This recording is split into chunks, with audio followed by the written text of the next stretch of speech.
Hello, everybody. Hello, YouTube. Hello, people in the Discord. Hello, Jaden. How you doing? Hello, I'm good. Good. So yeah, sorry I am late on this. I had we have sort of a lesson, a private, and then a private, and then you straight away with no gaps. And then the first one had to go a bit over, and the second one had to go a bit over. So we've ended up a bit over. So yeah, that's what has happened.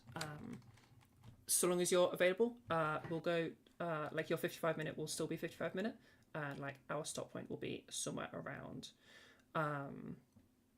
What would that be? 10 past or whatever. I don't know. Yeah, so long as that works for you. Okay, last little thing, and then the camera should start working. Technology is always a little nightmare. Test cam. Deactivate, activate. Do we have a camera? We have a camera. Okay, fab. All right, let's get started. So, hi Jaden. Thank you for coming to your lesson. How has your practice stuff been going over the past couple of weeks? Honestly, I still haven't really been, practicing much at all, but, I kind of realized that, I should, definitely, start practicing much more again, and I'm planning to do that. Okay, I think we talked about practice a little bit in the last lesson. Let's just quickly go over. Let's try and see if, because I don't want to just tell you, I don't want you thinking oh, I just need to practice more and make that happen. If we're not practicing, there's some things preventing you from practice, because otherwise you'd be doing it. So let's see if we can quickly go over what's causing this issue. Is there anything just off the top of your head that comes in, or do you want me to search?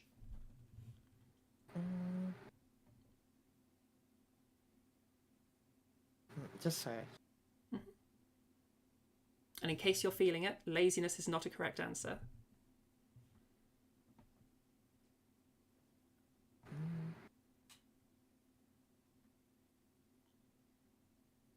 That's okay, I can do a bit of probing if we need to. I guess it could, okay.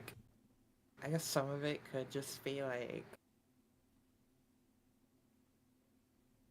not always knowing exactly where to go with my voice, but it also could just be getting out of habit of it, and then struggling to get back into habit with it, because I was in the habit with it for a while.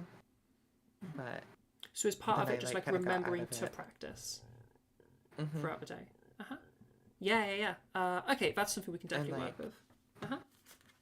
Yeah, I probably procrastinate it a lot or something, because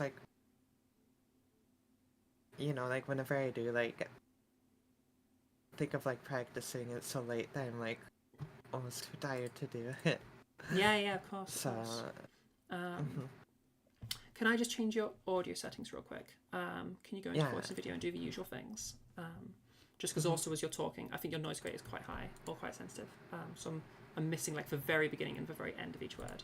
Sorry, each sentence. Just put it at the very bottom. Yeah, the usual stuff. Okay. Yeah. That's perfect. Thank you. Yeah. Okay. Let's talk about that a little bit. So part of the issue is, do we have any? Just because it's specific to a practice thing, and it's me telling you have it just because I should ask every time we're talking about practice. Do you have ADHD or anything that affects concentration in that way? If you're open to sharing ADHD. That. Yeah, no worries. I'm just asking because it can be relevant. Because I do have ADHD and I had a lot of issues with practice back in the day because of it. And I know a lot of other people do as well. So firstly, let's talk about the sort of remembering to practice thing. There is the obvious thing of alarms, but alarms, at least for me, I fucking hate alarms. They feel like a fucking whip. So other things we can also do is rather than trying to build a new habit for you of building this routine, because let's be real, that's a really hard thing to do. Building a brand new daily routine is that's a really, really hard thing for humans to do. Yeah, it's just really hard. So instead of trying to build a new routine, let's see, can we just attach this onto a routine you already have? I'm going to need you to tell me what is going to make sense, but like typical things for people are, we could attach it to like when you brush your teeth. That's a pretty good one. So just like whenever you brush your teeth, you could do a bit of voice training afterwards or before, or whatever vibe's best for you. We could, and remember, a training session is like a few minutes. I don't want you sitting down for an hour to practice, because one, most of the learning comes in the first like 5 minutes ish, and two, it's just, you're going to burn out a lot, and it's like, it's just not logistically viable in people's real lives. I want you going for that little and often, so just like a few minutes as often as we can like actually realistically fit it into a day. Like 3 times a day is a pretty good thing to aim for. So yeah, something like brushing your teeth can be a good one to attach it onto, or if you're a big tea drinker or like drink a lot of hot drinks, every time you boil the kettle can be a good one. Or if you drive to work or to school or whatever, then that can be a good one. Yeah, do you have anything or a couple of things like that that you do that always happen every day? I guess like probably like before going to work and then like getting back home from work are the first things that I have that I could. Is there anything specific that happens when you come home from work, rather than just the act of coming home from work? Like, what is okay, what's your coming home from work routine? What happens when you come home from work? Like, just walk me through the steps. Probably just like, you know, like showering and changing and eating. Mm-hmm. So we come into the house, I assume we take our shoes off, or maybe not. And then you go for a shower. Is that something you do every time you come home from work? You go for a shower? Yeah. Yeah, okay. And then you go have some food. Okay. Okay, well that's definitely one we can use. Shower. Practicing the shower actually has a lot of advantages. Everybody listening in right now, showers are goated for practice. Do you have is your shower like a open shower? It's like a bath with a shower thing attached, or is it like one of those box showers? Do you know what I mean? Like where you like close the door and you're like in this little like glass box or whatever with a shower in it. No, it's like not the box. It's like just like a tub and curtains. Oh, okay. It's like a bathtub with like a shower, also there, I guess. And you're like stood in the bathtub. Yeah. Okay, for those that have a glass box one, or whatever you would call that, I don't know the names of showers. Those like you're super goated for your practice in those, because the sound bounces straight back to you because of that. You have like something like they're like there from the door. Still in your bathtub situation though, that is still a really good way to practice.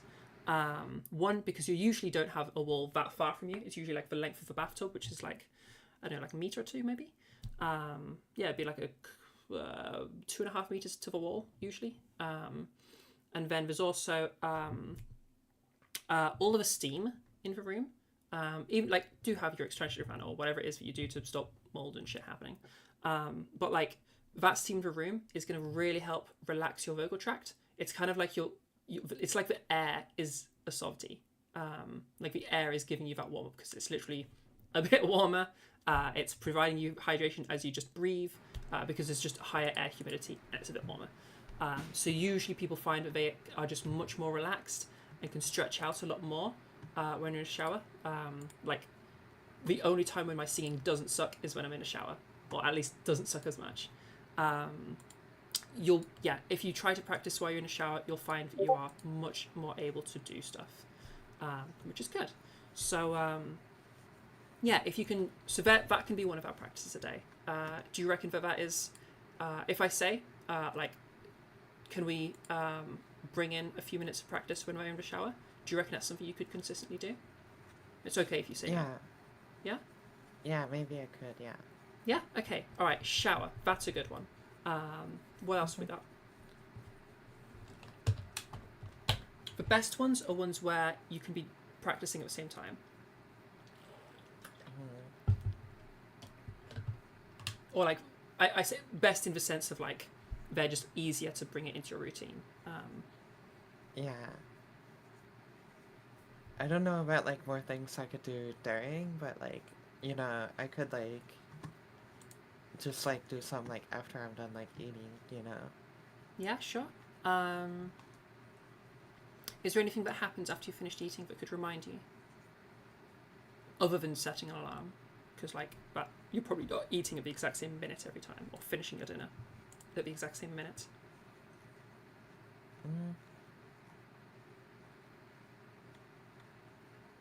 Anything that could remind me? Yeah. Like, is there like a thing, like, what, okay, you finish your, Yeah. role play. You've just finished your dinner. What immediately happens next? What do you do next? What's in your routine? Usually just like do whatever I want to do. Yeah. So. Be way more precise. Like exactly what happens. Do you? I know some people do their washing up straight, like the dishwashing straight away after eating. Do you? Do you move the dish somewhere? If you're like me, you're especially when I'm home alone, I would just fucking like eat at the computer because I'm going to be gaming, and I'll just fucking stick it over there somewhere because I'm trash. Yeah, like literally like in the nitty gritty detail, like what literally exactly happens immediately after you've finished eating.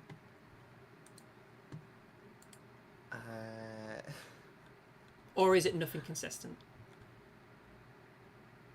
You must put your plate somewhere, I assume. Unless you just leave it in front of you. Depends on where you are, just like in the sink. Yeah? Oh, wow, you're way better than you. Put it in the sink? Wow. I don't go to Nini much. I'll be honest, I do often just, like, we eat, if living room, there's a coffee table, we use it as a table, and I will just put it on the table. Like, I'll eat it, like, with it held in my lap, and I'll just put it on the table, and then it's tomorrow means problem.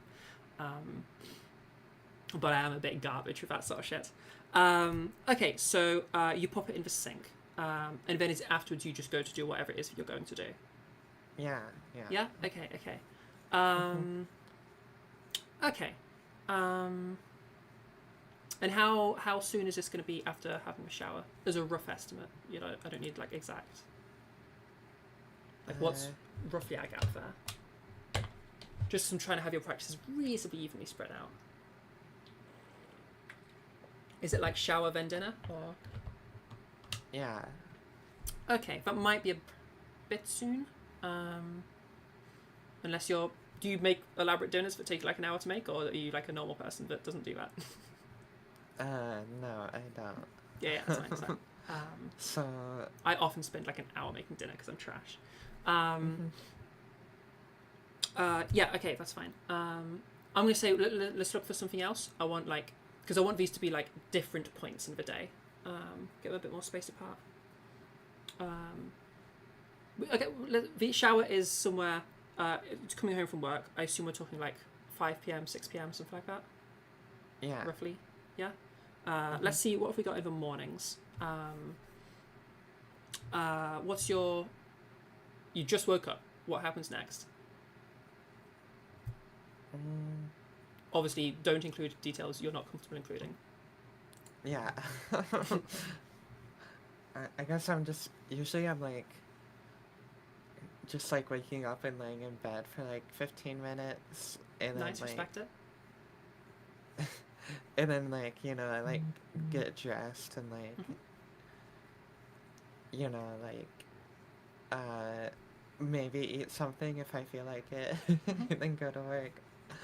Oh, you're like a fast mornings person. Like you get up, eat, go kind of person. Yeah, basically. Okay, that might make it a bit tricky. And you said you're going to work. Do you drive to work or do you? No, I walk. You walk, okay. Okay, yeah, I'm not going to make you do it while you're walking because that's going to be a bit uncomfortable for you. Hey peeps, we're just going over some practice things.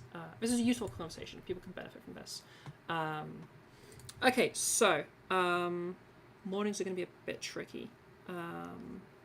And you don't have like a cup of tea or a coffee or something in the morning? No. No? Okay, no problem. It's tricky. You're a very fast morning person. And then you're at work, and I assume that's going to be really socially difficult. Thinking. I see why there's a difficulty now. What about... okay, I'm going to be real. I haven't had a normal job in a long time because I've been like self-employed to self-employed. How does lunch work in terms of for you? Like around 12, like I assume you have a lunch break somewhere around 12ish. What does that, do you go to like a cafeteria or do you go out to get some food, or what does a lunch break look like for you? I guess you can like, you know, like do whatever you want to do, but usually I just like, you know, like stay there and eat. So I guess I don't really have like, it would be kind of hard to have like a moment of like... Yeah, you're probably around people a lot, aren't you? Yeah. Which is going to be weird for you. Okay, this is a little bit of a difficult routine to add stuff into. I fully sympathise with how you struggled here. Yeah. That's super, super valid. Let's think. Because I want to make sure that this is like, when I set you practice, this is practical and like actually fits into your life. Because otherwise it's not going to happen. So this, like, I fully get why you've struggled with practice here. It's difficult fitting practice in your current lifestyle. So usually I've been like trying to, you know, like practice like later at night, like before I'm like, you know, like going to like bed and sleep. Because like, you know, that's just like worked best for me. Yeah. Okay, let's see if we can have... Alright, the shower one's a good one. Definitely the shower one, okay? Yeah. Let's see if we can at least find something else in that evening. Has the before bed one been consistent, and does that work in your routine? Because if that's already established, we may as well just keep it. I mean, like, yeah, it was working until I fell out of the habit. Yeah, okay. So that tells me there's an issue there, where it's a habit that is, like, there's nothing there to help it keep itself. And I want to make this as easy for you as possible. Like, I don't want training to be a chore.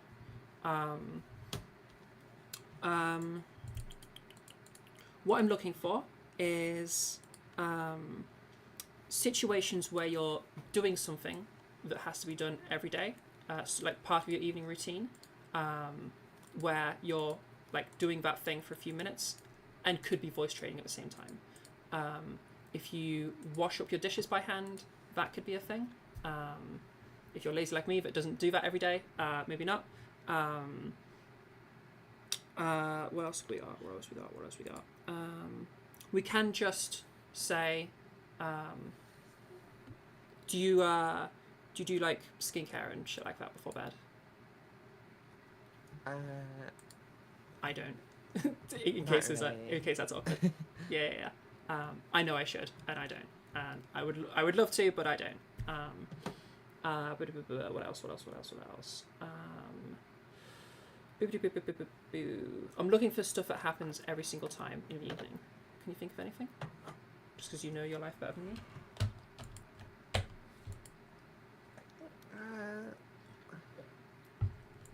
Is there anything you do on the computer maybe? Or, go on, sorry? Yeah, at some point I like turn on my computer. Yeah.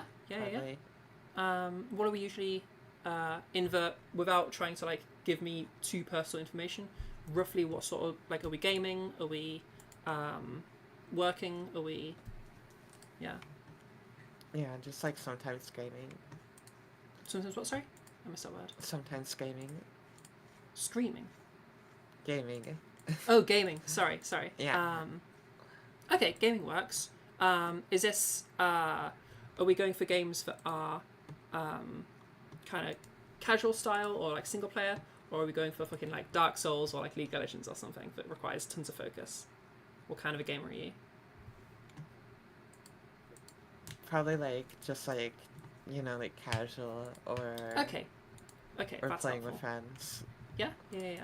Okay then. So for casual style games, that works nicely. Do you feel like you could practice like while you're gaming, have a little bit of a practice? And if I set you to do that, would it happen consistently? Yeah. Okay, well, let's start with that then. If you do find issues with that, where you're finding that, like, Zara, it's just not happening. Like, do tell me. It's fine. I'm not gonna like tell you off. We'll rehash what fits better. But if you think that works, then we'll give it a go. So, shower time. That is definitely a good one. Shower, like, I would encourage everybody to try to practice when they shower, because it's just a really nice practice environment for a whole host of different reasons. Then while you're doing gaming is definitely a good one as well. So long as it's a game that, like, doesn't require too much of your focus, so that it's gonna, like, you're gonna forget to practice, or you're just gonna struggle with, like, the mental load of practice while gaming. I think I would struggle to practice while playing League. I'd probably struggle to practice while, at least when I'm, like, doing a boss on Dark Souls or something. So, yeah. So just think about that a little bit. Make sure it is something that would actually, basically, make sure you will actually do it, and, like, be kind to yourself about it and be like, yeah, be realistic and all that sort of thing. Okay, good. Let's go on to some of the actual teaching you stuff. But I do feel like making sure practice routines are good is a really important thing. So, in terms of progress you've been making, and what you've been working on in your practice, how's that been going? Like within the past, like, 2 weeks. Can you remind me what homework I sent you? Because I have so many different students now, I completely lose track of who's doing what homework. Yeah, I do. It was like we talked about, like, practicing, at like 2 to 3 minutes at a time, and then, like, still doing, like, the whisper, like, cheese thing, and also, like, the lip trills with the glottal strikes. Ah, yes, yeah, you were having some issues with those, weren't you?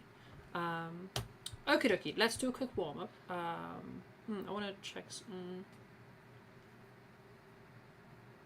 No, let's do a warm up first. Okay. Okay, so we've been doing these lip trills, and yeah, we'll do the usual thing. I'll go first, and then you copy. Okay. Okay.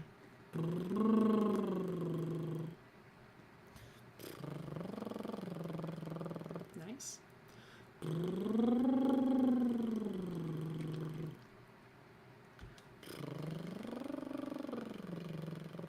Nice. These are sounding good, by the way.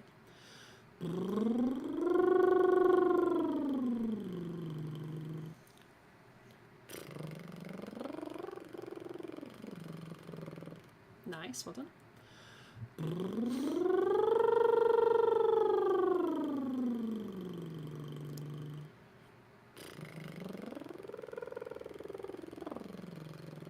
Nice.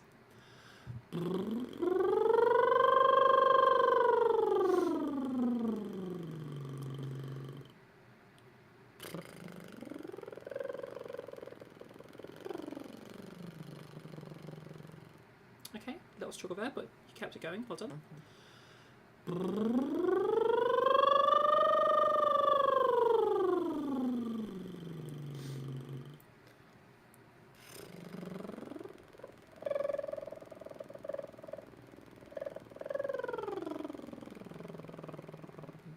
Okay.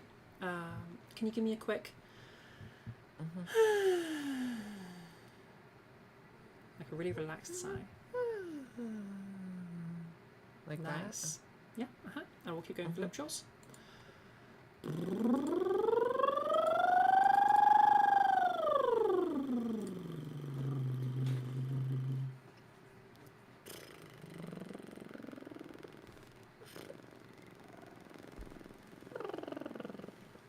Can't go that high.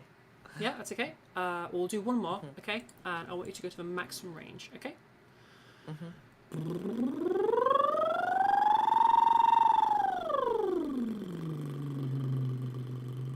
Make sure it's maximum down as well.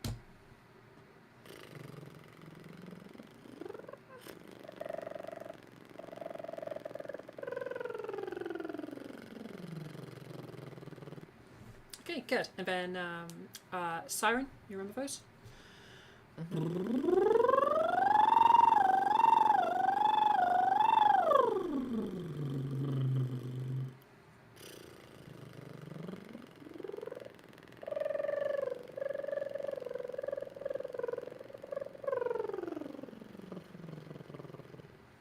Fab, and the same thing going down. I'm going to let you do that while I go to the toilet, so I really need to go to the toilet. So if you just want to do one of those while I go to the toilet, I'll be right back.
Okie dokie. So, did that downwards one go okay?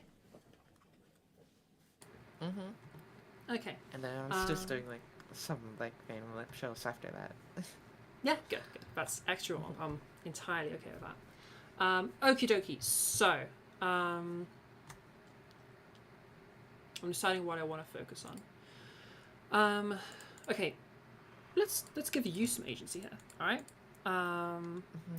Should we focus on helping you smooth out those that pitch movement, or should we focus somewhere else that's more towards like the voice changing stuff that we're doing?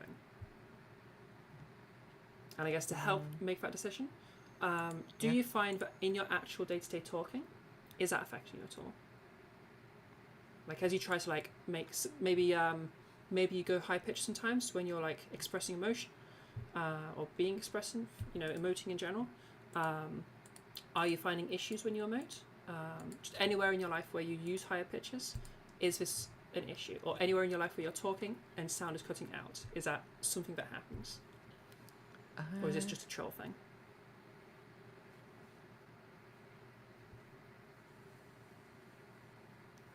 I don't think I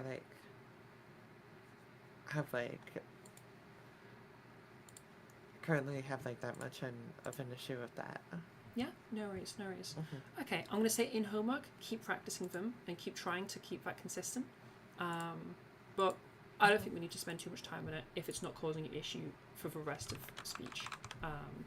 It's just meaning that it's harder for you to do warm-ups, which is fine. Okie dokie. All right, let's refocus ourselves.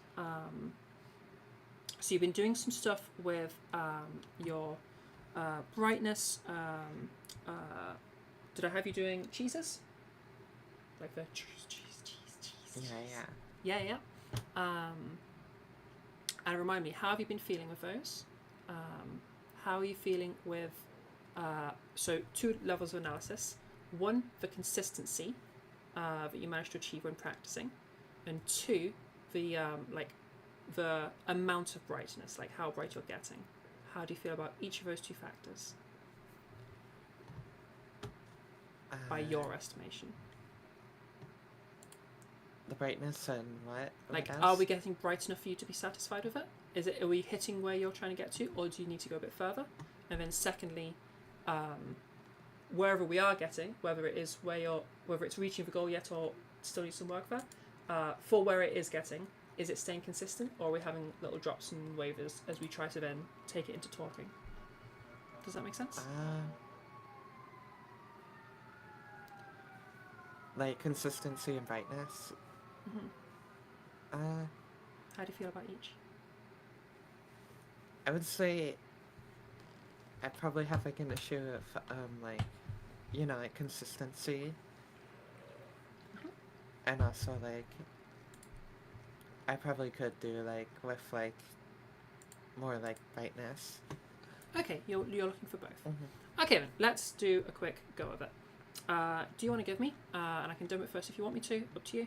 Do you want to just give me the draw? And you can talk about, tell me what you've been up to the past couple of weeks as your talking portion. Do the cheese thing? Yeah. The same? Yeah. Okay. Go for it.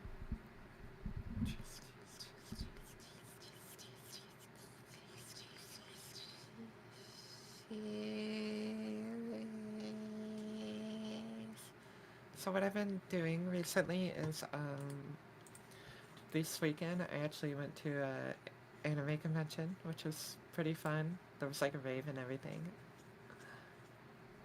Nice. Uh-huh. Okay. Alright, how did you feel about that level of brightness there? I felt like it sounded pretty consistent as you told me that. How did you feel about the how bright it was sounding? A reminder that brightness is like that's what brightness is. Just to recap that in terms of what sound change we're going for.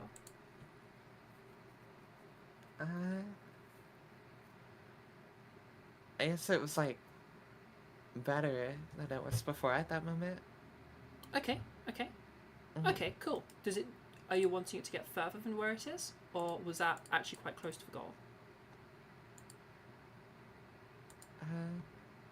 I'm not completely sure. Maybe further. Okay. All right then. Okay, let's stick on this for a bit then. So again, we're going to give us those cheeses, and we'll go for a bit longer. Okay, you said you went to a concert, yeah? Yeah. Tell me all about that concert. Who was the band? What did they play? How did they do? Were they good? Did they do stuff on stage? Like most bands will make a bit of a show of it. They won't just walk up, play the songs, leave. They'll make it into a show. Tell me all about this.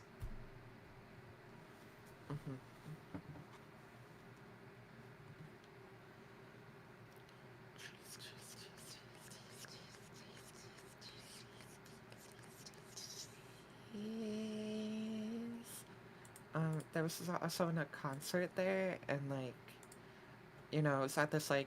I'm gonna pause you very quickly. I'm sorry. I'm gonna pause you quickly. There was a big drop there. Did you hear it? In the voice, like from. So it when was I a big actually started talking. Yeah, well done. Did you hear it as well? I think I was like too focused on thinking of what to say. That's fine. Okay, go again. Sorry to have interrupted you midway. Because I could see straight away what was going to happen, where you had that little drop, and then it was pretty consistent from there. What's happening is, and this is something that because you have already feminized your voice to a significant degree, and remember you gen fem, didn't you? You when you first were feminizing your voice, am I remembering rightly that was mainly from mimicry? You didn't have like a specific system you used. It was more just like you just kind of did it. Am I remembering that rightly?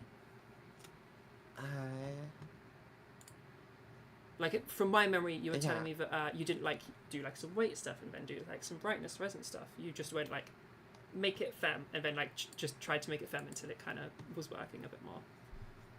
Am I remembering that rightly? Or am I muddling people up?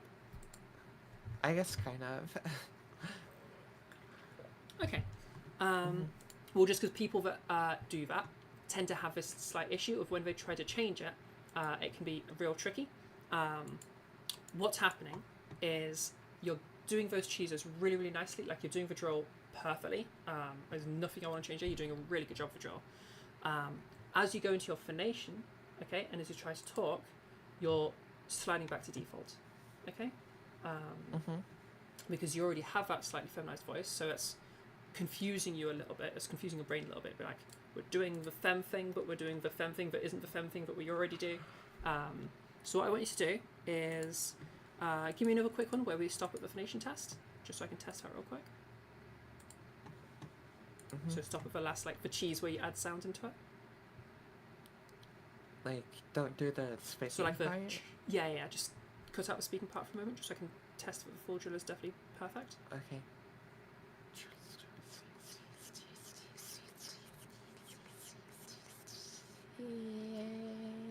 Yeah, that's perfect. That's really, really good. So what you're going to do is, when you get to that phonation test, give a good listen to it. All right. I want you to hear that right sound in the phonation test. Yeah. That difference between that. Yeah. Listen for that thing that's in there. Okay. So that you can, as you go into the talking, be ready to hold it there. Okay. Like think about what that's going to sound like. You can even take a moment, like do like a extended like hopefully you can do this before running out of breath. Take a moment to think about what that's going to sound like in the next few words you're going to say, or just in your voice as you're talking. Does that make sense? Yeah. All right, give that a go then.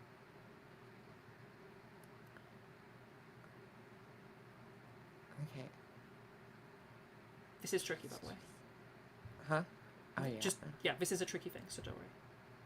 I don't know. I'm probably just gonna talk about something random, but that's Yeah, good. that's fine. Whatever is Okay. yeah, whatever.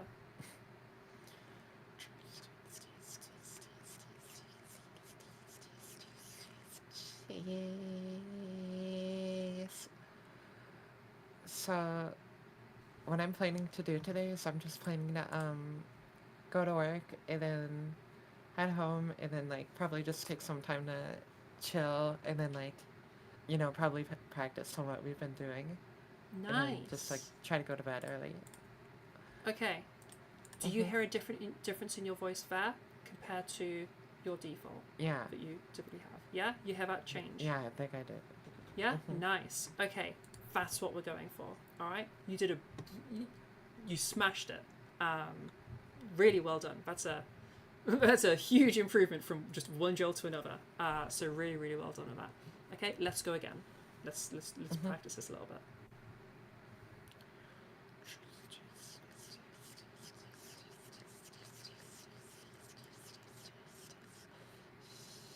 Yes.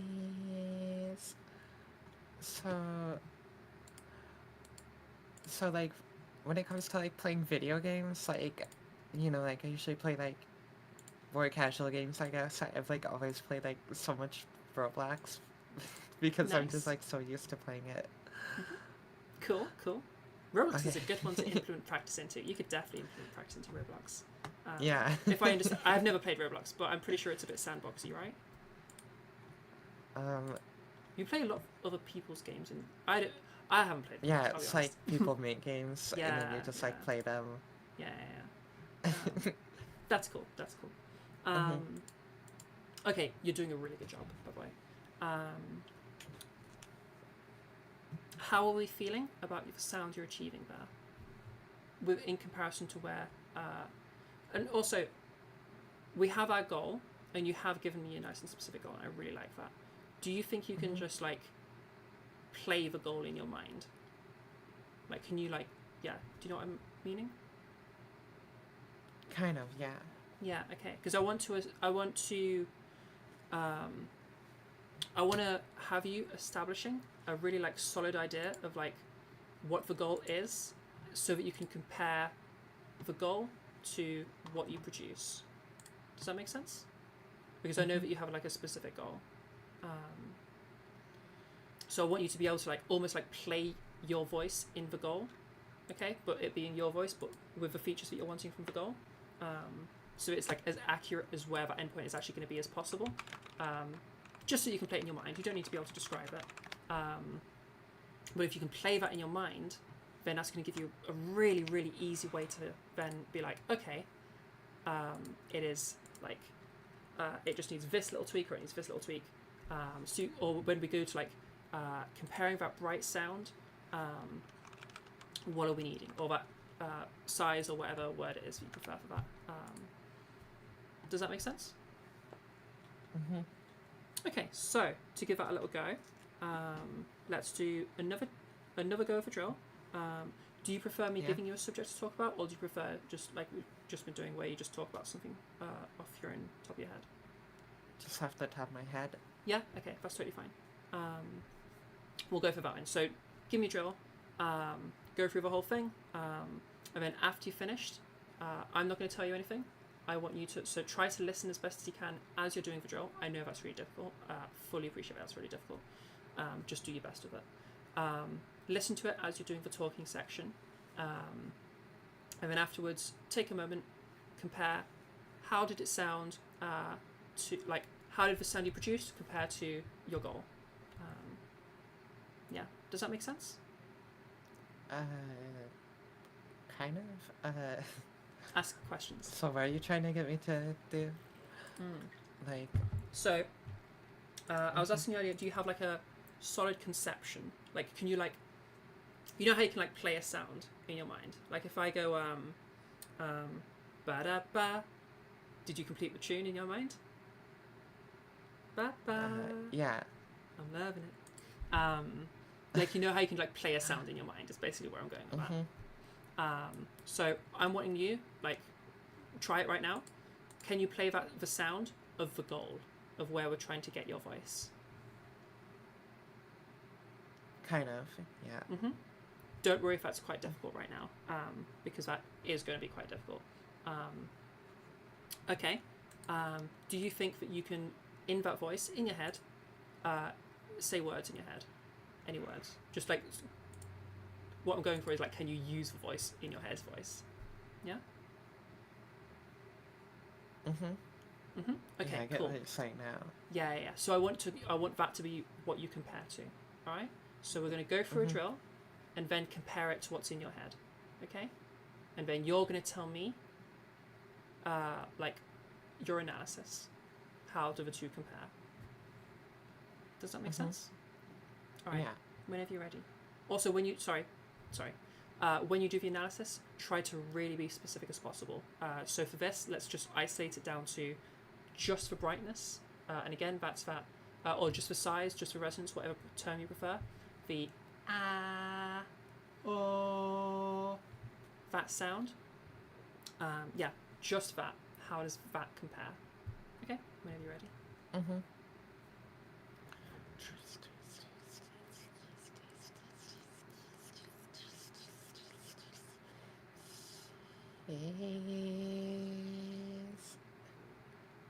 So right now I'm just trying to like listen to like how, I guess like how my voice would like ideally sound, and then like trying to like kind of replicate that while speaking. And you know, it's like kind of hard to do like just like in my mind, like imagine the voice, but like yeah, I think this would be like really helpful. Okay, so to give a little bit of feedback there. Oh well, no, you first. Yeah. Compare the two. Just in relation to brightness. Like the last two times I did that. Yeah, so the talking there, that portion talking, compared to the goal. I think I might have like lowered a bit after. Do you have a rough idea where? It's okay if you don't. No. Yeah. Okay. No worries. What happened? It might have been like right after. Right after where? After like the cheese part, like going into speaking. Yeah. Nice. You did it. Good job. Yeah. When you went into the speaking section, we had a big drop. Yeah. So let's go again. This is what practice is going to look like. So like what we're doing now is what your homework is going to be for this, for between this session and next session. Yeah, right, let's go again. Be like knowing that drop is something that is common for you, be ready for it. Like know that it's going to try to drop, and so be ready to be like, I ain't going to let it drop, motherfucker. Yeah? Alright, whenever you're ready.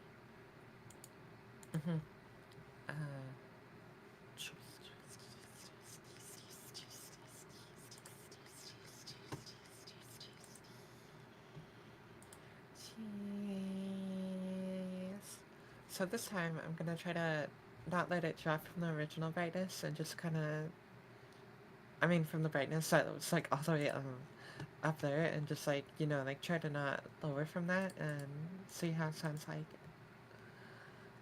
Okay, great. How did that compare to the goal in your mind? I don't. It's kind of hard to tell when you like don't listen. Meme Like, underscore back to it, warrior subscribed to the channel. So like, because like the voice sounds like a lot different, like actually like spoken compared to like in your head. Yeah, definitely.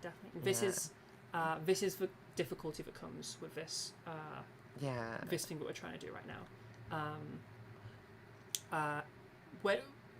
What I'm trying to get you to do here, you're never going to be able to do it perfectly, and it is going to be an imperfect thing. And like, don't like stress about not being able to perfectly do it, because it is like a very difficult thing I'm asking you to do. Let me just quickly ban someone from the YouTube chat, because that is very obviously a troll.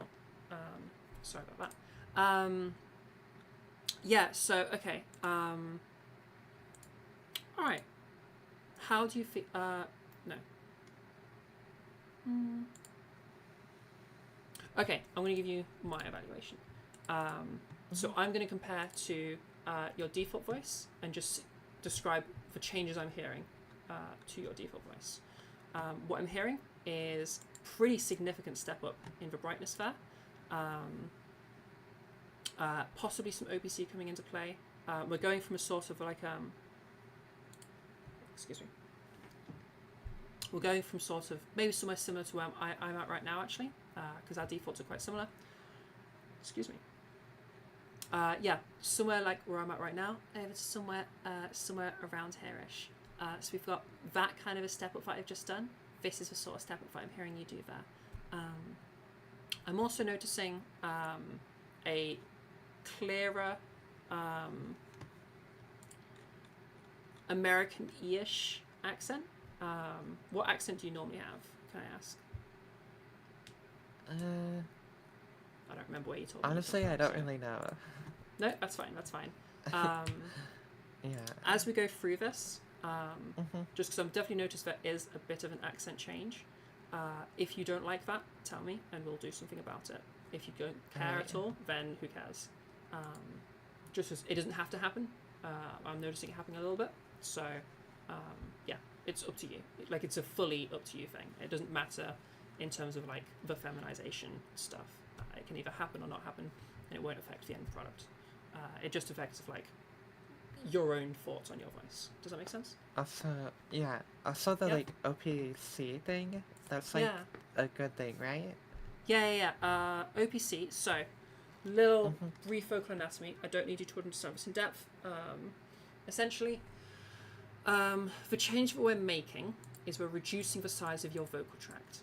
Okay? So when your vocal tract was exposed to testosterone, one of the big things that happened was, you can't really see it super clearly. You can see my Adam's apple there, yeah? Can I do anything?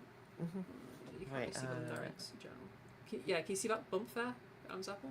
Moving closer. Yeah. You can't see it. That's yeah, definitely like that. That thing is what I'm trying to. It's pretty small for you, though. Yeah. It's also just the lighting in the camera.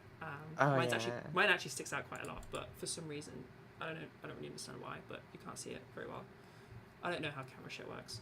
That thing, okay, that moves. So sorry, when your vocal tract was exposed to testosterone, that dropped down. Okay. So it dropped down, which made this change in sound. All right. Also, other things happened, but we're just talking about this one right now. So that dropped down and expanded a bit.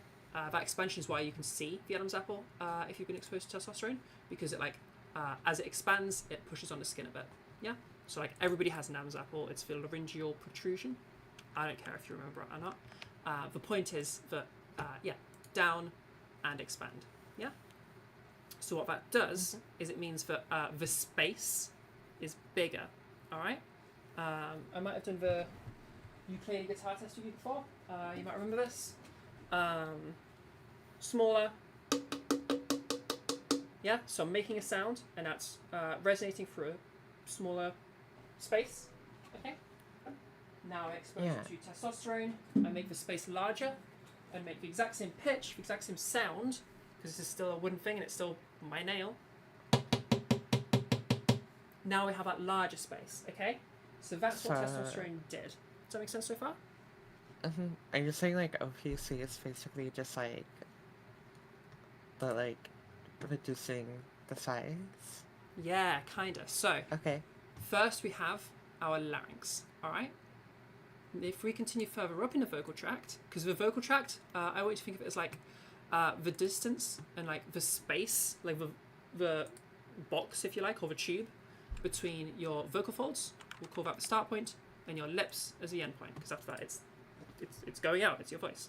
That distance we're going to call the vocal tract. Technically, you would include more down, but for our purposes, we start at the vocal tract, the vocal folds. Okay, where the sound is first produced.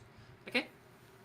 So that sound, as it continues through your vocal tract, it takes on the size and shape of that vocal tract. That's how you're able to make different words and stuff. You don't just make a series of notes, because you move your tongue around and your mouth around, and that makes the specific words that you say. All right? That's all just changing the shape of the vocal tract to shape that sound into specific words and shit. Yeah? You following so far? All right. So, our larynx, not a very complex space. We don't have a tongue in there manipulating the shape in all these crazy ways. All right? It's just kind of a box, and it go up or it go down. And if it go up, it get a little bit smaller, but also that distance from lips to vocal folds, the vocal folds are going to go up with the larynx, so now that distance has gotten smaller. Yeah?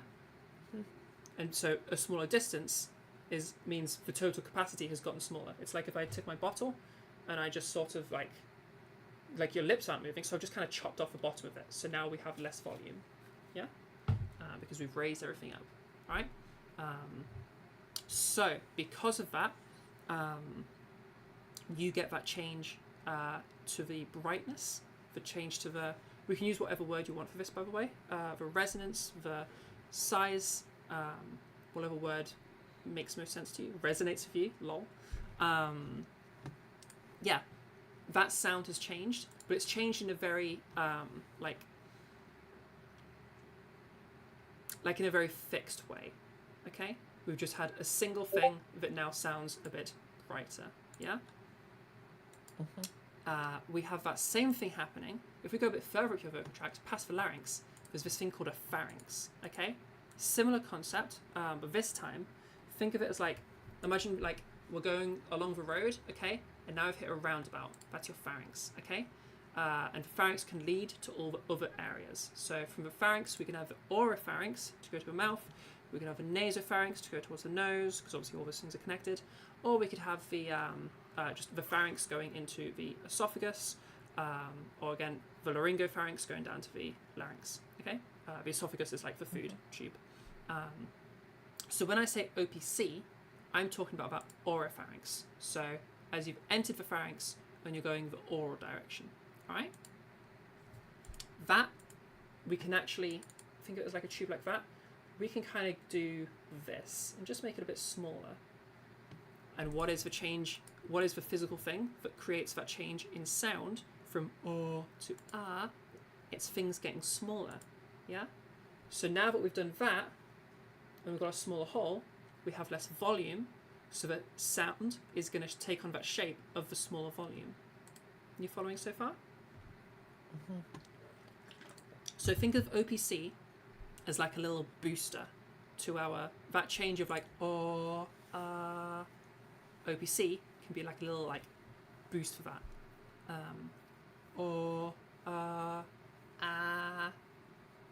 Yeah? Yeah. Alright, so that's what OPC is. I'm not going to go into super detail on how to do OPC in isolation, because you're already doing some OPC and you don't necessarily need to like if you're already doing it, then that's fine.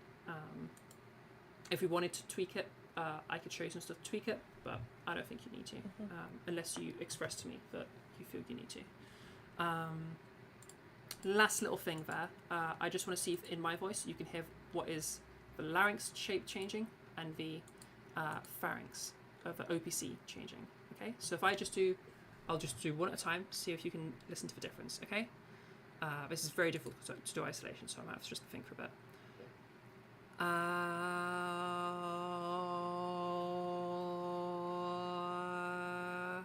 Okay.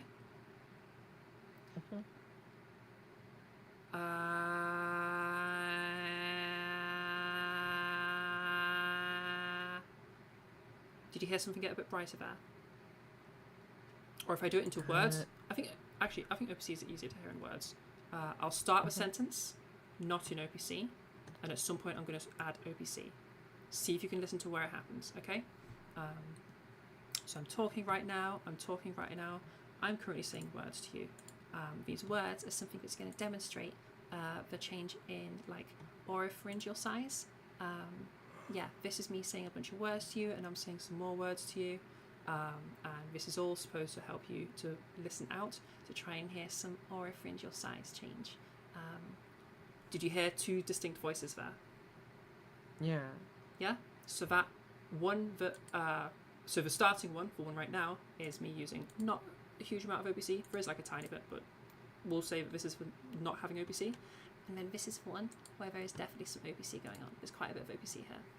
Does that make sense? Mm-hmm. So it has a bit of a different thing, where it's bright in kind of a different way. Yeah? Alright. Cool. Mm-hmm. One of the nice little things about the cheese drill is it encourages you to do a bunch of OPC as well. The reason I have it like that is so that people don't like... I have some students where they'll do OPC a whole bunch, and then they'll kind of be lazy with the larynx stuff. So if I have the cheese thing, you kind of are already doing a bunch of OPC. So to change it, you need to do some larynx stuff. So if you're getting a boost of OPC from this specific drill, it's probably because we're using the word cheese. Okay. There's OPC. There's a whole explanation for you. Yeah. Do you have any questions on any of that? Wait, so you're saying that like I should also do like different resonance stuff along It is with a the, different resonance thing. I mean, like along with the cheese exercise, like do like something else. No. So the cheese exercise is a resonance exercise. Oh yeah. Okay. For reason I have you whispering there is because when we whisper, our vocal folds stay open, which means they can't produce normal sounds. It's like when they're doing that, you create a pitched sound. All right. If they're just open, we can't make that pitched sound. So when we make a change to the whisper, like when we go from like cheese to cheese, that's not a pitch thing that's happening there. That's a size thing that's happening there, a resonance thing that's happening there. Okay. So that's why I have you doing the cheeses like that. That is like how I'm teaching you resonance.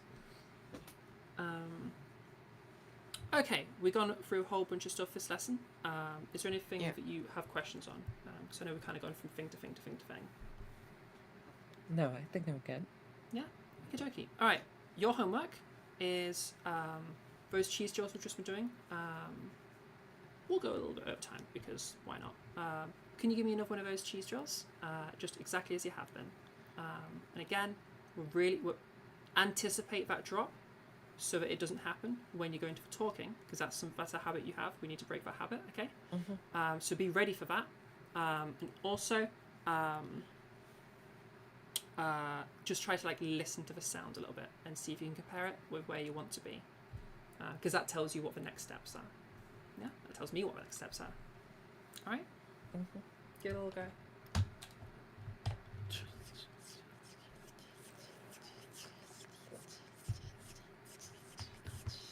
Yes. So this is just me speaking and trying to stay at the same point and, you know, just saying like random words and saying how it goes with all that and all that, basically. Just words. Cool. Yeah, okay. How did you feel about that? It might have lowered a tiny bit, but like not too much. Yeah, I'd agree. I think it was pretty consistent. Well, how do we feel about the voice itself?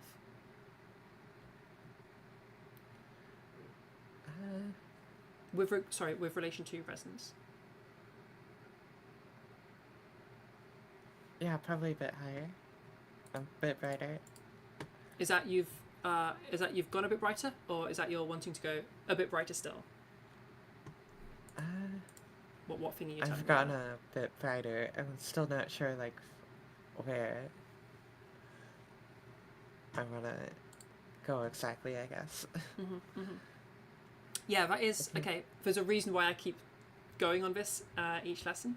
I do have a slight concern of my worry is, are we going to have a shifting goalpost of like, okay, now I've done this, but it needs to get even more femme, and now I've done this, and it needs to get even more femme, and then you have this like issue where you can never, and you have this crazy voice, and then like eventually you're going to hit a limit of like, you can't get any further than that. Like you've maxed out human femininity, and you're like, but I want to get more.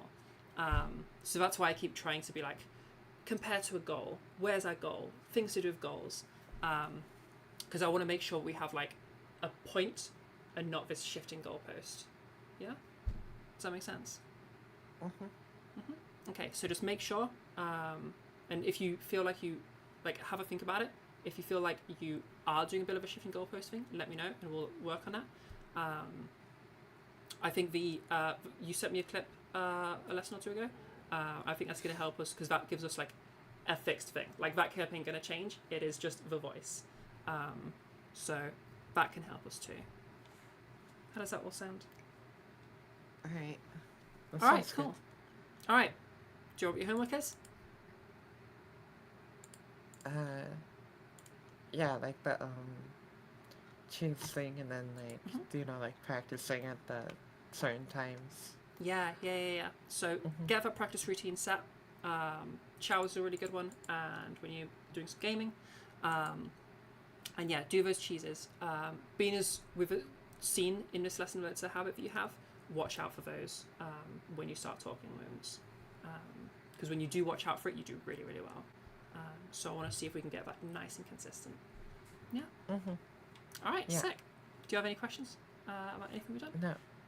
Fab. Okie dokie then. All right. In terms of your next lesson, do you want me to just throw you in for a couple weeks' time?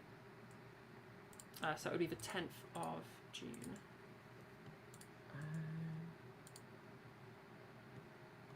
Yeah, that'll work out.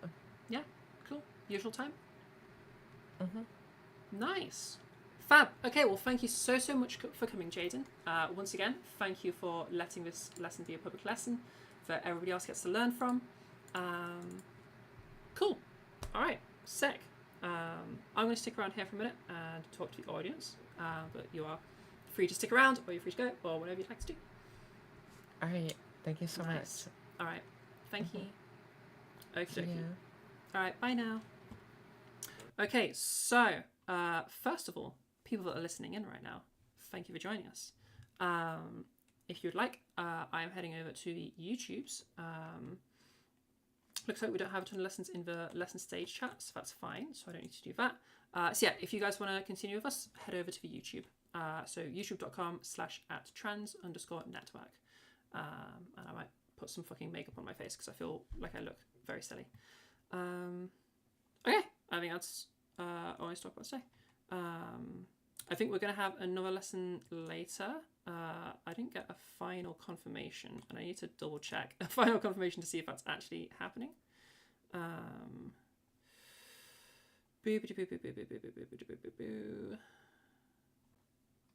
on. Oh, I believe that is confirmed, and I just didn't write it in my calendar because I'm stupid. Okay, let me just check this real quick because we are going to have another lesson a bit later. Yes. Yes, we're having another lesson in an hour. That's what I thought. Okay. So 2 o'clock my time, basically in an hour, at the end of this hour, whatever, 15 minutes time, there'll be another lesson. So yeah. Okay. I'm heading to the YouTube chat now. Okay. Bye-bye, everybody in Discord. I'll see you, hopefully, over at YouTube, or I'll see you in 50 minutes, or whatever it is you want to do. Okay. See you in a minute. Bye. Sick. Hello, YouTube. You're the camera. Hello, YouTube.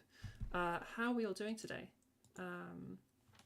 Yes, in that one, I wanted to start off making sure we talked about practice a little bit, because it's really, It's oh, I need to change this.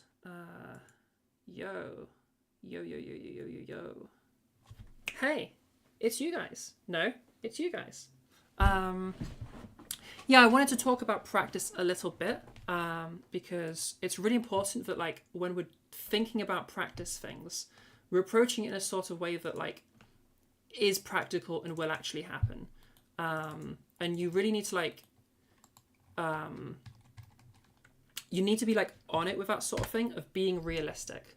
Like if you say to yourselves like I'm gonna do 5 practices a day, hopefully the music should be coming in a second. There you go, bit of music, fuck yeah. Yeah, if you're telling yourself like 5 practices a day, it's not gonna happen. That's like 5 practices a day. I mean, maybe for the most dedicated among us, sure. But I want a consistent routine out of you. And don't be like treating yourself as like, I just need to like make it, I just need to make myself practice. Or I just need to do this. I just need to do that. Like, look at what would actually happen. What would you actually do? And be realistic, okay? So that's why I was looking for like, okay, how can we implement this into her life in a way that is like minimally invasive, okay? By going for things where something's already happening. So she doesn't even need to remember to practice because she's already, like the shower's a perfect one. She's already going for a shower every day.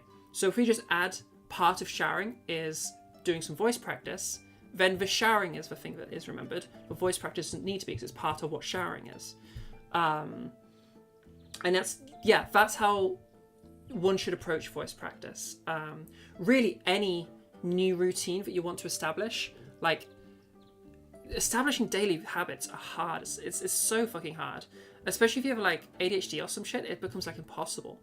But you already have a bunch of habits you do every day. Like hopefully you brush your teeth twice a day. You eat food, I assume.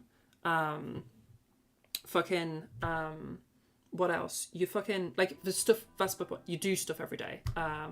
So in Jaden's situation, she showers every day after work.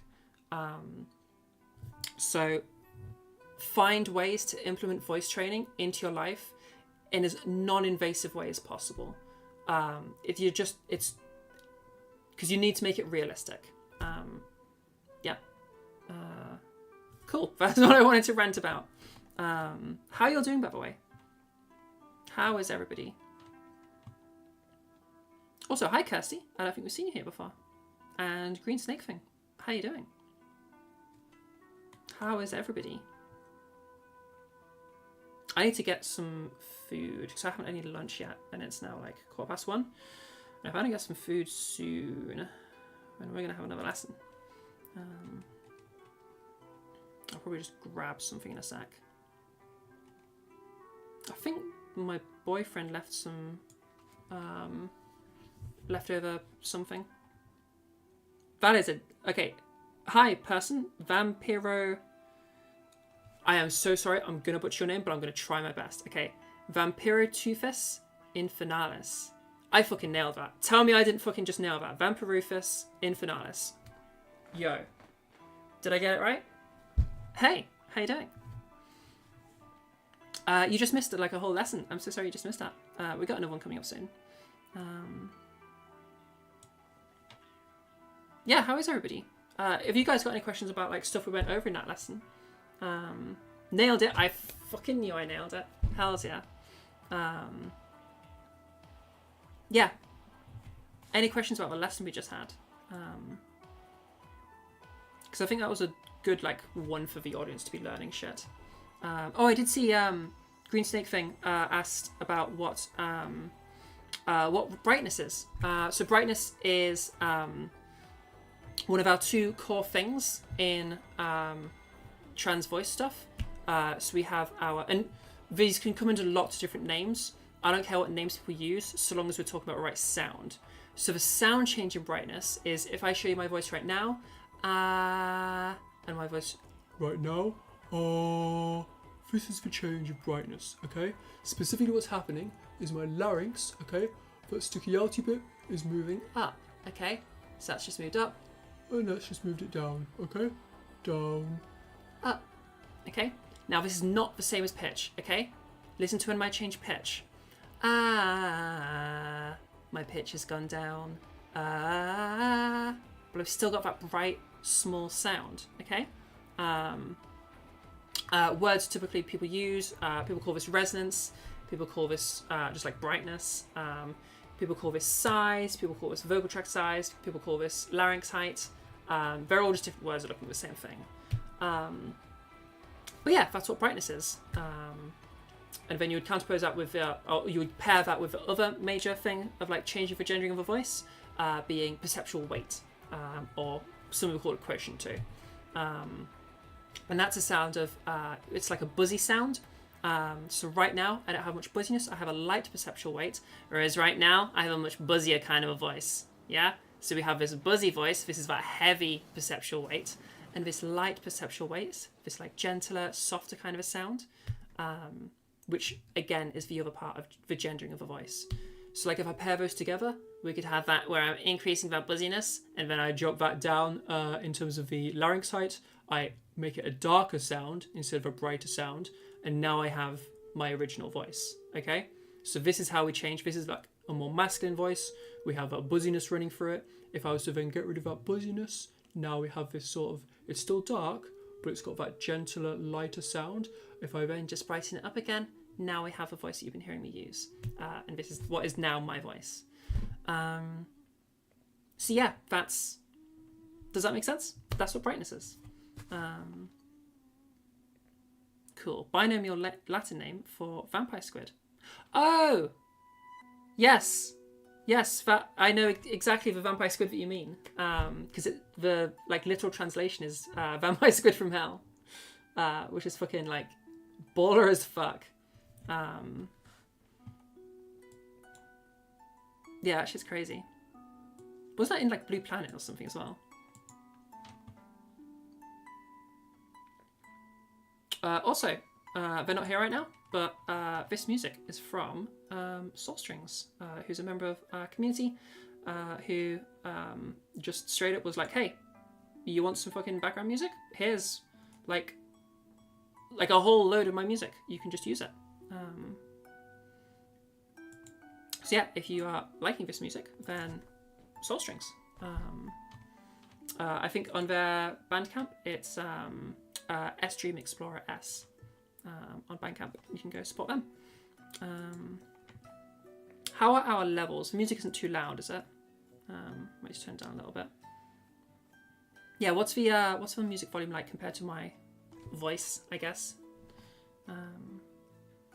That's right, I have to change the audio levels every time we do something, because like this is the same slider that is also like the student, so like I have to reset it each time so that you can hear the person receiving the lesson. Yeah. Okay. It's a good balance? Okay, cool. Yeah, I have to kind of like vibe it out looking at the little mixer thingy. So, Hell's Year, I did a decent job. Nice and gentle in the background. I'm still perfectly clear. Good. Okay, that's what I want. Okay, I'm going to be like literally 20 seconds. I'm going to go grab myself some lunch so we can continue in a minute. All right, I'll be right back. Because I haven't eaten shit since breakfast.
Yo, yo, yo, yo, yo, yo, yo. I returneth. And I has pasta and pesto. Fuck yeah. Didn't even have to make it. Just left her in the fridge because Robin forgot to take it to work with him. Oh my god. Oh. Mmm.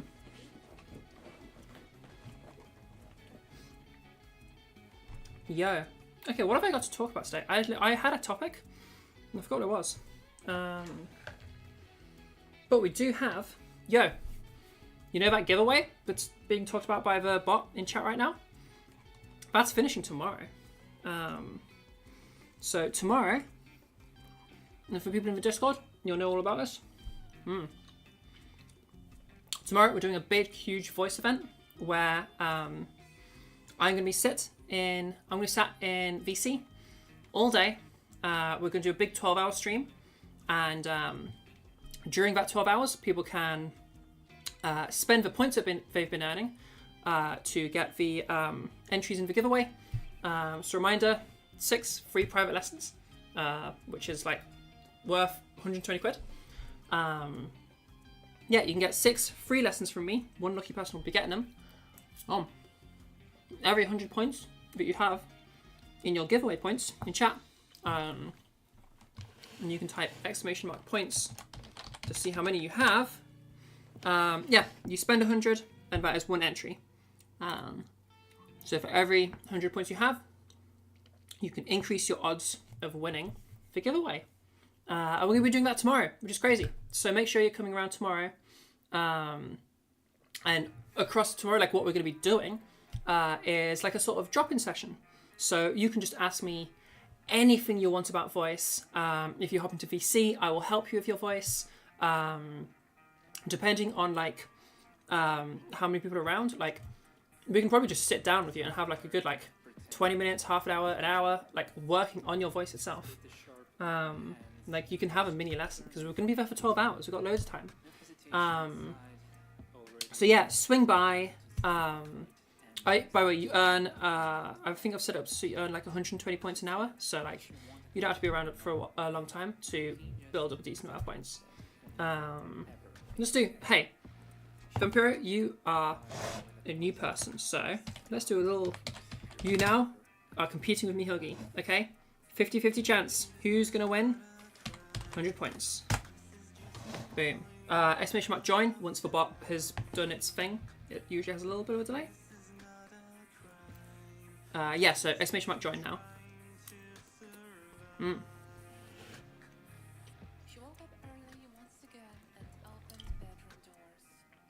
Hells yeah. Oh, hey, Scarlett.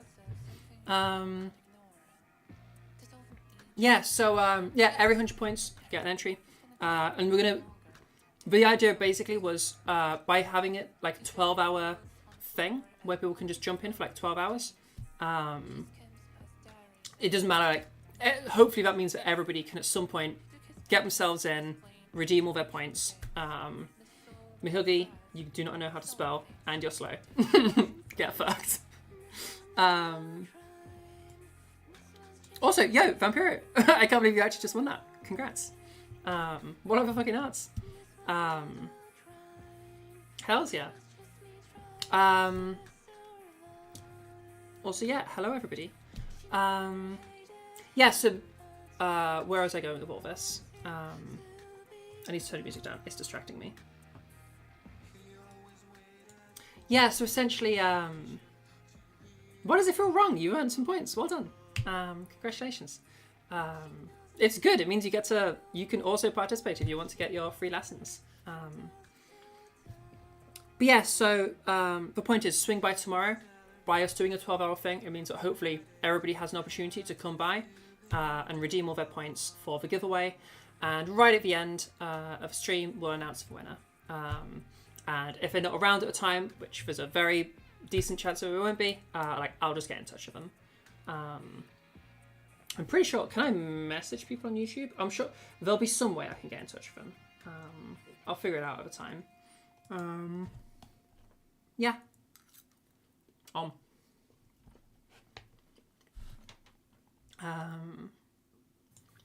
Yeah. So yeah, tomorrow's going to be like a whole thing. So make sure you're in the Discord if you want some helpy voice tomorrow. We're going to do, I think when I'm going to do it is, so it'll be starting 9 a.m. my time. So if you're in the Discord, check the event and it'll show it in your time. But 9 a.m. BST, that's UTC +1. Yeah. And it's just going to be a 9 till 9 thing. I'm going to be sat in the Voice One channel. And then literally you just hop in. And like if you have questions, like I'll finish what we're doing. And then you can just be next in queue to freaking get help with literally anything you want help with. 12 hours, so we'll just fucking go for it, yeah. So I'm thinking like 9 till 10, I'll just be me like settling in. Might do, depending on whether there's already people there wanting help, I'll do like, if there is anybody that's there already, that'd be kind of crazy. So we'll help them first. And then like when we have a next pause, I guess, or just around 10 o'clock-ish, I'll do a quick workshop. That'll probably give us, 3 or 4 hours, which takes us to about 5 hours in. Then I'll just sort of chill for a bit. And yeah, help you with whatever they want. While I have a little bit of lunch.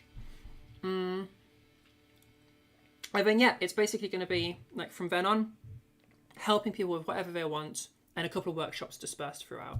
I'm thinking it'll either be like 2 or 3 workshops across the 12 hours.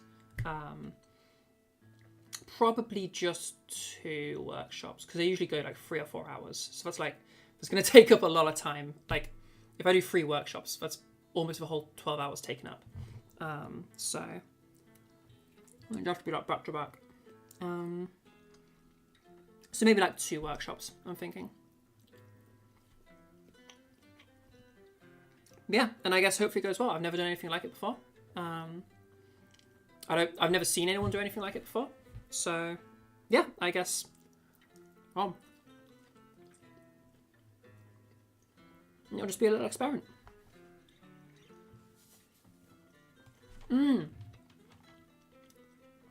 Now something totally different I wanted to check. I am trying to... Okay, our camera in this situation... Wait, the camera's died. Okay, Jesus. I went into its settings and it froze it. I don't think it's too bad right now, actually. But the camera seems to like... Sometimes it's great. And actually, right now it seems pretty good. But sometimes it's trash. And it's got like this green filter on it, or like... I don't know. The lighting seems to fuck with it a lot. And I want to know... We'll probably not change it from this right now, but can I change things while we're streaming? And will it then like change? You know what I'm saying? Or would I have to be like not live and then like would I have to restart stream for it to happen? Because it'd be good if like we can do it during stream so I can fix issues as they come up. Is it configure video? Is that, yeah, that's the box I'm looking for. So if I just do something crazy, like, okay, I'm going to write this down in chat so I do not forget. 2920 is our current white balance, okay? So let's turn this off of auto, and let's, oh, did that just change a bunch for you? Wait, from just changing it from auto? But I didn't even change the number, that's crazy. Are you guys seeing that change too? Let's see, from my preview. Yeah, the preview changes. You must be getting a change there too, right? So if I set it to manual now, and then what? This is probably gonna make me go white, is it? Oh, I got orange when I do that. And then that goes like, oh, okay, so cold is 0 and warm is 10,000. Yeah, so you guys see that. So, okay, I'll set it back to the 2920, but it was before. 2920. I can't type. Are you kidding me? I can't. That's so stupid. I have to do it with a slider. So it'll be like over here somewhere. 29. Oh, gosh. Why can I not just do it manually? I should set it so you guys can see what I'm having to do right now. Let's get everything off my screen so I can show you, because this is ridiculous. Get you, get you, get you, get you. Move chat over here somewhere. Okay, look at what I'm having to fucking use here. Let's go to the screen share. Okay, this is OBS stuff, and I would expect OBS to be somewhat sensible. This is the OBS stuff for... Oh, I can just click default.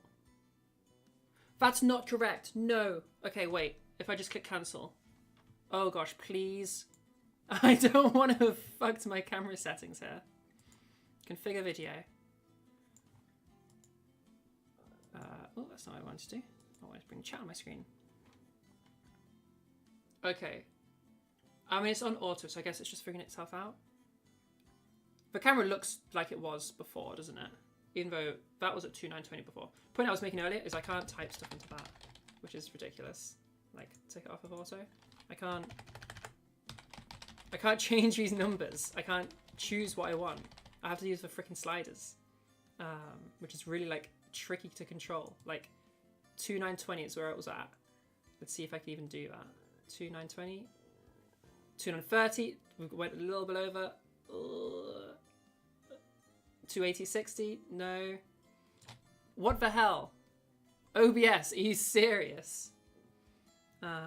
Okay, so cancel, and then open it up again, and nothing should have changed. Yeah. I think hitting default earlier did do something. But I think my camera actually looks exactly as it was before. So I don't fucking know. I also barely know what I'm doing with these things. I'm probably going to go through like a little... Because I just found out about this. I'm going to go through a little guide. That's not what I'm trying to do. I'm going to go through a little guide later that I saw on YouTube. Just to kind of make this camera situation a bit like as good as it can be, I guess. And then also like I might just get you guys to help me figure it out. I'm sure like Soul Strings will know what to do.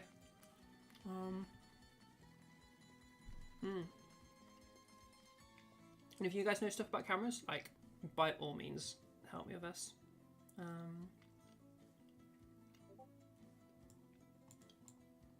Like you're absolutely welcome to freaking backseat our camera situation. But yeah, that tells me that we have that, I guess. Like I can tweak stuff during stream. Because that's going to be the other thing, like the lighting's going to change through the day because my entire lighting is the window. I can set up, I have a little, I'll show you. Just over here, can I get it to end up on, no. Oh my gosh, I'm breaking everything. There you go. There's a little phone holder that's attached to my desk because I used to use my phone as my camera. So I'm thinking I can use that as it gets a bit darker outside.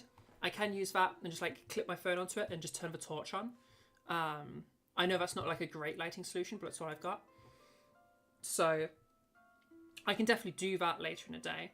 I feel like for me to be able to see, excuse me. Yeah, I don't know what that's going to be like compared to, like, if that's the only light in the room. I have no idea. I don't know anything about lighting. People say to, like, close off the natural light and, like if you're trying to control the lighting situation. So, like, not use your room light and to get rid of all light and then have start from scratch situation, which tells me, like, okay, I should be able to make this work with just that light because people do it with a single light setup. But also maybe not. Maybe I do need to have the... Because maybe that's going to look ridiculous. Because it means the rest of the room is going to be dark, surely. I don't have any background lights. We do have like some fairy lights, but I feel like that's not going to be enough. Yeah, I don't know. So if you know about lighting, make sure you're there tomorrow for the 12-hour stream, specifically in my evening time, so you can tell me what to do. Because I'm not going to have a fucking clue. Yeah.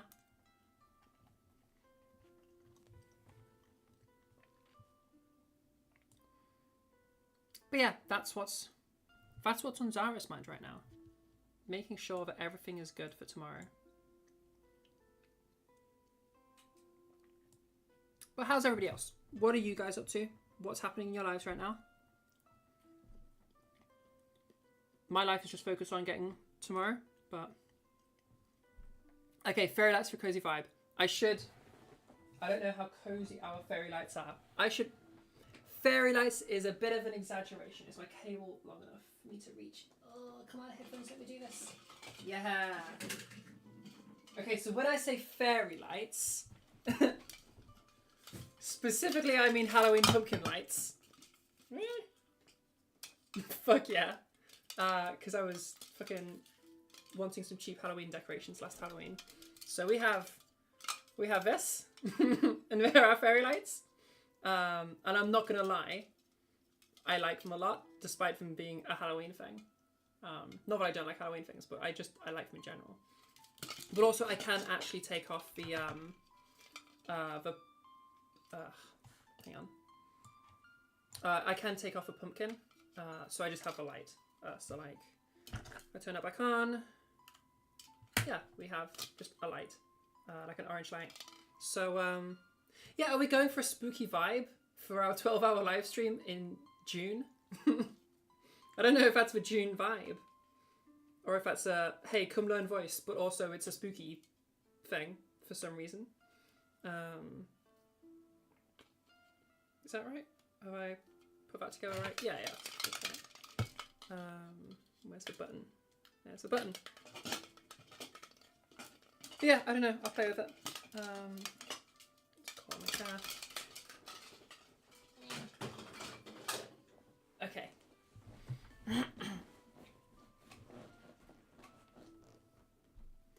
But yeah, so that could be it. That pumpkins or no, that could be an option for adding some background light, as well as having the... I might test some of this tonight. Like once it goes dark tonight, pop maybe like have the light coming from there, which I know is the opposite to where we normally have it, but I don't think I can fit that. I don't know. I'll move things around and I'll try stuff. So we can have our front light that is on me, and then we'll also have the fairy lights / pumpkin lights that can be like, I mean, you can't really see the mirror, but like around the mirror, or something. I don't know. Or maybe they're better off somewhere else. The camera's also very, and I can't change it. It's very zoomed in on me, so you can't really see almost any of the background. So I don't even know if background lighting can work. I don't know. I know stuff. I know nothing about lighting. And I don't know if it'd be an issue for having it directly behind me, but also if it's not directly behind me, you won't see it at all. Setups are so complicated. I don't know how this stuff works. I know how voice works. I can teach you gender affirming voice. I cannot teach you what to do with your fucking camera and your fucking lights.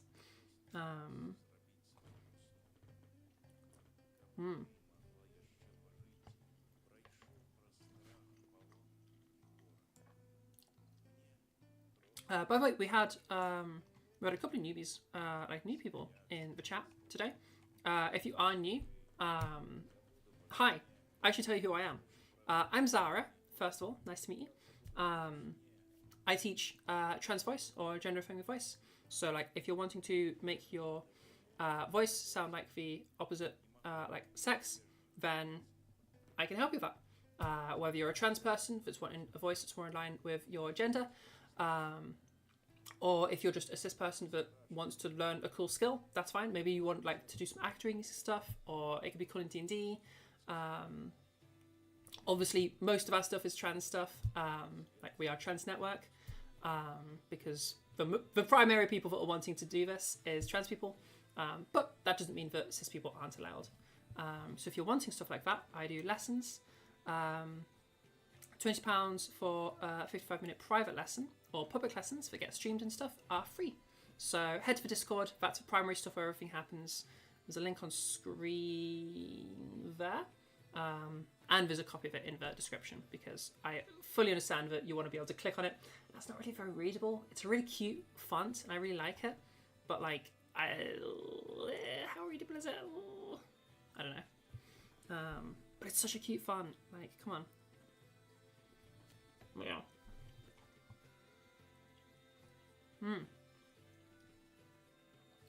If the only light source is behind you, it will leave your face in shadow. So no, there'd be a light in front of me, aimed at me, but from the side.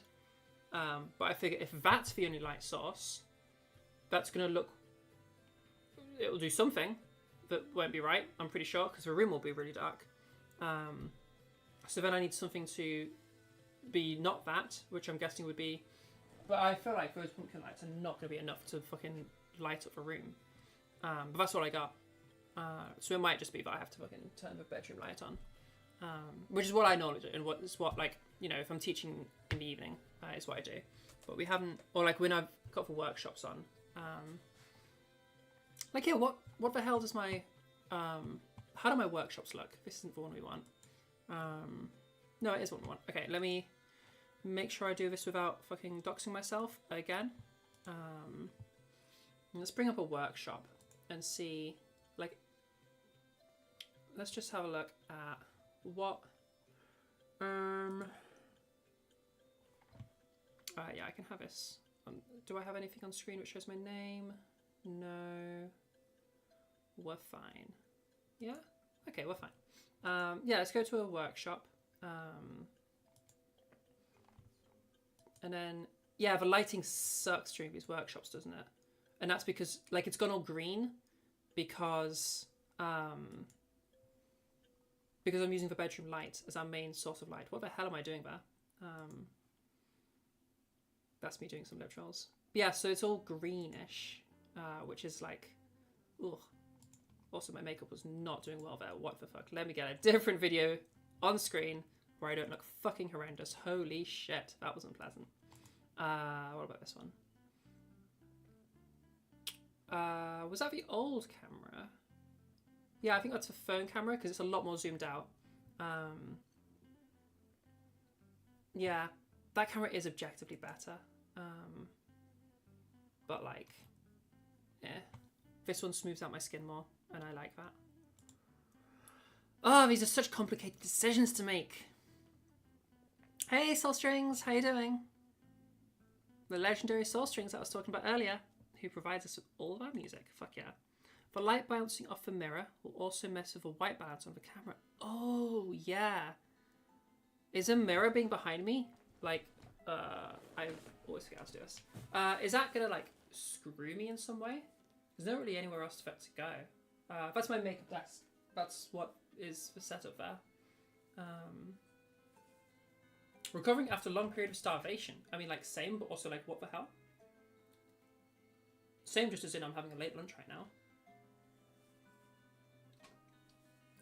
Why starvation? Soul Strings?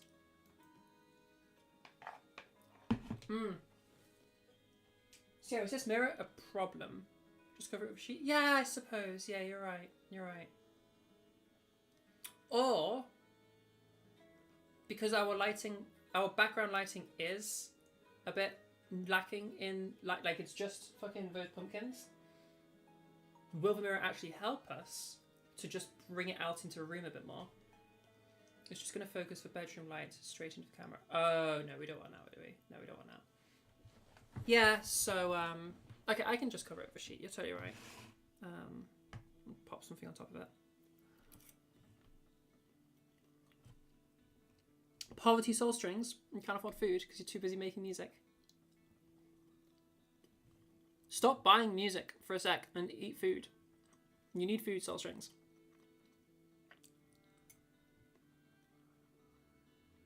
Oh, nice.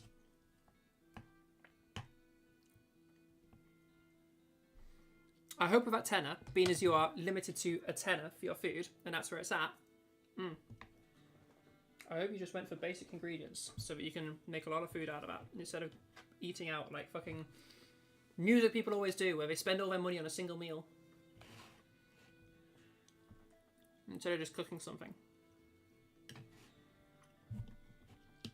Creative types, man. Too creative.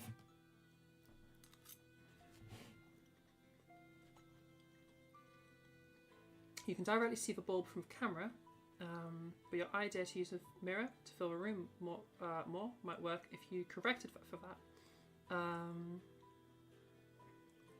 Oh, so you're saying, let me state that back to you to make sure I'm understanding properly. So you're saying that the mirror is going to be reflecting the bulb, like you're going to see the bulb in the mirror, and that's meaning that the camera is like extra exposed or something. And so, but if I was to angle things differently, maybe it'll just splash it out into the room instead of splashing it out into the camera. Did I get that right? So, for what you're saying, I would need to tilt the mirror, like, I'm trying to think about the fact that the camera is also mirrored, and to tilt the mirror that way, to splash the light out that way. That's where I want the light to go. So, like, have the mirror facing that way. Not like completely, but you know what I mean, just like tilt it a bit. It's like looking next to the sun versus looking out the sun. Yeah. So if I have a light going like out into this bit of a room, then that makes sense. Yeah. Today you're finishing your first voice video. Awesome. Yeah, it's 6 strings.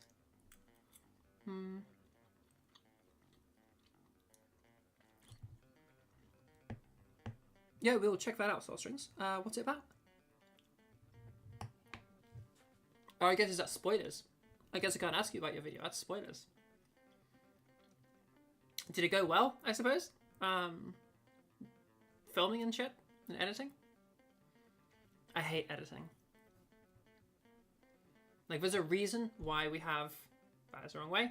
There's a reason why we have a goal over there. What's a way of pointing that makes sense? God, mirrors are so confusing. Cameras are so confusing.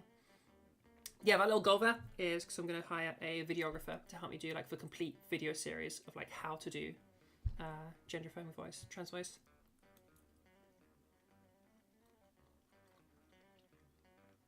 Took you almost a year to make just one video. Yes, this is what I'm saying. It's so hard to just make a video.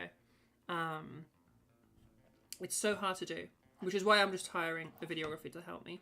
Because I've been trying to do it since December or something like that. I just haven't been able to make myself do it. Like I've tried and I just can't. Video making isn't something that comes to me intuitively. Like I can stream, that's a lot easier for me. Or like presenting my workshops, I can present the same information, but if I'm presenting it in a live format, I can do that and that's easy for me. But presenting it in a like prepared content video format is like, my brain can't even compute. It just feels like, yeah, it's really hard.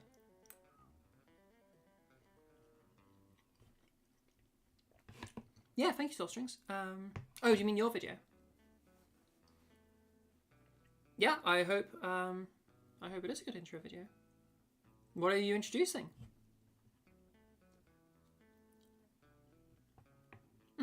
I didn't read your fucking message above it.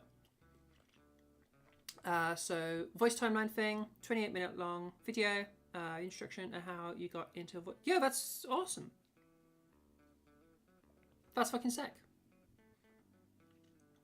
Yeah, I know. Okay, the problem is like the chopped up live stream.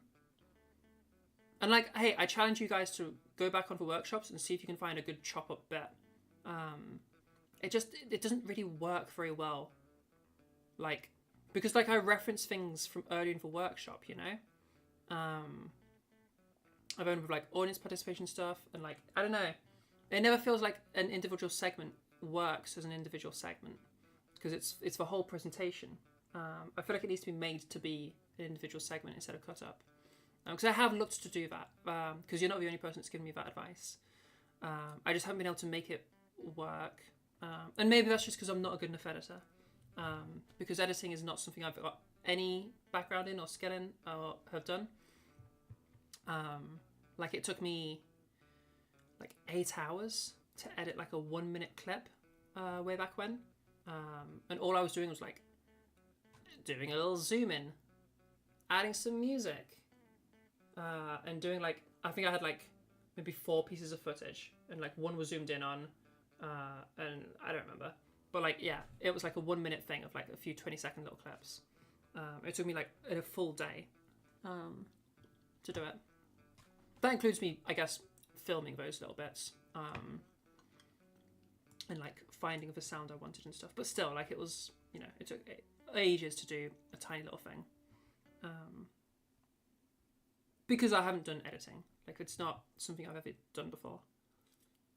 I'm sure if I learned it, I'd be better, but.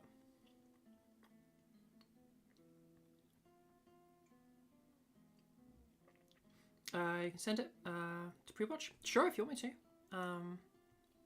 I mean, if you're uploading it soon, I'll just check it out when you upload it. I saw your little face reveal a little while ago.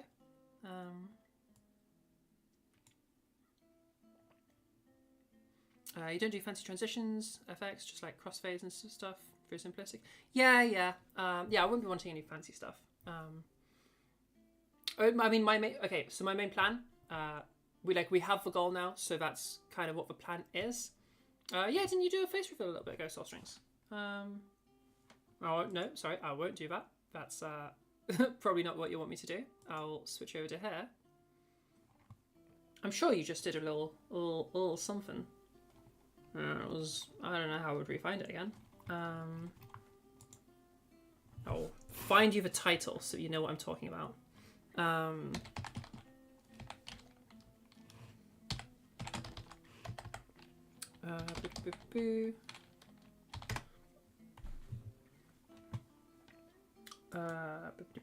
Soul Strings.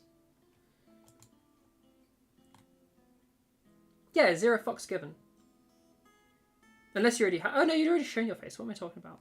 I thought it was a face reveal. I totally thought that was a face reveal. I'm sure you said something about... Yeah, because you said you're unmasking. That's it. Your face is everywhere? Well, freaking... Yeah, it is. I'm literally like scrolling through and there it is everywhere. Well, what did you mean by unmasking? You don't wear a mask anyway. I assumed it was face reveal because he said unmasking. Oh, autism things. Okay, that makes more sense. Oh. I thought it meant literally like COVID masks type thing.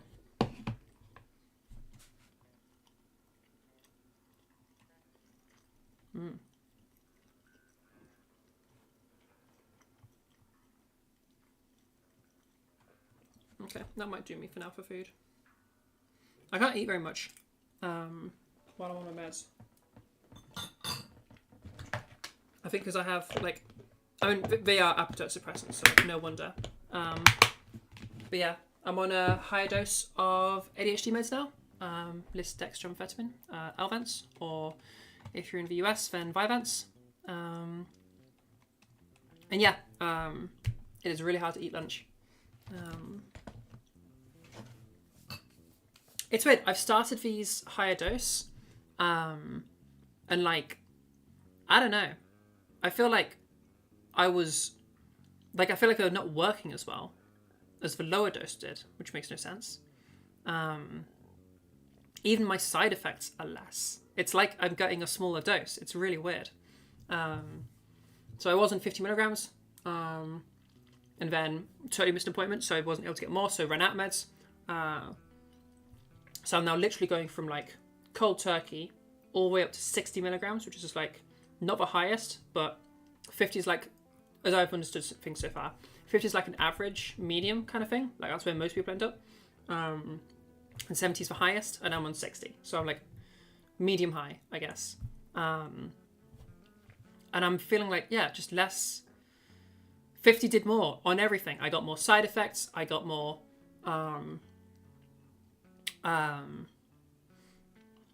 I had way better focus.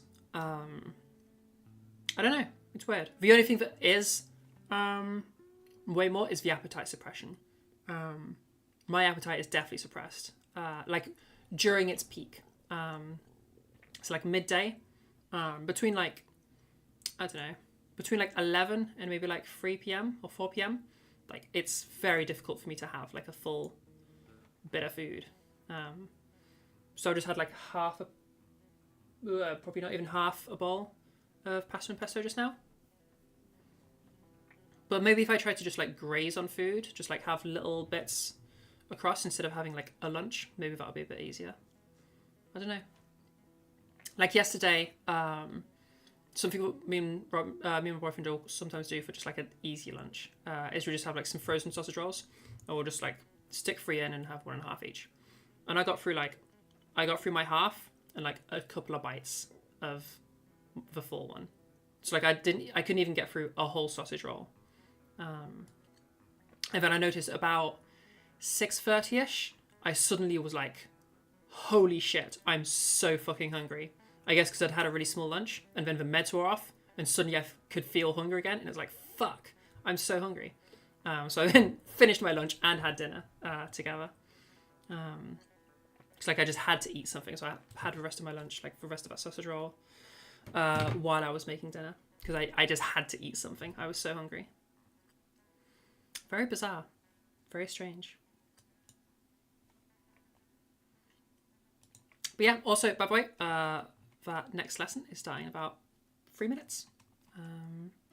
So we'll give another minute and then I'll start up the stage, do another ping in Discord, and start us getting ready for the lesson. With meds like them, it's hard to get the right balance. What works one day might not work the next. Yes, similar problems with your meds. Yeah, that's kind of a vibe I'm getting. I wasn't expecting, like, what I was expecting was, as we go higher in dose, yes, it's going to have a higher impact, although that might eventually cap out. But you also have increased side effects, and that's a balance we have to strike. Because obviously, being on stimulants, being on amphetamines, you have to be careful about side effects. The main one being, you guys can be in chat. It's totally fine. You can be in chat or Discord, whatever you prefer. If you're in this chat, you're earning your giveaway points. So I would say stick in that chat. I'll have both of them open on my screen. More in fact in a second. Yeah, in terms of the meds, yeah, I expect it to be like that balance of like, yes, we want to go as high as we can in terms of helping with symptoms, but also we need to be careful with your heart, because when you're on amphetamines, that increases your heart rate quite a lot. And it is like, I'm pretty fit and healthy. So pre-meds, my heart rate was about 60 beats per minute, like at rest, which is like, I'm pretty sure better than average. That's good. And then post meds, on the 50 milligram, I went up to like 90ish, which is like, we're getting towards like quite a high heart rate. Like we're still okay for at rest at 90, like between 90 and 100. But once we start getting towards 100 and plus, that's like, okay, we should probably do something about this. So I was like on that line. And then now that I'm on these, I'm down to 80. I don't understand at all. It's literally like the higher dose is just on all accounts having less effect on me. I don't get it. It's really weird. But also I'm only 3 days in to the higher dose. So maybe like just give it a minute. I don't know. Okay. Lesson in 1 minute. So let's do this. Yeah, you guys can stay in the YouTube chat. That's totally fine. In terms of chat, obviously I can't really pay attention to chat as much during the lesson because I'm teaching a person. I don't want to interrupt their learning. But I am always reading chat. And if you ask a question and I'm not able to get to it, I will get to it after the lesson. And I also try to work like your question into the lesson. So like I might answer it without you realizing it. So just look out for that. Okay, but yeah, lesson with Mary starting right about now. Hey, Mary. Invite to speak, and we'll turn music off. Hello? Hello. All right, let's get this over to here. Hi. Let's get my camera on. Ooh, that's not what I'm trying to do. Why has that done that? Oh, because I need to get a chat open. Okay, perfect. Hey, how you doing? Welcome to your first lesson, Mary. Hello. I'm doing good. Good. Yeah, I'm glad we managed to get ourselves set up. We literally booked in your lesson like last night. Yeah. That's sick. Okay, cool. All right, so because we literally booked you in last night, you haven't had all of the normal information we'd normally get. So I'm going to spend a little bit of time doing that with you now to make sure that you have all the information you're supposed to have first. So first of all, the big disclaimer. I am not a medical professional. I cannot help you with anything medical. And what we're doing right now isn't medical treatment. I'm not your doctor, okay? The closest we ever get to anything like that is if I hear something in your voice that concerns me, I might just say like, oh, maybe you should ask a doctor about that. But that's no, like, think of that as the same as just like one of your mates saying like, oh, maybe go get that checked out. Like, it's no greater authority than that. Yeah? All right. Yeah, cool. Okay. That needs to be like super, super clear. I'm not a medical professional. I don't have any medical qualifications. So I got an E in A-level biology. So I'm not exactly a biologist. This is more like getting a guitar lesson, except I'm teaching you something with your voice, or getting a singing lesson. I'm teaching you the skill of changing the gender presentation of your voice. Yeah? All right, sick. Okay, so we'll get a little bit of info from you. Let me get my little thingy up. Just need to get my little form up. We can fill out together. You and boop and boop. Okay. Why is my stuff not working? There we go. It's just being slow. So, okay. So you've only very recently come across me, I believe, because you saw me. Was it in Transvoice or was it in? It was one of the Discords. I remember I was helping people yesterday. Yeah, Transvoice. Yeah. So essentially, my name's Sarah. I go by she/her, by the way. I've been teaching since about October of last year. I've been doing workshops and helping people. So I started doing the first workshops in August of that year, and I've just been helping people in Discords for a while. I don't know how long. I don't know how far back you could go in Transvoice to find my stuff. And then recently I've tried to be more active because I should do that. That's a good thing to do. Yeah, I think that's all the main info about me. By all means, if you have questions just about me or my transition or stuff like that, you're fully welcome to ask stuff about that. Enough about me though. Tell me about you. I guess start off with voice-wise or. Yeah, well, let's start off. So important stuff like pronouns. How would you like me to refer to you? Are we going by Mari? What are we doing? Yeah, my name's Mari, and my pronouns are she, her. Okay, cool. I think my main goal of my voice is just to make it more consistently feminine. And because I just have a hard time doing it outside of training. Or as in, with other people, on the streets, things like that, Like using the modified voice in your day-to-day life. Yeah. Cool. We call that habituation. Okie dokie, cool. Boo, boo, boo, boo, boo, boo, boo. And in terms of practicey things, what is I guess being as you're already in your vocal journey, what does practice look like for you? How do you practice? And then what environments are ones where you feel comfortable practicing? I mostly just record and analyze by myself, maybe send it to people, things like that. Yeah. Cool. How often do you practice? I've been trying to do it daily again.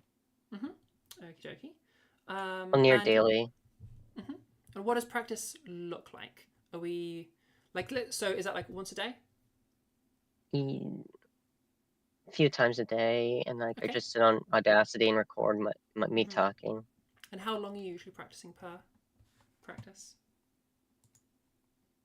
Probably in the combined total, maybe 45 minutes. Okay. And when you say combined total, is that adding all the practices for a day, or is that Yeah. okay. Yeah. So I'd Okay. say 15 minutes per session, maybe. Yeah. Okie dokie. Okay. Let me. I just do when I have free time. No worries. Yeah.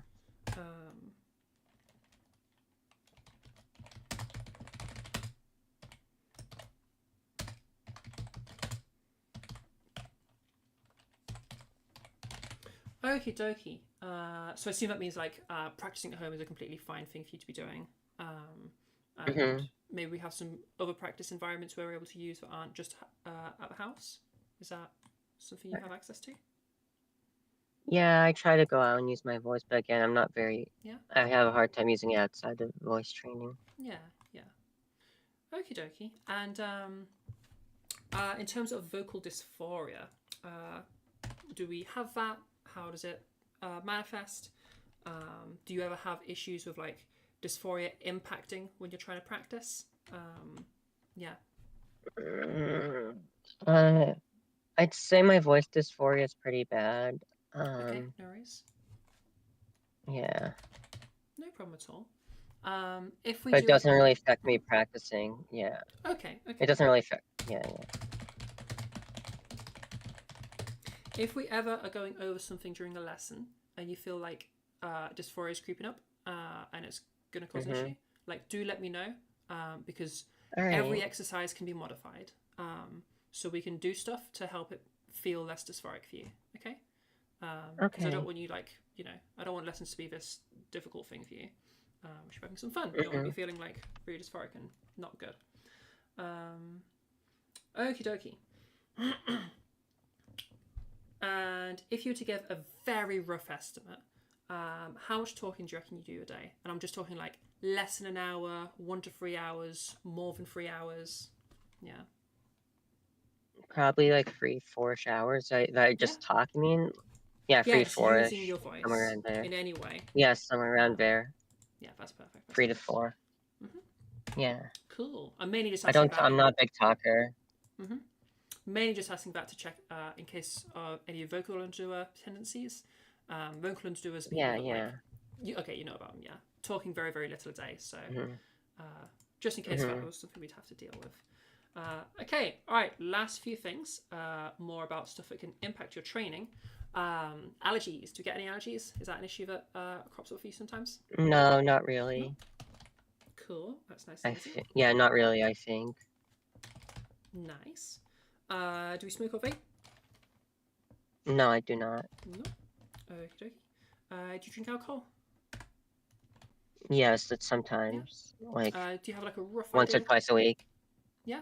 And roughly how much are we talking? If you know it in units, that's just like a can or two. Okay. Can or two. And did you say once or twice a week? Yeah.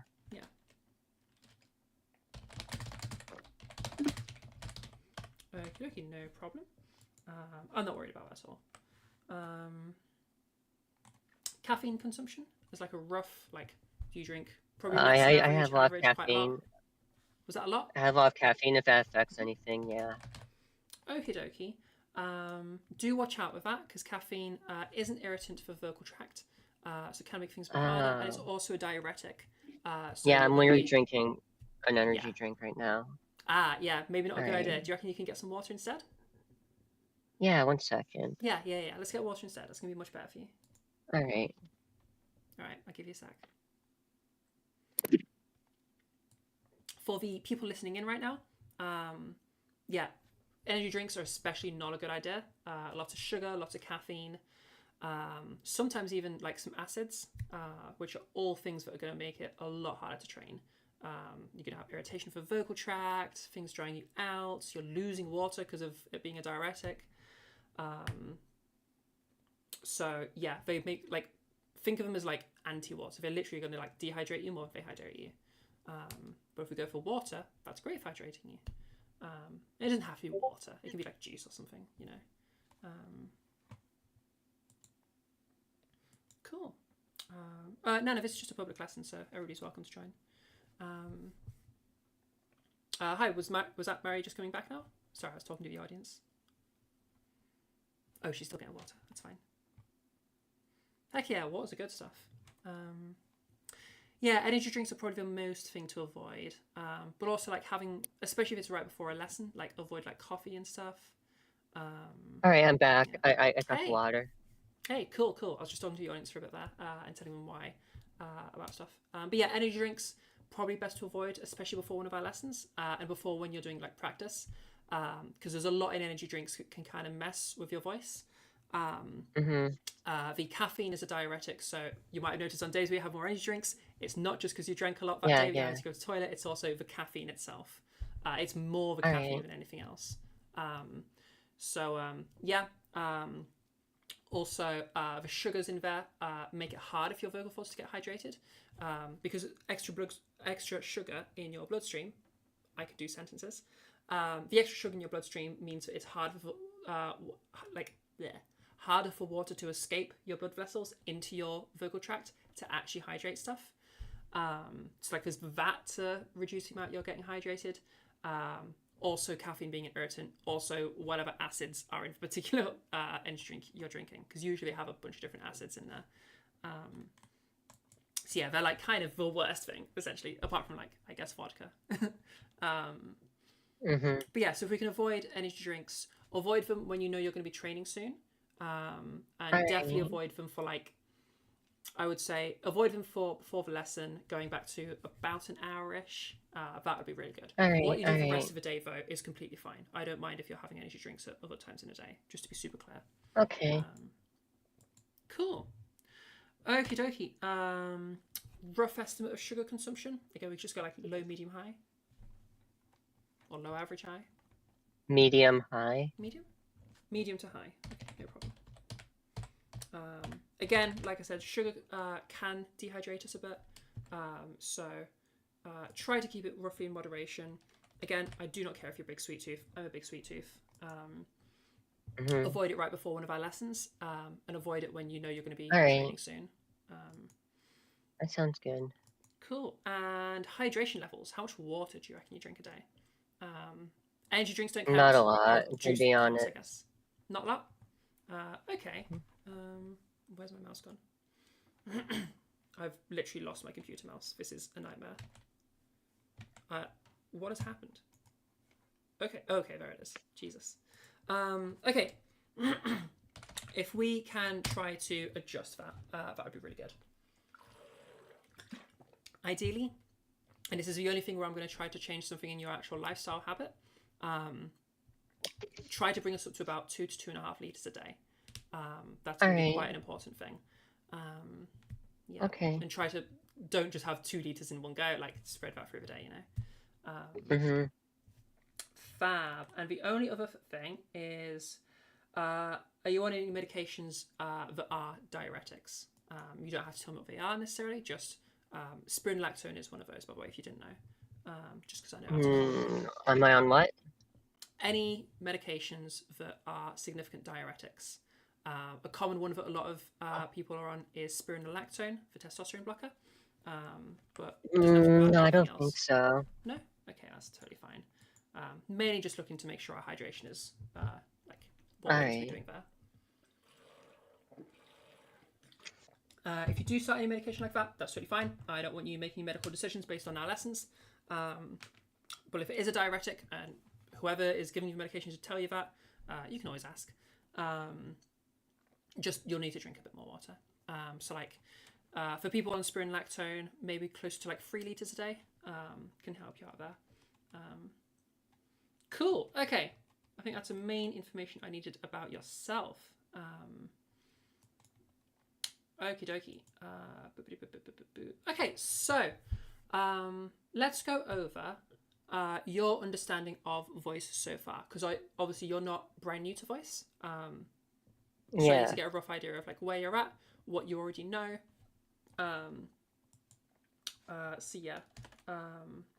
Remind me, are we going for feminization, androgenization? What are we going for?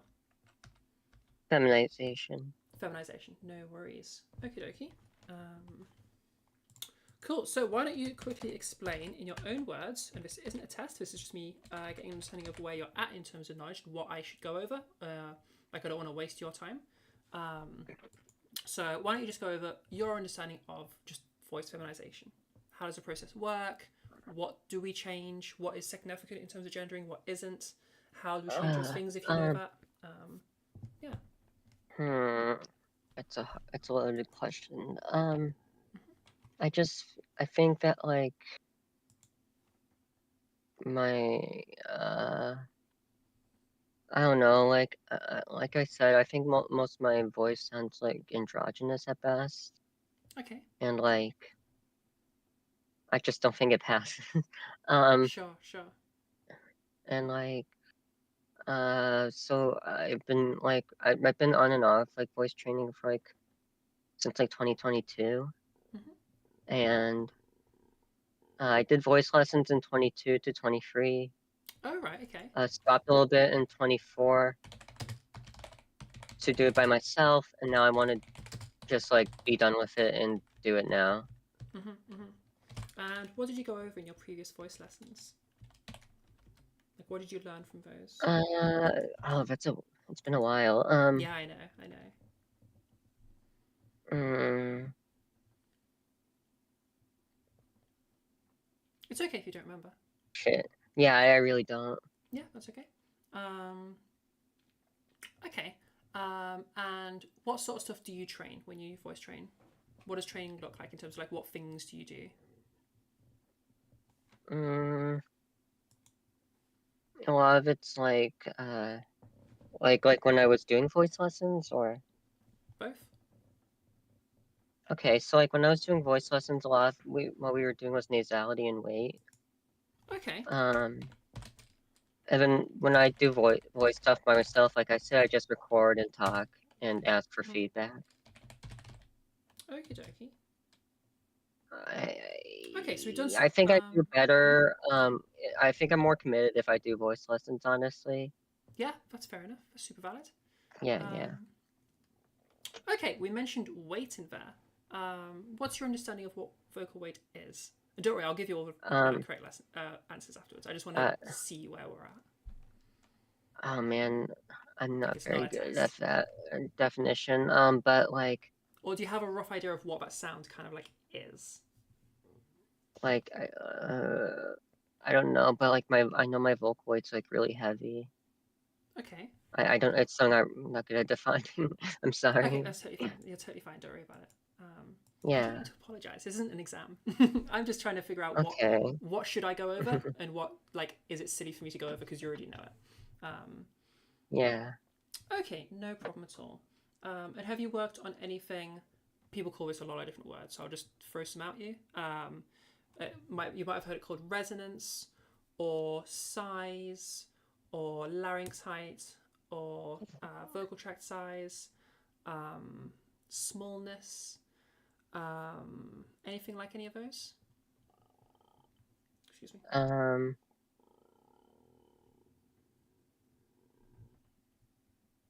That's okay if not. mm, If none of Wait, those what works, was it's the okay. question again? Sorry, I Like zoned so, out. yeah. Have you gone over anything to do with like? So people call this a lot of different words. Have you gone over anything to do with? It might have been called resonance, or it might have been called larynx height, or it might have been called Yeah, yeah. size, like one of those sorts of things. Mm-hmm. Yeah, Yeah, I've been oversized and all that, and resonance, things like that. yeah.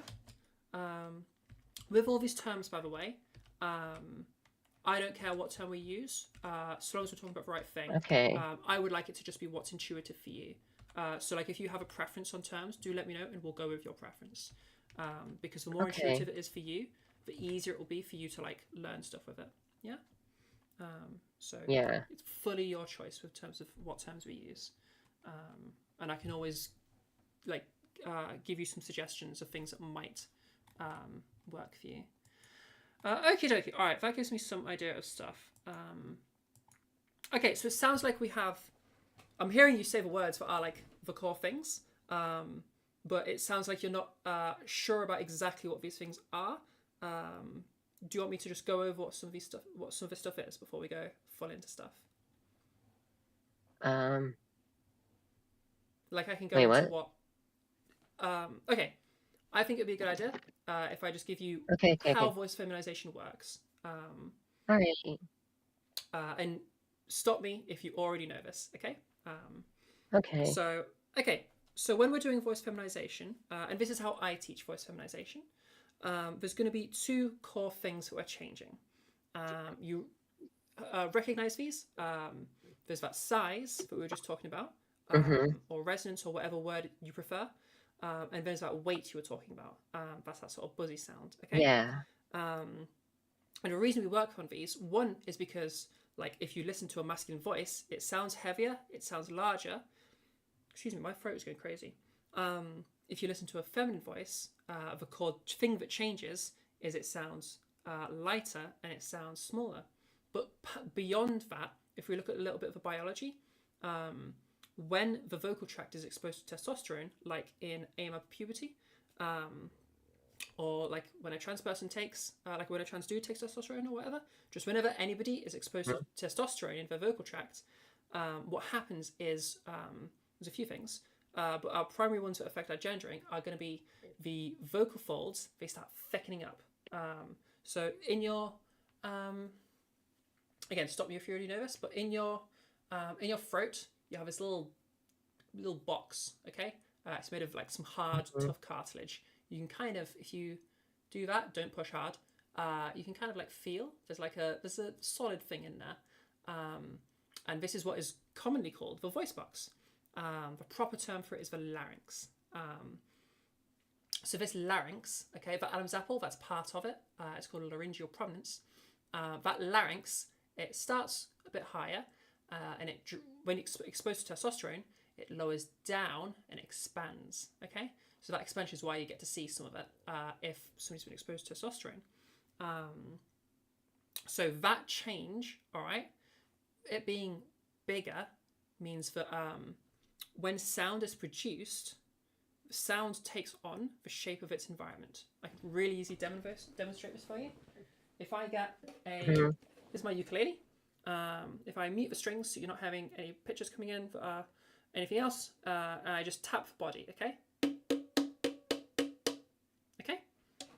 So that's the sound of me tapping on the body, and then that tap, okay, it's vibrating the air, and that's resonating around through that box until eventually it expels and reaches my microphone, okay?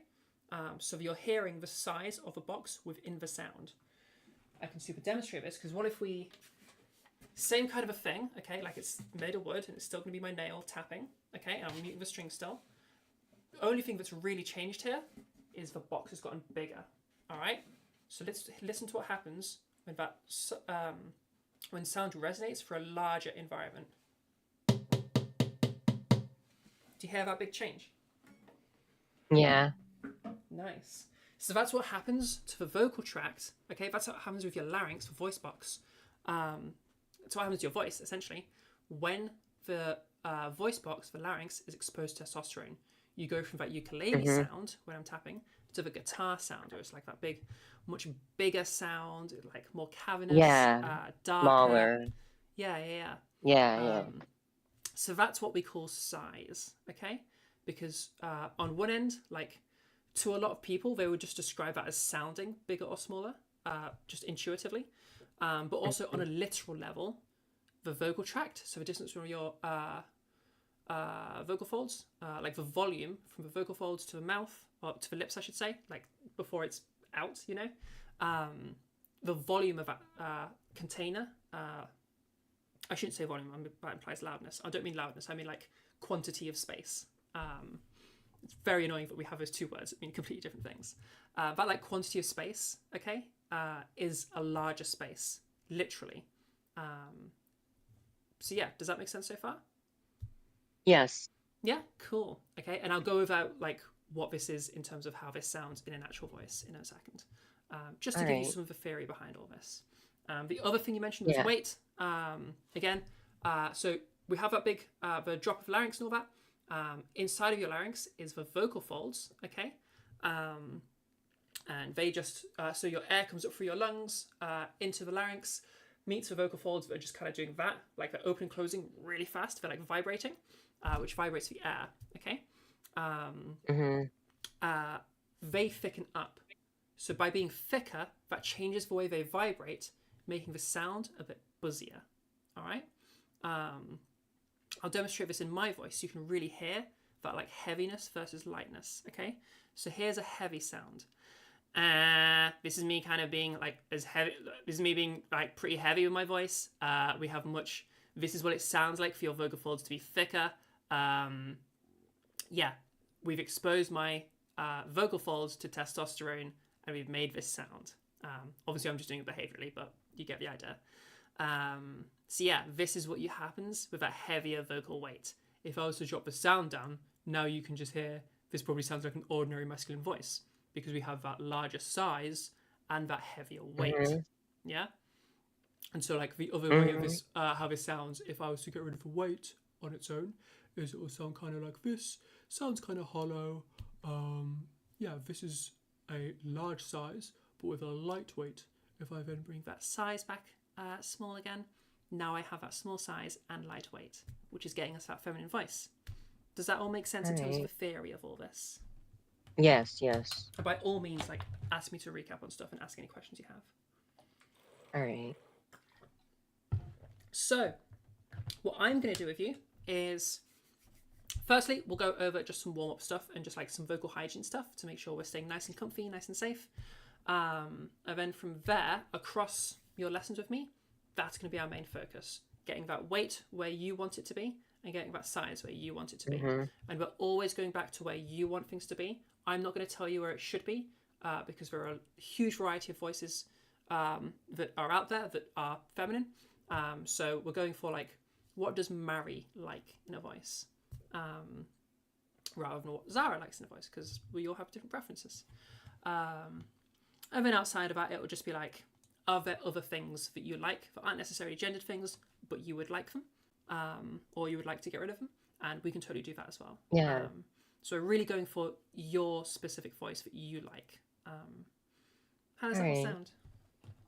That sounds good. Yeah. Okie dokie. Have I missed anything? I think that's everything I needed to check in on.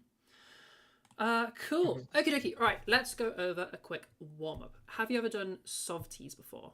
Might have done it from your last coach. You might not have. Wait, what was the question? SOVTEs. SOVTs. Do No. you recognize that name? No? That's totally fine. No, I've heard of it, but I don't know what it means. Yeah, that's totally fine. It's an acronym. It's got a big scary name, but when you break it down, it's a lot less scary. SOVTs or SOVTEs. I'll write it in the chat.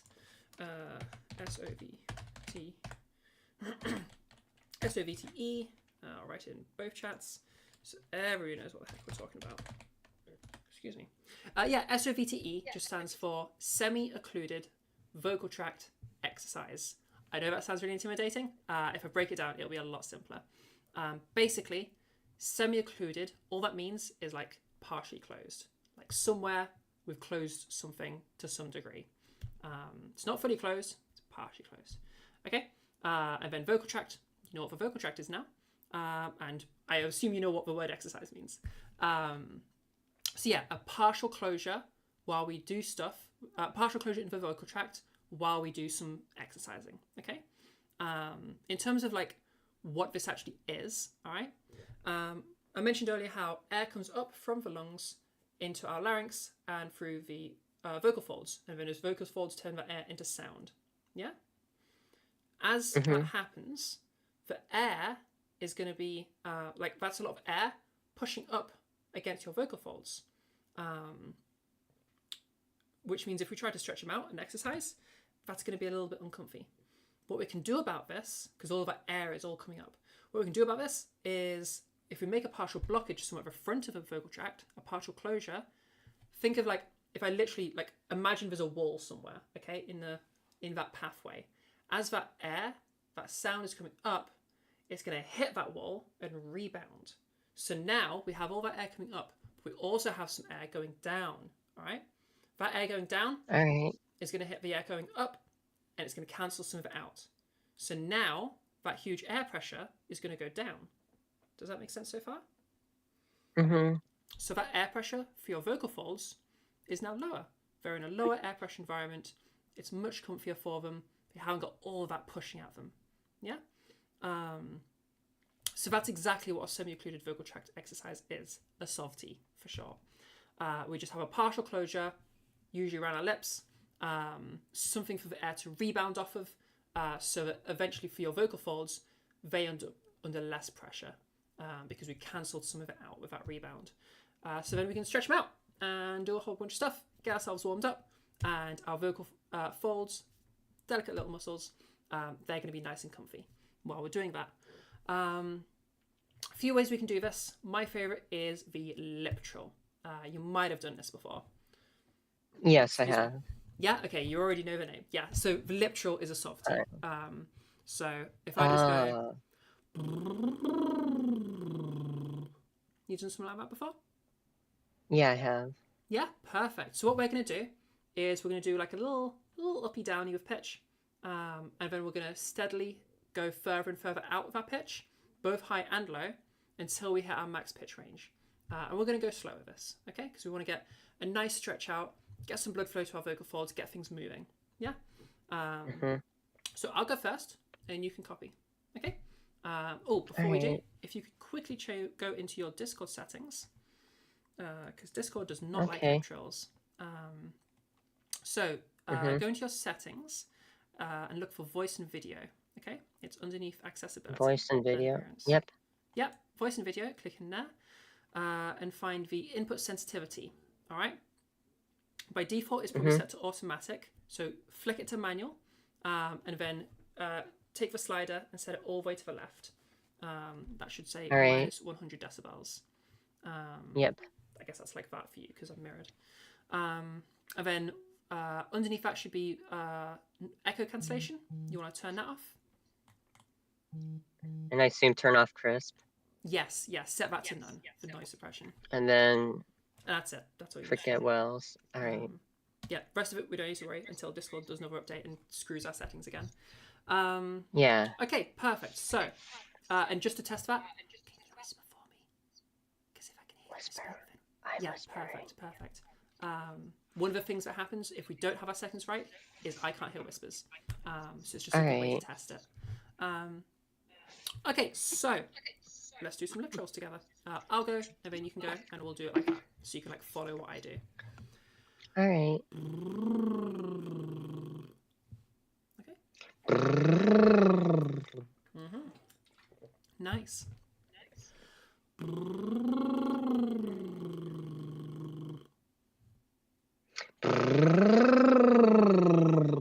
Nice.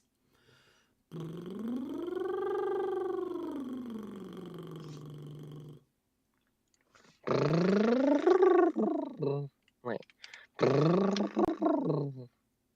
I can't do that.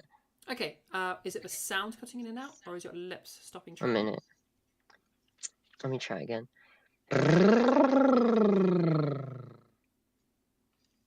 Okay, I think what's happening Like is actually you found your break. So was it more like was there a part where it was going like in the voice? Yeah. Yeah. Okay, don't worry about it. Just try to continue going as that happens. Don't even worry about it. In theory, we could smooth it out, but given that I'm just teaching you like talking, we're not going into like singing and stuff. It's not a big deal. I don't care if you're like switch between. So what's happening there is, you got your normal talking. We call this M1. We then also have some people call this chest voice. It's a bad word. We don't use chest voice there, but you can call it literally anything else. I just don't like chest voice. It doesn't mean anything. M1 is the proper term, and then we also have that little shift that happens. That's M2. Okay. You might know it as falsetto, or some people call it head voice. We don't call it head voice over here, but I don't care if you want to call it falsetto. That's fine. So like, if I talk over here, this kind of a voice, do you know the sort of thing I'm talking about here? Yeah, I can do this voice. Yeah, nice. Okay, so that's your M2. Yeah. Okay, whereas the normal talking is M1. So what's happening is, as we're going up in pitch, eventually you need to switch into M2. So that little like thing that was happening in your voice, you were just switching into M2. And because it's a smooth slide, you were having a little struggle there. That's totally fine. Don't worry about it. Yeah. All right, let's keep going.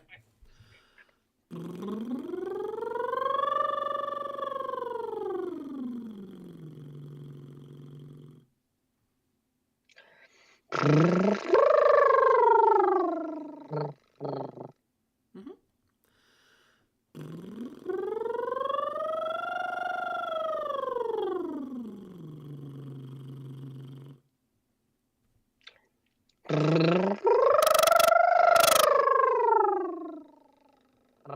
Nice. Excuse me, my throat is going crazy.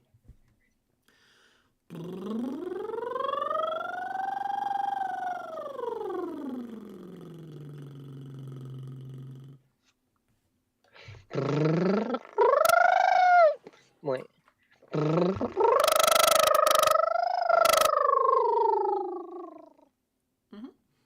As we're going higher in pitch, if I asked if you're pushing to get to the higher pitches, is that something that you feel like you're doing?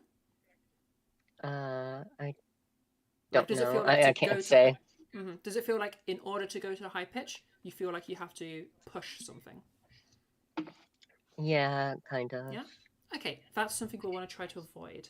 I want you to think. Actually, of no, wait. Like pushing my larynx? Is that what you mean? not like a physical thing. It's Oh, like, okay. No, never mind. like Never it mind. feels No, like then. a pushing kind of a thing. No, it doesn't. Oh, okay, that's fine. I thought I meant like pushing up my larynx. Oh, yeah, no, that's a separate thing. Don't worry about that. All right. Excuse me. Yeah, I'm more going for like, are we being gentle with our voice as we go to higher pitches, or are we trying to like push for that higher pitch? Because when we're really pushing for it, it can be a bit like straining on the voice, and it can make it harder for us to get to those higher pitches. But that's fine. It can also be really difficult for me to know whether it's happening or not, which is why I check in, because of compression on different microphones. Okay, let's keep going.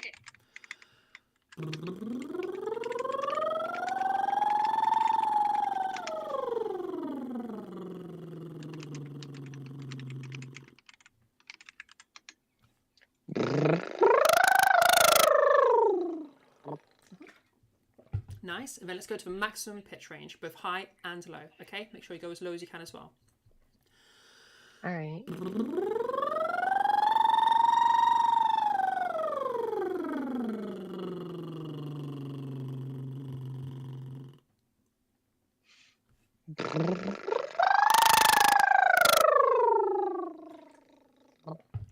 Nice, well done.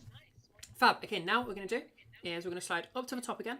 We're going to do a little pitch siren, okay? It'll kind of sound like a nino, right. nino, nino. I'll show you what I mean.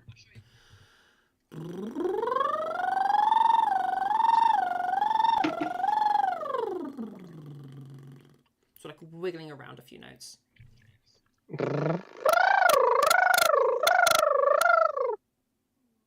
Nice. Was your I think it was actually the microphone. Did your sound like in your voice stop a part of that, or was that the microphone? No, it didn't. Okay. Ooh, that's interesting. Because that sounds like an issue of input sensitivity, but I can see your box is staying green. Could be something built into your microphone, which I can try again if you want. Yeah, try again. I'm just going to listen to see if I can tell what's happening. It's a software issue.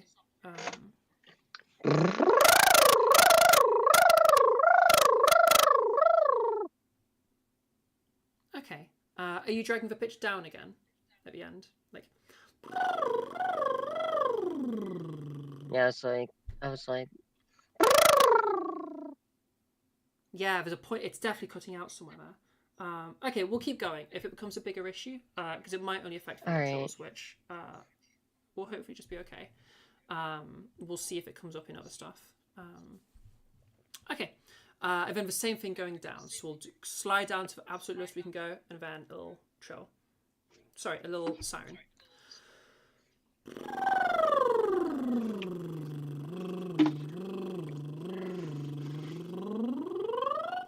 Then back up again after. So go. Wait. Can you do it again? Go from the top as low as you can go. Sorry, I'm not come off of camera. So from start at the top, slide down all the way to the bottom, siren, slide back up again. Yeah. So.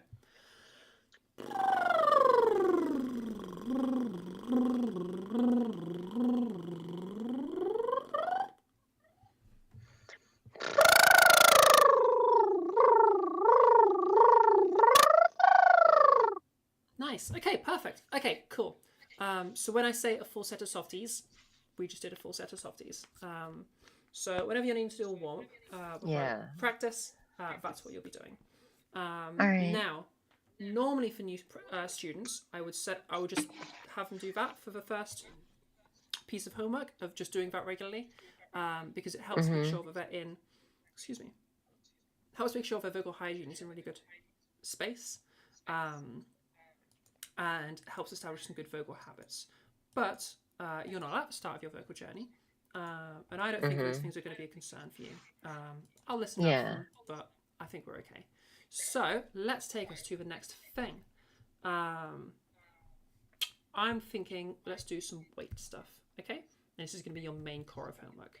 So we talked about weight earlier, and that's essentially those vocal folds are thickened up and creating a bit more buzz as they're vibrating.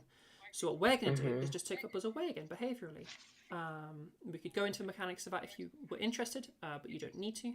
The main important thing is changing the sound, okay? You don't necessarily need to understand the underlying stuff unless it's something you are interested in. So our drill for doing this, and by the way, everything that we're going to do in voice, I don't want you listening to your body, I want you listening to the sound, okay?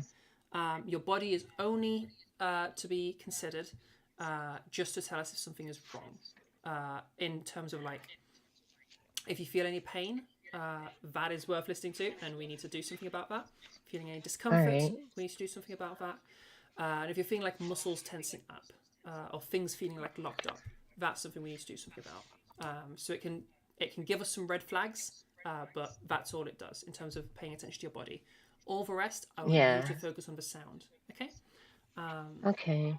So one of the nice little things about weight is, for reasons to do with the like underlying things of weight, weight has a connection with pitch, in that as you go higher in your pitch, it's easier to go higher if you have a lighter perceptual weight, okay? Less of that buzziness, all right? And it's easier to go to lower pitches if we have, well, it's necessary to have some extra perceptual weight, go a bit heavier as we go low enough, okay? So what we're going to do is we're going to take advantage of that. We're going to do a little pitch hill, okay?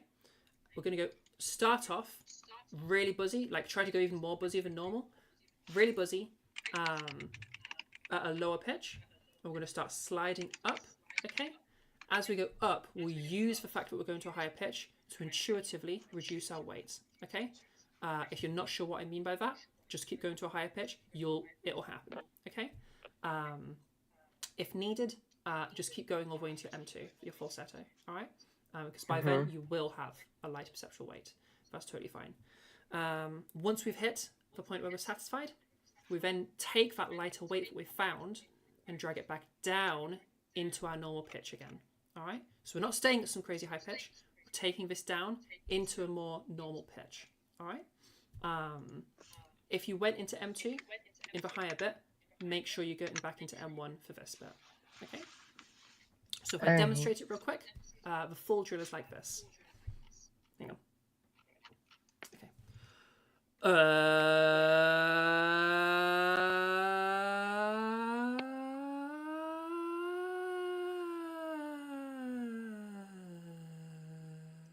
And then I take that into some talking, where I'm trying to keep that light weight, that gentleness in my voice. So hopefully you can hear a big change from where I started in the drill, because I started off with an where I would have been talking like this. So do you hear that real big difference in the buzziness there? To hear, yeah. So that's the drill, okay. All right. Is there things that I need to tell you to watch out for? I think we'll be okay. So do the drill, and then try listen to that sound you end on. Don't go too low of a pitch, just go to what is a comfortable, like your normal pitch. Take that light weight down, listen to the lightness, like try to focus on that lightness so you can like be ready for what that's going to be like as you start talking, okay? And take that into your talking. And then for the talking, why don't you tell me about one of your hobbies? Just for something to talk about. Or anything. It doesn't have to be a hobby. I like computers. Yeah. I also like biking. We'll do the drill first, and you Um, can tell me these things uh, uh, with uh. that light voice. Yeah, So I that's what go. we're going with. Yeah, yeah, Wait. So I go. Wait. How do I do it?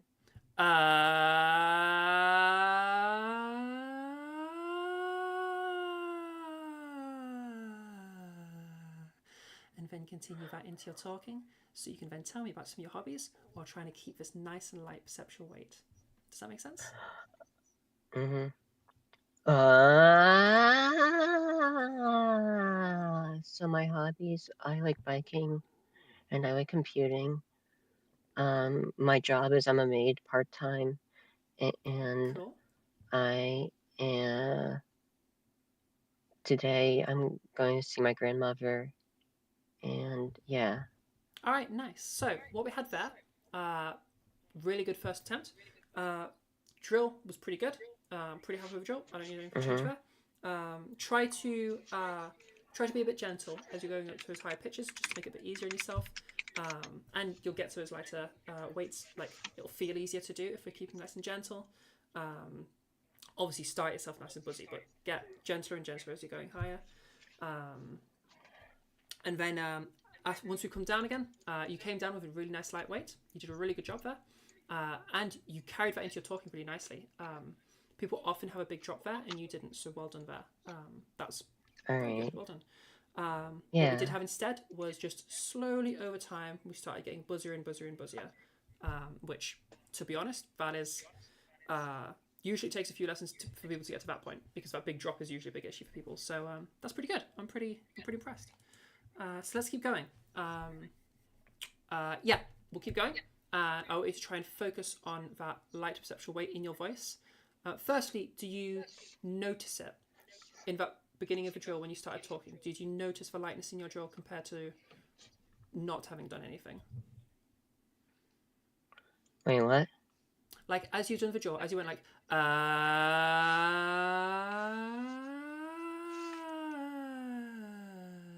and then you started talking, did you hear in your voice how it had that lighter aspect to it compared to having not done anything, compared to unmodified? Mm, Maybe go for it sorry, the again and see question. if you can hear it. Yeah. 1, 2, 3, 4. Do you hear that gentler aspect in there? In that 1, 2, 3, 4? Yes, I do. Yeah, good. I Good. do. So I do. that's what we're going for. So this is what homework's going to look like. Practice the heck out of All that drill. right. And we're going to try to get that light perceptual weight into our talking. So every time, practice for drill. It'll be helpful to you if you record these as well, so you can check back on your work. Because Yeah. it can be tricky to hear those drops as you're talking. But if you listen back to it, like, oh, there were drops there. Do try to like listen to your voice and see if you can hear those drops, and then use the recording to be like, oh, I missed some here. Wait, can I take a recording of what I'm supposed to do for homework? Yeah, of course. Yeah. Record anything you want to. Okay. Tell me when you're recording, and I can start that explanation again if you want. Yeah. All right. Wait. All right, I'm recording. Okay. So for homework, I have to do 1, 2, 3, 4. This is what I'm supposed to do. Yeah, perfect. Like that? Yeah, exactly. All So right. keeping that light sound you had at the end there was great. So the whole idea is, and make recordings as you practice it, do the drill, and then add a little bit of talking. So not just a 1, 2, 3, 4. I want just like, that's good for your like thing to listen back on. But in terms of your actual practices, I want you to go for like just talking. So earlier I asked you to just talk about your hobbies, talking about anything. Specifically, I'm not really wanting reading. I don't want any rehearsed lines. We all love a bit of Heat from Fire, but I'm not after Heat from Fire or Rainbow Passages or anything. Just talk. And you can, like, it doesn't matter what you're talking about. Just anything off the top of your head. If you're struggling for a topic, maybe tell yourself about your plans for the day or what you've been up to that day. Or, I don't know, explain something about how computers work to yourself. So anything, go, explain the drill. and then start talking. Yeah, just talking. Does that make sense, as opposed to like reading or something that you've memorized? Yeah. Yeah. Cool. because I don't want to feminize your reading voice. I want to feminize your voice. You Yeah. know? Okay, sick. Do you have any questions so far? Because we've gone over quite a lot today. No, not really. No? So, Totally yes, fine. just my homework is doing that, and that's it, really. Yeah, that's what we're going to Doing start as with. much as I can. Yeah. All right. In terms of the way, don't worry, we've still got a few minutes left. In terms of the way Can I homework is try right working- now? Yeah, go for it. Absolutely. All right. Do you want a topic? So today I'm going to see my grandmother, and we are going to go, maybe get lunch and chill out a little bit. She's Nice. coming with a dog, and I get to see the dog, which I like. Nice, good. Okay, from the point of she's going to bring the dog, we had an extra bit of business come in there. I think what happened is you were thinking about the next thing to say, and as you started to think about that, you started to forget the voice. Really common thing, don't worry. All right. So yeah, thanks for coming, Nana. No worries. Yeah, okay. Good shit so far. So your main thing to focus on there, that gives us some extra information of what you should look out for when you're practicing, okay? So as you're going through the talking, and this might be something that you won't hear straight away, but in time we'll build that up in terms of your ear training. Yeah, as you're going through, watch out for when you have to think about something. Try not to let that, excuse me. Try not to let that weight slip away from you as you're thinking about what to say. Yeah? That's really something that you know that you need to look out for. Anything else? I think that's just good. Okay, let's do a couple more practices until we get to the end of your set. Yeah. All right, go for it again. And you can tell me about what kind of dog has she got? How old is it? Tell me all about this dog. I love dogs. So drill first. My grandmother's dog is a Jack Russell. It is black. It is white, and it is brown. We didn't shed very much weight there. Let's go through the drill again and try and get a bit more weight. Don't try to rush the drill. Take your time with the drill because that's the thing that's going to set you. Okay. Okay.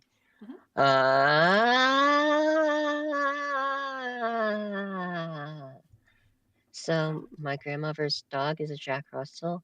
It is white and brown. I think it's a very cute dog. It's very small compared to most dogs, but I like it. Okay, I think we struggled to get as light as we were before there, but we're definitely getting somewhere with that. Yeah.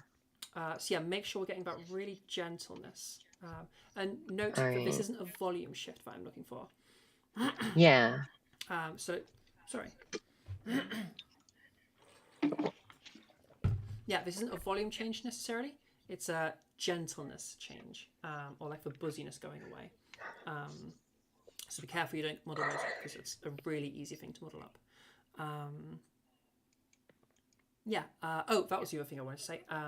Whenever you hear yourself slip, those are the, like, what we're aiming for in the early days is for you to notice it when you slip, because that's when we can make big progress. Whenever you notice it slip, I want you to just re-drill and carry on. And never try to fix it on your own. Use the drill to fix it, okay? The drill is what we're going to use as your, like, slider for weight. So, like, you use that slider, you shed that weight, okay? And then, that weight is moving it back up. Okay, use the drill, slide it back down. It's coming back up. Use the drill, bring it back down. Even if you have to do it, like, over and over again, like, that's how we make progress.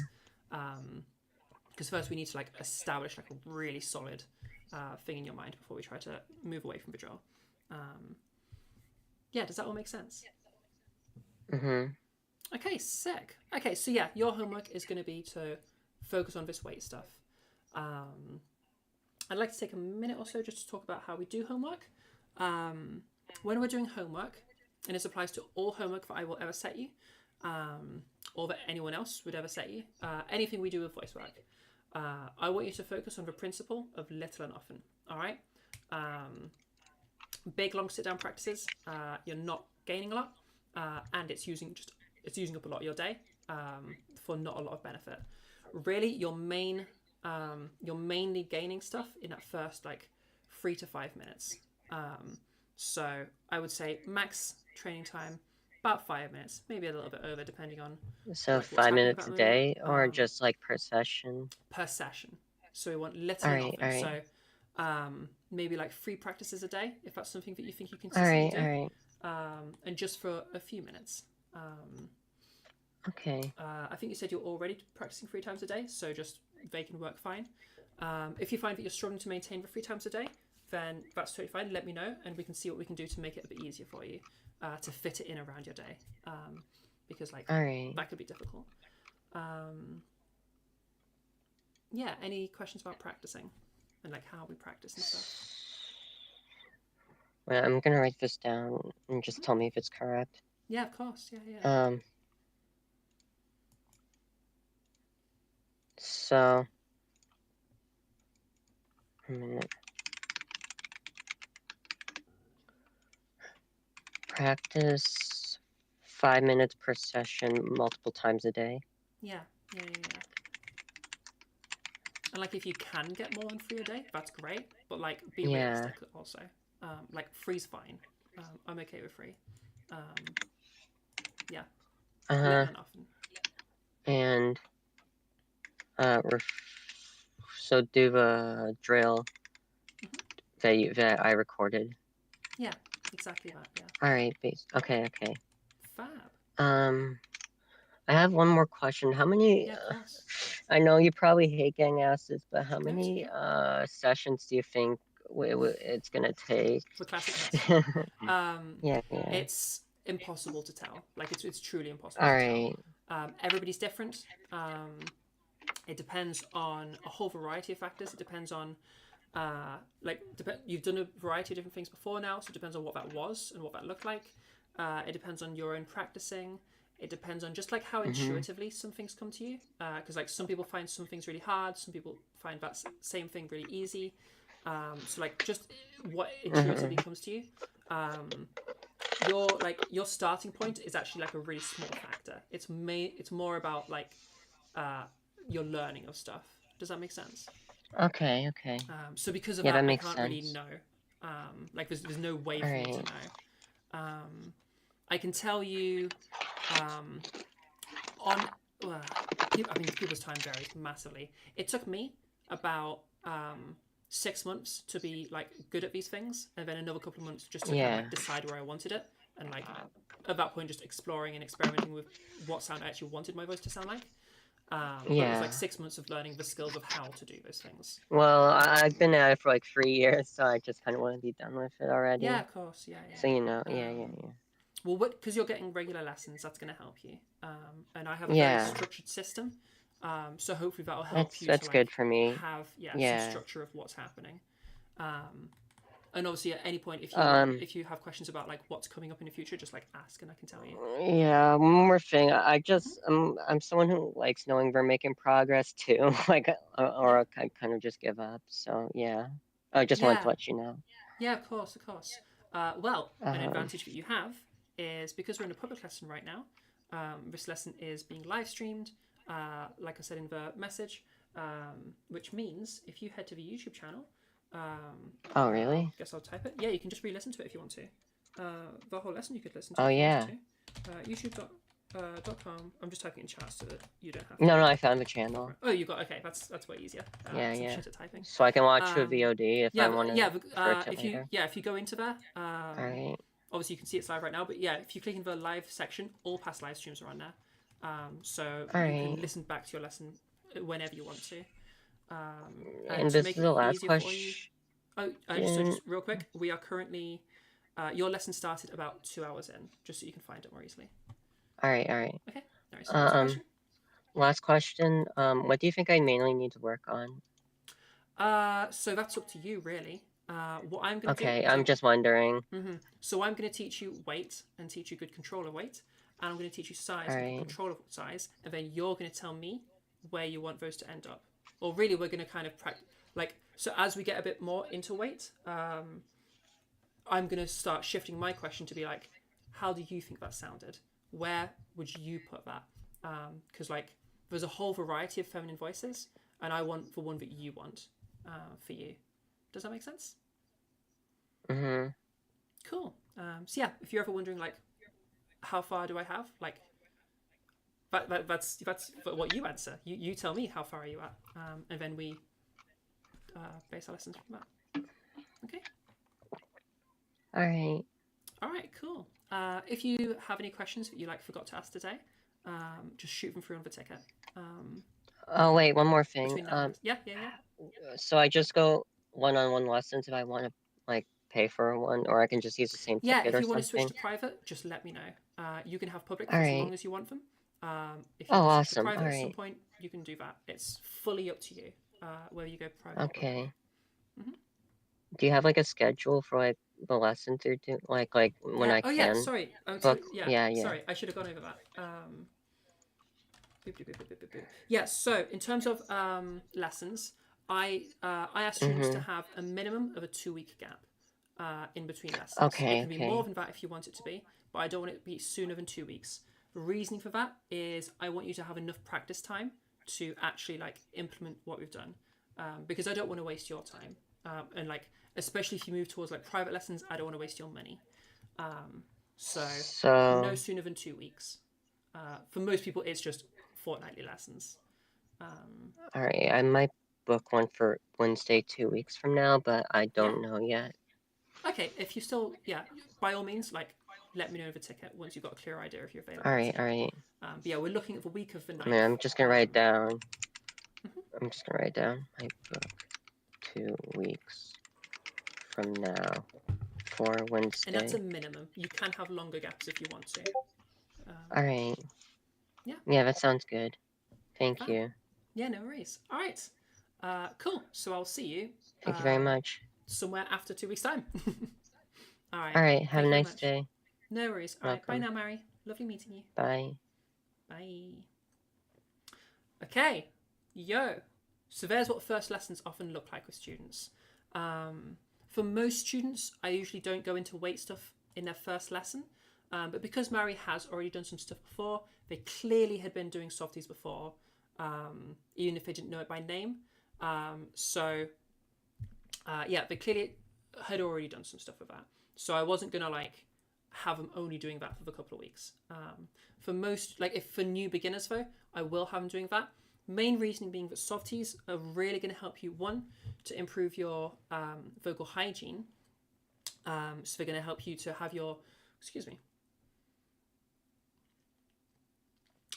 if you've experienced any muscle atrophy through just lack of voice usage, which affects a lot of trans people because a lot of them feel uncomfortable using their voices, then that can help you to build a bit of strength back.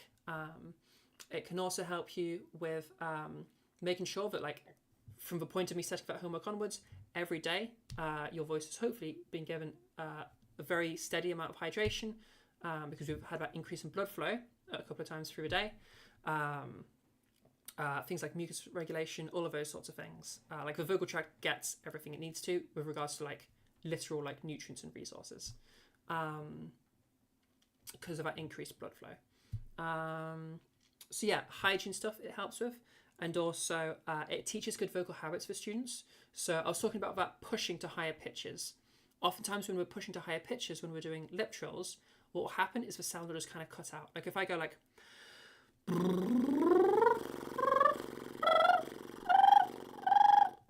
things like that happen.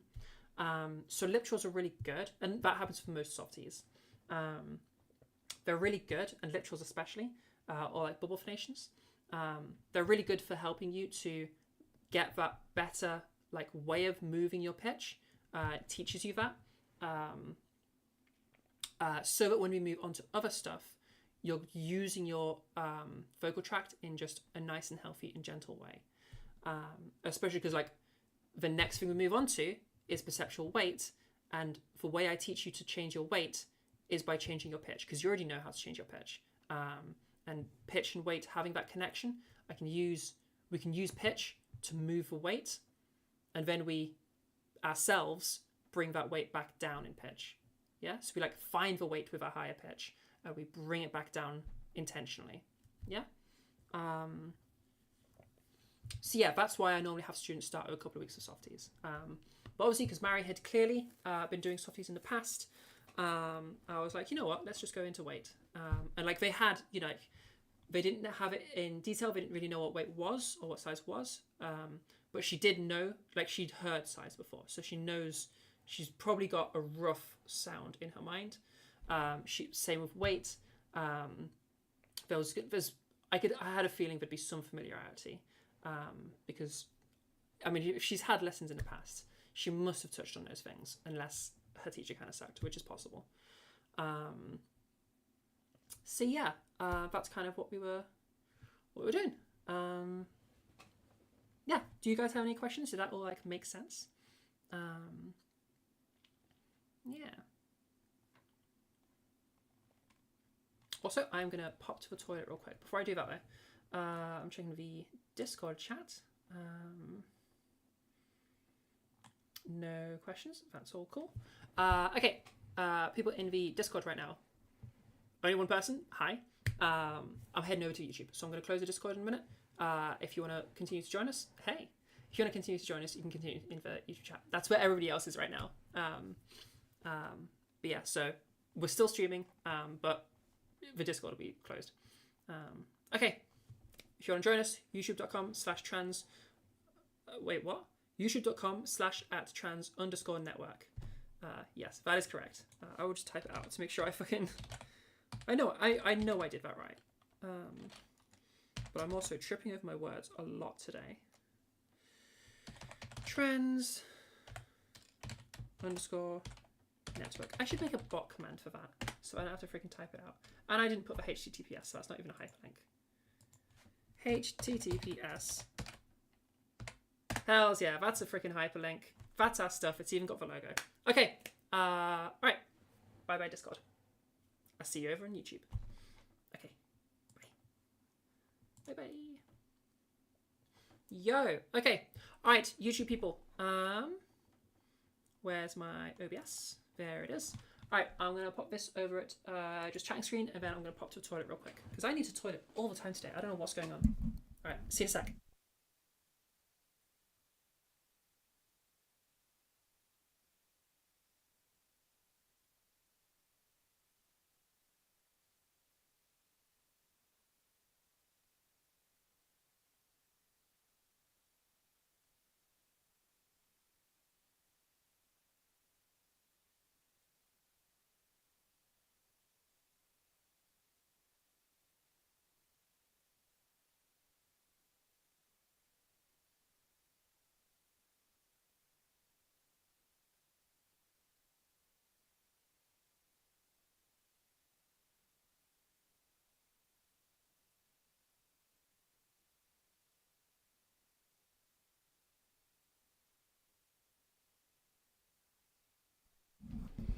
Hello, my beautiful people.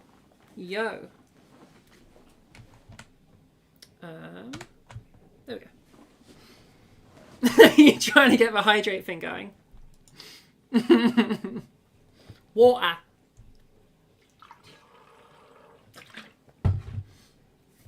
Yeah, I don't know. I am like, I don't know. Today is to be fair, I am drinking quite a lot today. Because this was, I filled this up in the morning, but like had already drank a bunch before that. So I guess I have gotten through quite a lot of water today. And it is only 3 o'clock. Yeah, I guess I probably just have drank a lot. I think it's, I think what's happening, and we're going to solve this right now, I think my lips just feel really dry. Like I feel like I have really dry lips. That's making me want to drink more. So let's just fucking do a little chapstick thing. Oh, hello. Oh, if I can plowing through my water as much. Okay.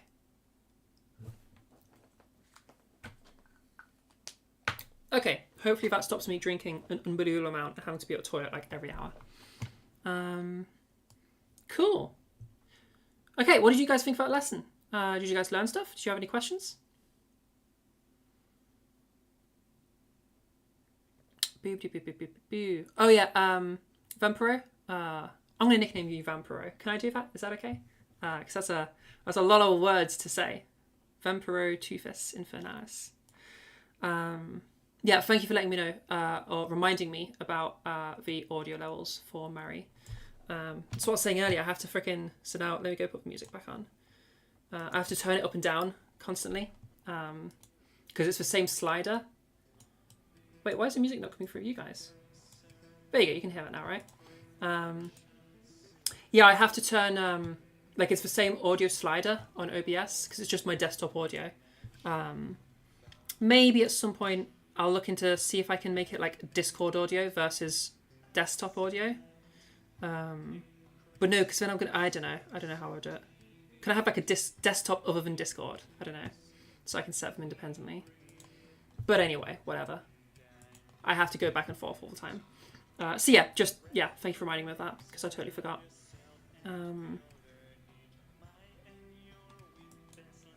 It takes one session to train your voice. One really, really long session, sometimes years. Yeah, true. Yeah, so I've kind of stopped like suggesting it to students just because nobody does it. Because to be fair, it's socially very difficult to do it. But in theory, if you wanted to get the fastest training, so Mary could like just start using that weight stuff in their full-time voice from now onwards. And they would make amazing progress between now and see, that's why I feel like I'm having to cough a lot and clear my throat a lot. I must be thirsty. Why? I don't understand what's happening. Like, I'm both drinking a lot and thirsty a lot and going to the toilet a lot. Why can I just not retain my water today? I've had literally not a single thing that is a diuretic. But yeah, in theory, if you just take the thing you learn in a lesson and from the lesson onwards, make that change to your voice and just do it all the time, even if you're not doing it well, like, you're basically in permanent practice. Which is like, I mean, you're obviously, we can't literally, you've maxed out. Yeah, so for those that feel comfortable doing so, but obviously like socially that's so difficult. You have to suddenly explain to everybody like, hey, like my voice is going to have a significant change to it every 2 weeks for the next 6 months. That's going to be a lot for most people, socially speaking. So like, yeah, for most people, it's you learn as much as you can of just learning to do your voice without using it all the time. And then once we get to a point where it's going to be a struggle to get more, then we make the switch. And from the switch, we start ironing things out as well. Or for some people, if it's really needed, in my case it was literally like I had mastered my voice and had exactly how I wanted my voice, just like ready to go as soon as I came out. And then like, yeah, that was that.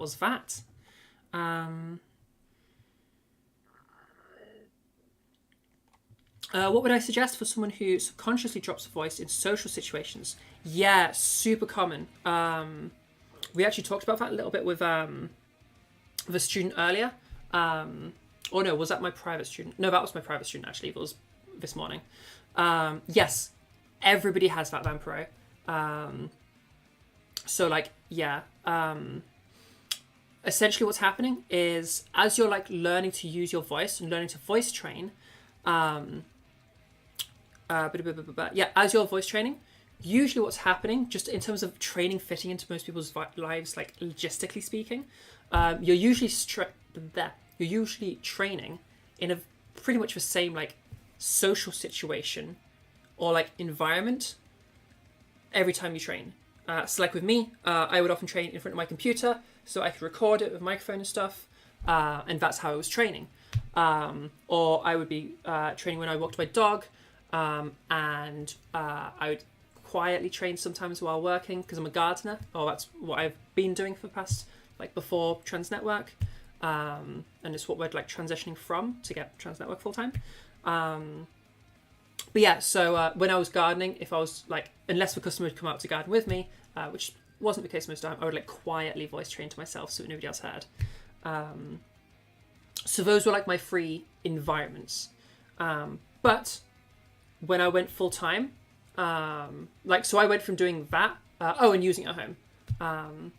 So yeah, I guess practicing, and then once I got it good, I started using it at home. And when I started using it at home, like it was all over the place, But if I just went back into my bedroom and sat down, it was great again. And then like when we went full time, when I would go to my boyfriend's parents, suddenly my voice was fucking all over the place. When I went to hang out with a friend, it was all over the place. When I went to a customer's house, it was all over the place. Because I had changed my environment. So essentially, your brain, has sort of got this like, to learn things faster, voice trains are plants. Yes. You completely threw me off because that was funny. What the fuck was I saying? Yes. That was funny.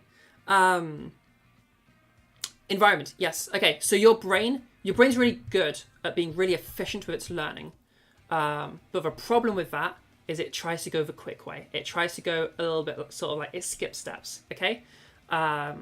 This applies to voice training in that your brain is going like, okay, right now we're doing the thing where we sit in front of our computer and we do the voice training thing. Okay. Or where we're walking the dog and we do the voice training thing, or where we're, whatever it is. And we need to teach our brains, but no. This isn't the thing we do when we're in front of a computer sometimes. That's not the connections we want to draw. The connection needs to be using our voice. Okay? So you have to teach your mind that this isn't just in this context. It's in all contexts. Which means when you start off, so to wrap all the way back around Vampiro, for what you do for someone who subconsciously drops the voice in social situations, you've just got to push through. It's going to feel like when you start using your voice full time, it's going to feel like you no longer know how to use your voice, or no longer know how to do anything once you've changed that social situation. But if you just keep going, eventually your brain will like click for like, oh shit, this ain't like a in front of a computer thing. This ain't like a da-da-da thing. Or this ain't in this context or this context. It's just all the time, whenever we're talking. Talking is the context. And so, I mean, it is a rough process, but you just got to power through. And eventually your brain figures it out. This is kind of more of a biology thing of how our brains function. So, like, there's no trick. You just have to push through. And eventually your brain develops those connections.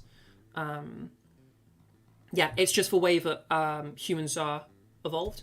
For most things, it helps us learn things really quickly. But when we're trying to like completely change something, like radically change something full time, it makes those sorts of things harder.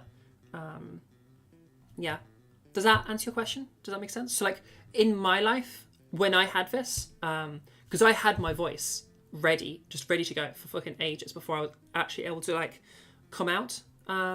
So I only actually came out in January, like living as me full time. So like I haven't boy moded since. And yeah, it's from that like day on. So 1st January, it took me about 2 months before my voice was stable again and was as it was when I was in training, when I practiced. But that's going to vary for everybody. For me, it was about 2 months. Yeah, it's not like a right way. You just have to power through. I know that sucks, by the way. Like, I fully appreciate that sucks. Well, it's recent. How long were you training for? So my voice journey started. I very first started looking things at. It would have been 2023. Would have been September 2023. And then that's just started as some like YouTube videos and stuff. And then when did I start lessons? I think it would have been like October 2023. I hired a speech language pathologist to teach me. And I pretty much from day one just got really fucking into voice. To the point where like part of me learning my own voice was helping other people in every way I could to help me develop every gap I had in knowledge. So I was consuming knowledge. I got really into it. And yeah, from there, continued developing my own voice while developing some connections with other like vocal coaches who had already made it their profession. And so developed those connections. So I had like further sources of knowledge. And then eventually was it February we did it? Or was it March? I want to say late February. I think it was the end of February. One of the other vocal coaches. So if you ever heard of Synguistics, it's I think the second biggest voice training server in terms of trans voice stuff. So he's like one of the biggest names out there. He trained me for free to do like a full in terms of like to teach, like teacher training for free. And so having already developed all the teaching knowledge that I'd gained, that sort of brings us to now. So before now, I have been teaching since October of last year, but we started off teaching. We started off just doing free teaching. So you just join my server, open a ticket, and book in lessons. And I would just teach you voice stuff for free. And that was private lessons. So I use that to help develop experience with like addendums that like, hey, this is also to help me build experience and build knowledge. And that was like the exchange, like you're like a training dummy for me. And then, through that, obviously, I mean, if you're teaching, I had like, I think I was doing like 3 or 4 lessons a week at that point. So gained a ton of teaching knowledge from that. Working in field, really, like you develop so quickly. And then, Trans Network in terms of like being a business and me, like referring to myself as just a coach instead of like an amateur coach or whatever. That started, I think, in April. Or like, it would have been sometime in April. And it's the end of May. So it's been about 2 months since we said that, okay, this is a business now. This is Trans Network. This is me, Zara. I am the professional vocal coach. And I think I had the advantage of I think ADHD for once in my life might have helped me here in me getting hyper obsessed. Although maybe it wasn't ADHD, I don't know. But I just really fucking deep dove into voice. Hence we have this whole system. And I guess developed lots of experience by just doing things for free for people and just doing free work.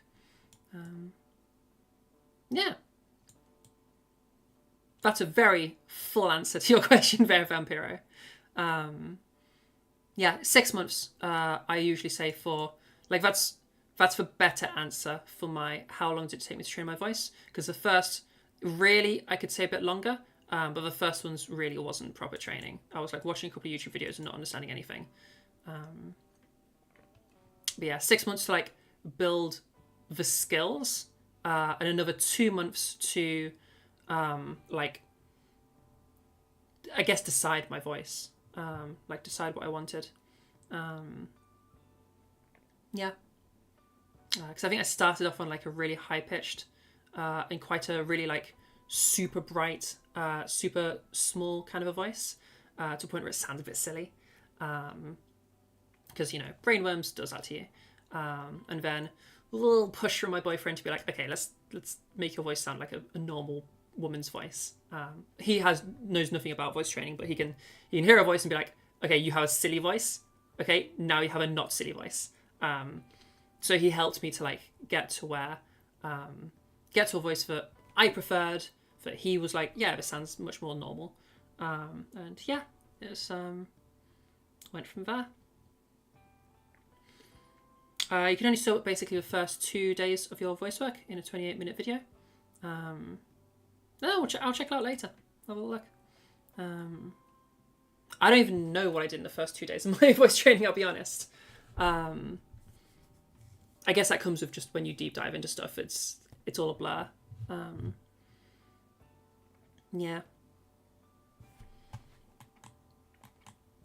What about you people? Where are you guys at in your voice journeys? Also, Clara Loft ASMR. I was already saying something, so I ended up ignoring you. But yeah, you might be right in terms of salt slash. Actually, no, Clara Loft ASMR. You're probably completely right. That's a really good point. Because if I'm struggling with lunchtime and having my lunch because of the meds, like I didn't have a lot of salt in my breakfast. But I did have a protein shake on my breakfast because I'm supposed to have high protein breakfasts now. I don't know if that would have stuff like salts and electrolytes. I don't know. But yeah, maybe I need to force some more lunch down. I don't know. I think I'd rather just pee all the time than have to force some more food down. It's weird. I'm normally, or like not on meds, like on ADHD meds. I'm like a big foodie. I love food. I love eating. I'm a controlled eater. Although that said, I do not know if I would be a slim person if I didn't have money issues. On one hand, I'm a big snacker. I'm a big grazer. I love to snack on all the worst things. But I'm also a big foodie. I really enjoy food. I enjoy eating. Fuck you. But because I've basically never had good money. During COVID, my money was pretty good because I had a really good job. But yeah, especially right now, like I'm pretty dirt poor because I've had to. I said I was a gardener before. I basically just the way that I'm doing this right now is I cut my gardening business in half, so that I could just dedicate that time to Trans Network and like open that space up so people could book lessons. But notice what I've done there. I've opened it up so people can book lessons. They can't instantly book for lessons from the moment, like, we haven't filled up from the moment I've, like, deleted that bit of gardening. So my income kind of just went down by half, a bit more than half. So my money's pretty shit right now. I'm okay, just to be super, super abundantly clear. Like, we're at a point now where if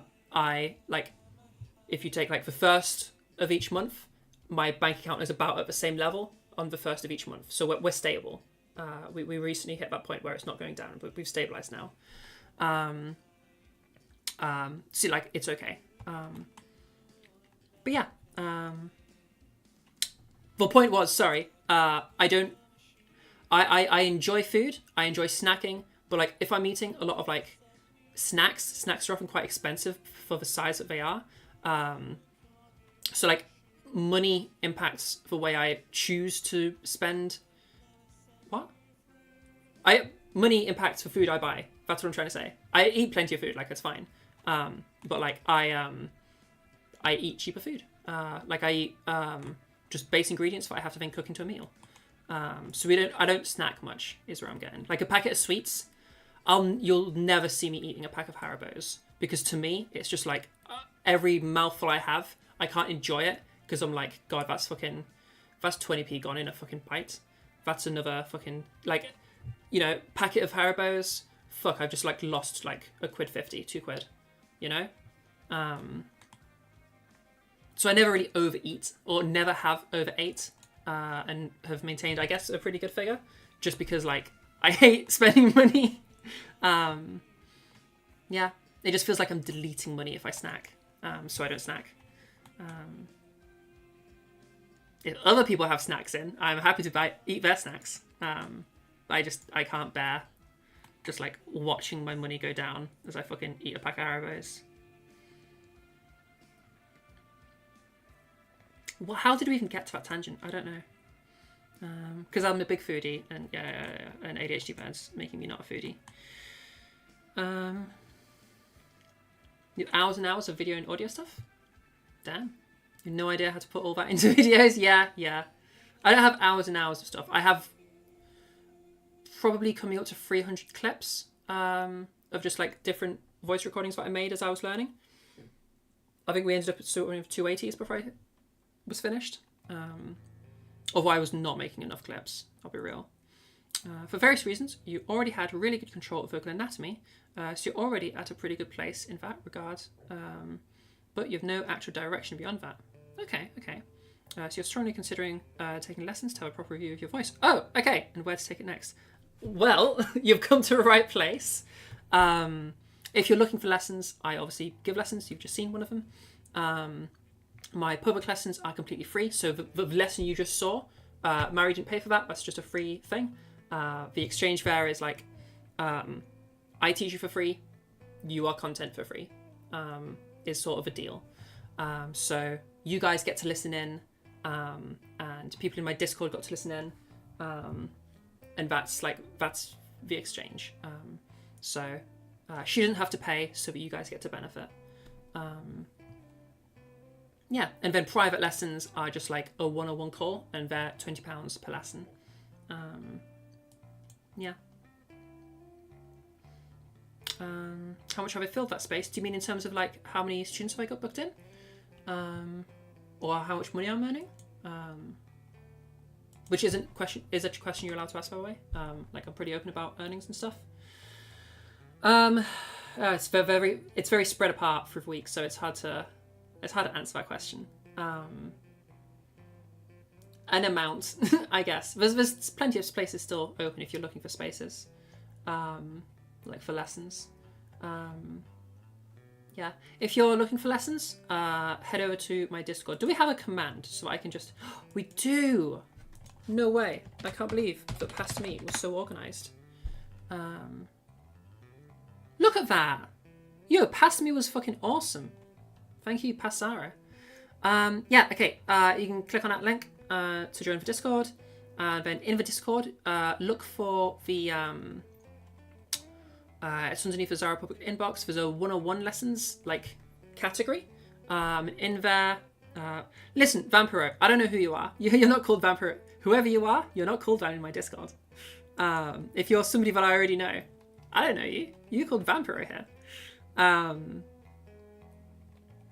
But yeah, one-on-one lessons, and then there's the hash one-on-one lessons. It's good to read the hash info first. Okay, Vampiro, you're already here in my Discord, but I haven't had anybody join today, which means I already know you, but I don't know you. Who the heck are you? Give me a name. Lol. Just like you said, you've got your main business stuff. Oh, I see. So how much have you bridged that gap, percentage terms or whatever? I'll just tell you the numbers. Like I'm happy to just share my income with you guys. It's totally fine. Let me bring up my... Wait, what have we got on OBS? I'm not gonna like... dox myself, am I? No, we're just on chat. Let's get my spreadsheet out, because you have to track your numbers when you're making decisions like this. Let's move chat onto this window. So, why are you not loading properly? I have a custom script that helps me plan stuff out. There we go. And let me just double check if it's up to date, because we have just had a couple of people start lessons. Oh, there is a leftover message in public. Oh, hello. That you. Hi. I don't know if you've done that so that I don't say your name. I can not say your name if you want me to not say your name. But hi, I know who you are now. Lol. Okay. This is the... Alright. To make this a little bit more interactable for you guys. These are the numbers as of... We'll just say as of a week ago. Because we had some new ones. I'm not going to share this with you because it'll show like the people that are getting privates, which defeats the purpose of private. But yeah, so we went from basically 9 to 5 days a week, or like just shy of it. How much was I earning monthly? Oh, that's such a difficult answer to question actually, because there's a lot of costs that come with being a gardener, and also like a lot of random costs that you can't budget for. Like being a gardener means driving around a lot, because you have to drive from client to client, and the way my business was structured, I guess, okay, the half business now, is people would hire me for garden maintenance specifically, which meant I would go for an hour, 2 hours, tidy up their garden, move to the next person. And there might be projects that we're working on along that with a customer. But it's like, I'm not doing new stuff, so I'm not like hired by someone for 2 weeks. It's keeping on top of stuff. So because of that, a lot of driving around between people, which meant the car would be breaking quite often, especially because I think I should have replaced my car sooner than I have. I haven't replaced it yet. It broke like 3 times. Had to go back into the garage like 3 times last year. I think over the last 2 years, I've spent the entire value of the car on repairs for the car, which first car, I don't really know how I'm supposed to do this or how I'm supposed to know when to switch, but it's been very frustrating. But yes, to give like a rough estimate, I was probably earning like, I don't know, probably about 1,800 a month, something like that. Maybe a bit less. Gardening's complicated, but that was, so my summer season, I was earning about 1,800 a month, with a lot of random costs coming in, left, right, and centre. So there's for summer, and then the winter would be going down to about nowish. So now I'm currently, from the gardening, earning £920 a month, which is my core earnings. So yeah, we cut it about in half, going from about 1,800 to about 900. Yeah. And then so far with teaching, we're now earning just shy. Wow, that's higher than I thought, actually. We did recently have a bump. Just shy of 500 a month from Transnetwork. So we're getting there. Like, we stabilized recently in terms of my monthly ins and outs, because I currently have 1,400 quid coming in every month from just everything, which I can survive on 1,400 a month. Obviously, it's not a lot, so I'm earning like 13 grand a year, which is quite a lot below minimum wage. But Jesus fuck, it's a lot different when you look at the annual wage. Wow. But yeah, that's my earnings. Yeah. But we're early days. Like, it's okay. Again, I'm not concerned. I mean, if you want to support and you want to help out, head to the Ko-fi. Nope. Head to the Ko-fi. Ko-fi. There you go. That's kind of right. Head to the Ko-fi. We have like TTS things on, which I totally forgot to do the little exclamation mark today. I fucked up. Yeah, I mean, you can totally support us over at Ko-fi if you want to help out. We're doing big things right now. So that video series that we're trying to do, that I was talking about earlier, we're currently saving up. There's the goal. Nope. There's the goal. I will never get used to the fact that this is flipped. Yeah. The goal is to, once we hit that £500 mark, I'll hopefully be able to hire the videographer and we can freaking make a video series. Yeah, that's what's up. I've been rambling today. Did I answer your question? I feel like I fucking rambled like fuck. I guess that's what I'm supposed to do as a streamer, right? I'm supposed to fucking ramble. Give you people some entertainment. So nice to find an active British voice resource, by the way. Oh, awesome. Yeah. Yeah, I don't know why there are so few Brits. Fuck yeah, I'm completely pivoting to what you just mentioned there. Hells yeah, you just noticed Eragon books on a shelf. They are my favourite books in the world.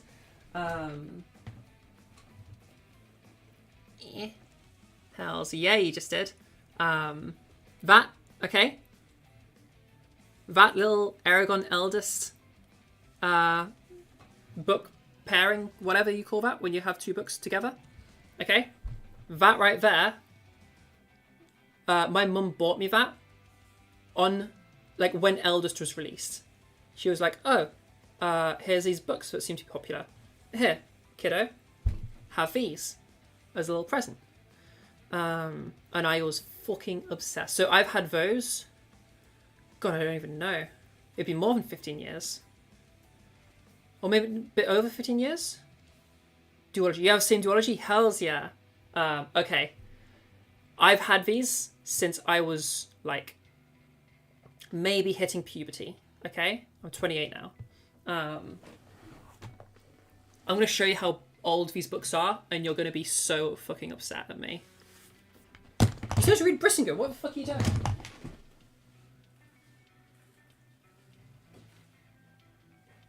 this should give you an idea of how old these are, but I want to use 2 hands because this isn't because it's heavy, this is because I'm concerned about the structure and integrity. Something just dropped. Okay. Why can't I hear the music? My headphones are off. Oh, because we just knocked the headphones out. Sorry, you're probably getting weird audio right now. There you go. Okay. Where is that hair? There it is. Okay. Oh, some of my most prized possessions. Because like I've literally had these just for such a long time. And they are barely held together. Like, you're not meant to own books this long. And read them this many times. Alright. Stay together. Okay, I'll show you Eragon first. Oh god, the binding is really struggling. I don't get these out anymore because structural integrity. We good? Okay, we're good, we're good. Whoa. Okay, here's Eragon.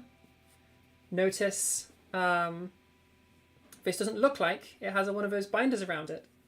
It did. That's what this front bit is. Where is the...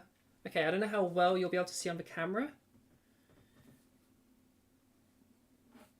Yeah, do you notice a little ridge of shiny? What's going on there? Yeah, it's taped on. And also the back is just blue because it doesn't have the back, because that came off. Oh, you can see the binding through it. The map has a slight bit of separation. God, I'm a little bit concerned here, but we'll be okay. Yeah, you can kind of see in the middle there where it's starting to fall apart. Okay, we'll put you back. We'll put you back. It's okay. Yeah, you can see like in the corners and shit where it's all like, yeah, getting a bit fucked. So there's how Eragon's doing. And then Eldest is doing a little bit better. It's just pretty scuffy, but you can kind of see how Eragon should have been, or was originally. Dust jacket, that's what it's called. Yeah, that dust jacket isn't a dust jacket anymore. It's just a taped on little thing. Music has run out. Let me get us some more music real quick. Again, huge thank you to Soul Strings for providing us with our music. Do a little thing.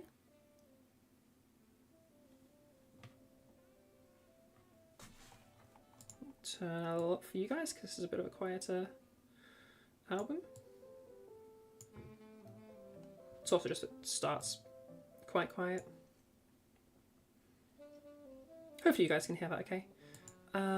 Yes, okay, so so this one has a complete dust jacket, so you should have all of this on the back of Eragon. It's just like, what do you call them, like reviews? It's just reviews. We have our Eldest the Eldest, and oh my gosh, the dust cover's fucking struggling to stay intact. Yeah. Oh my god, look at that. Fucking hell.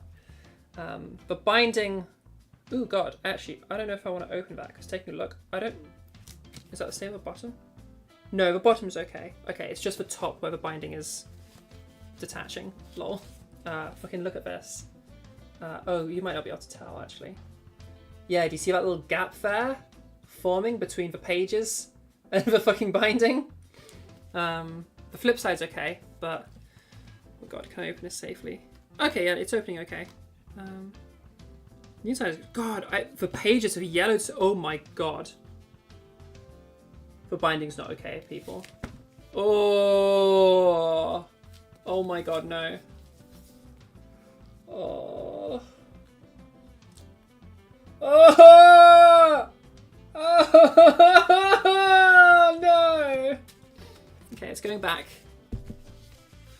Yeah, this is... Oh my god. It's... I think it's just the dust cover that's sliding. Here it is. Yeah. So I don't think I'm gonna, I guess, be able to read from these books ever again. I mean, I have the audiobooks as well on Audible, which is what I mainly use, because I'm more of an audiobook person these days. In you go. But yes, we still have these. They're very old. My God. You can reglue that. Yeah, I'm pretty sure you can.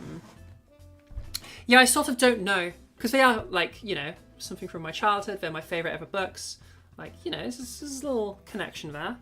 I don't know if I want to get them, like, because I'm sure you can get books refurbished. I don't know if I want to get them, like, spruced up, new dust covers, or, like, spruce up the dust covers that are there. Rebinding. The binding I might want to fix at some point, because that really does become a problem. But I don't know if I want them to be, like, spruced up or not. Because if I spruce it up, it no longer feels like this old thing that I've had since childhood. It just feels like I've bought a new copy, you know? But I want to, like, contain that, like, 15-year-old thing going on with them. So, I don't know. I don't really know what I want with that, you know? Yeah. Oh, just early questions from Soul Strings I noticed. Yeah, Addie's British as well. I think they're the only other Brit that I know that does this. And yeah, Codsworthy, go freaking... Not only do you need to go read Brissinger, but you also need to read the end fucking Inheritance. You need all of it. However, I read Wizard of Earthsea. I think you'll like Aragon. I think if you like Aragon, you'll probably like it. I haven't, but we do have the books because my boyfriend is really big into them. Wasn't a big fan of the Ghibli adaptation. It was just like a bit like not following. But might give it a go sometime. I used to read an unbelievable amount as a kid. I don't know how my ADHD allowed for it, but yeah, before bed I would read. That's like what I did. I think it was just because it was the only thing I could do. Because that stopped happening when my parents let me have a TV in my room. Oh no, I was allowed a TV in my room for most of my life because I had an Xbox and I was always big into gaming. It was when I realised that if I use the remote, for context, I grew up when we were switching from box TVs to flat screens. To like boxes to like, would you call it an LCD screen or plasma or whatever it is? It wasn't a plasma, it looked whatever the flat screen, but it like pretty chunky, but not a box, you know? And also in terms of all technologies, because my parents are bad with money basically, and had a low income, we were just very late on all things. So I was like, you know, I was in my like, you know, like again, like 10, 11, 12 years old by the time we actually had like a TV with a remote control, instead of using the buttons on it. So it was when I realized, yo, from bed, I can just use the remote and I can turn it off without getting out from bed.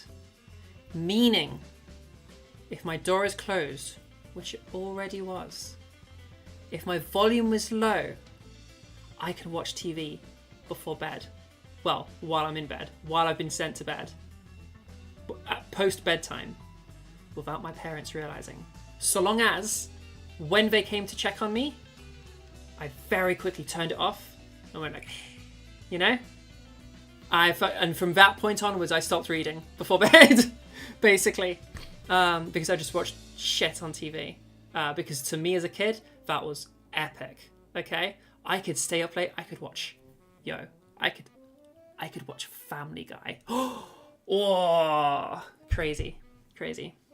I have no idea how anybody goes through the Family Guy phase, but I did, and everybody does. But crazy. So yeah, from then I literally could not read ever again, basically, until I started meds again a month ago, when I unlocked being able to read again.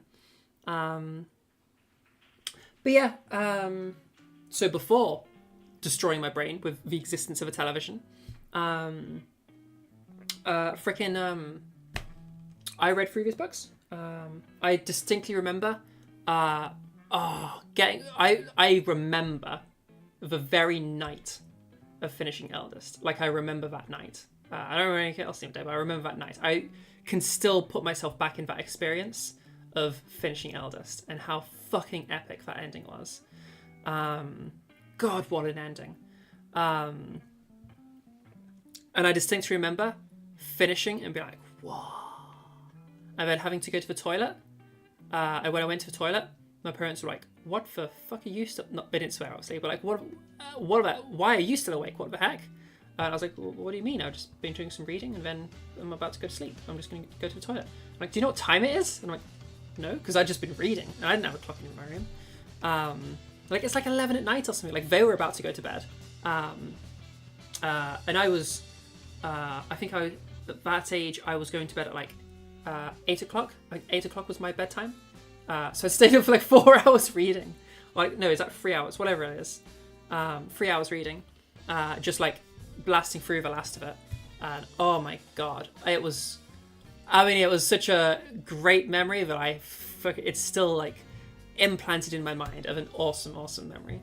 Of like, yeah, reading those last chapters. God, what a fucking good set of books. Fucking Murtagh, man. I love that shit. Okay, I'm gonna stop fucking nerding out and nostalging out and actually read what the fuck you guys are on about. Running a pretty much full live performance. This was full live, Jazz Quintet. That's really cool. He was part of a decade-ish ago. It's not exactly your music, but it was part of that experience. That's really, really cool, Soul Strings. Well, shit, still, I mean, for a live recording, it's pretty decent. Like, it's a bit quiet, but like, it's fine. Don't worry about it. I can just turn it up. You own Oldham? Haven't gotten to it yet. You own all of the Tales of Earthsea Codsworthy, or you own all of the Inheritance saga. The Aragon books, as they should be called. Yeah, Miyazaki kind of disowned his own son over... Yeah, Tales of Earthsea, yeah, that's what I heard. Apparently, the latest one, The Heron and the Boy, is him trying to, like, apologise for doing that. And trying to, like, yeah, just apologise to his son through work.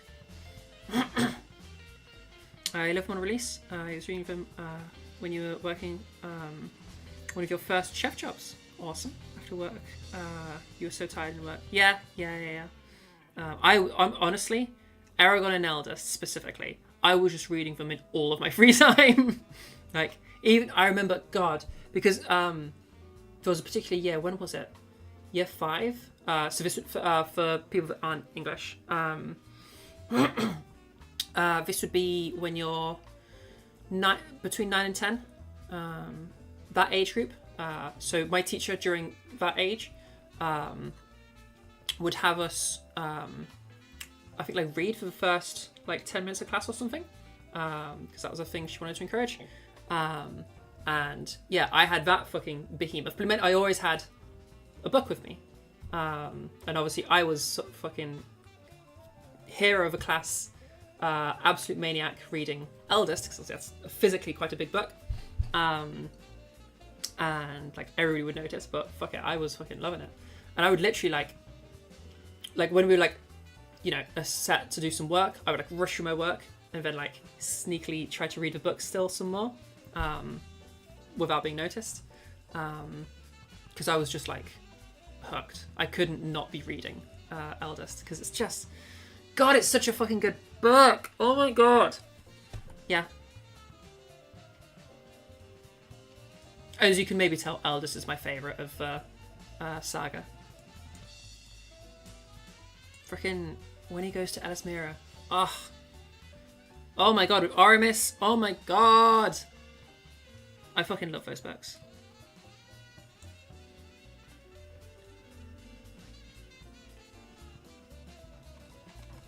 But yeah, that's... Yo, Vampiro, you just sent us on a whole journey by noticing Aragon on the shelf. Yeah, those are like... God, they're like so formative for me. Like, so much of me just comes from the fact that I fucking got into those books. Paulina was big, young writing. Codsworthy, you fucked up your sentence.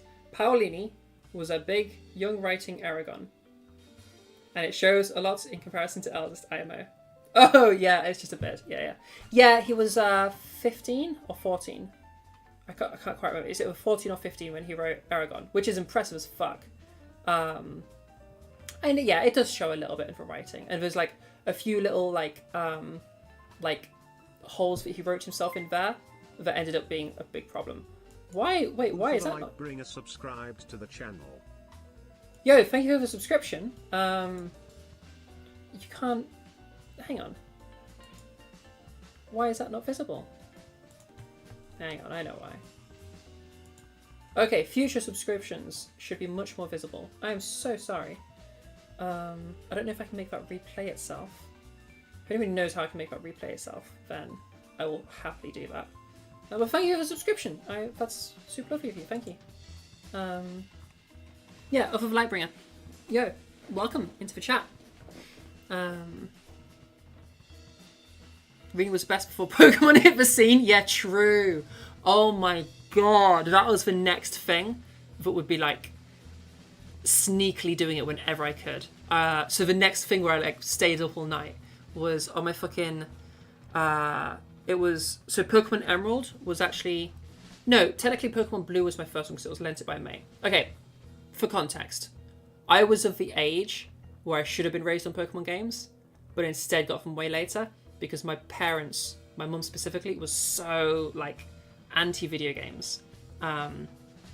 So to her, like I had an Xbox. I was like, it's weird. I've had video games my entire life. Like I don't remember life without my PlayStation. It was like we got that PlayStation before memories fully formed for me.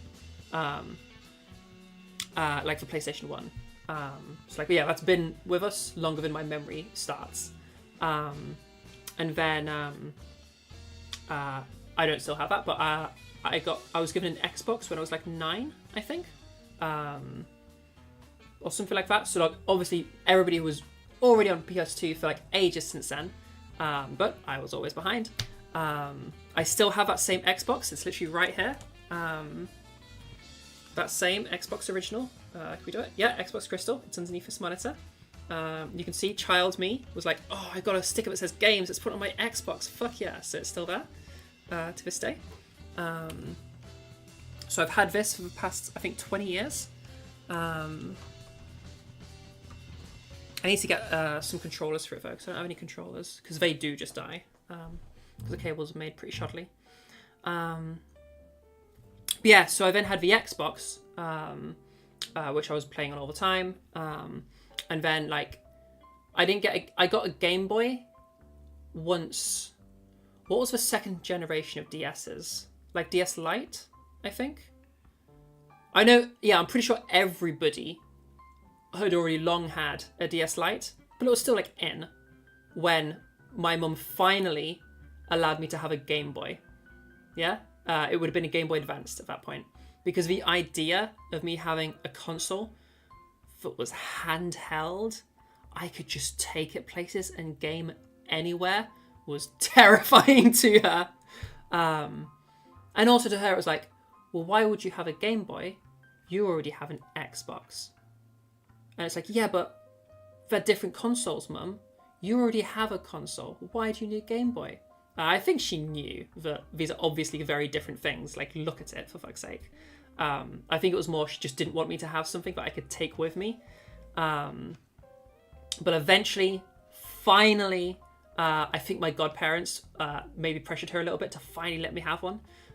Because, like, when they fucking got me one Christmas, my godmum, within like a week, dropped me like, God, I think like 100 different cartridges. Like she fucking, it was a box of fucking cartridges. It's insane. What fucking, oh, my godmother's the fucking best. So I'm guessing she had some influence on why Mum finally fucking relented. So I could have a Game Boy Advanced, not the flippy one, not the SP, just the Game Boy Advanced. Okay. So when I had that, my friend lent me Pokemon Blue because I already was obsessed with Pokemon. I'd always wanted to play a Pokemon game.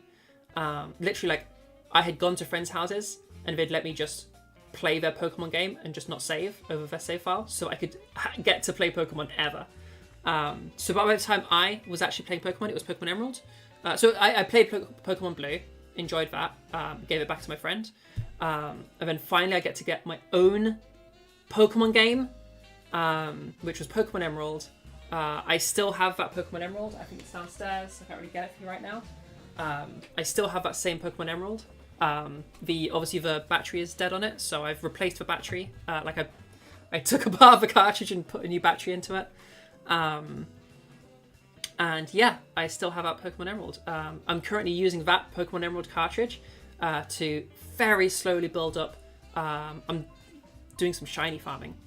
So we now have a shiny Torchic, and we have a shiny Poochyena, which is really fucking cool. I've never had just real shinies before. I fucking have 2 of them now. That's insane. On the same cartridge. And that's just something that is going to happen over the next, years and years and years.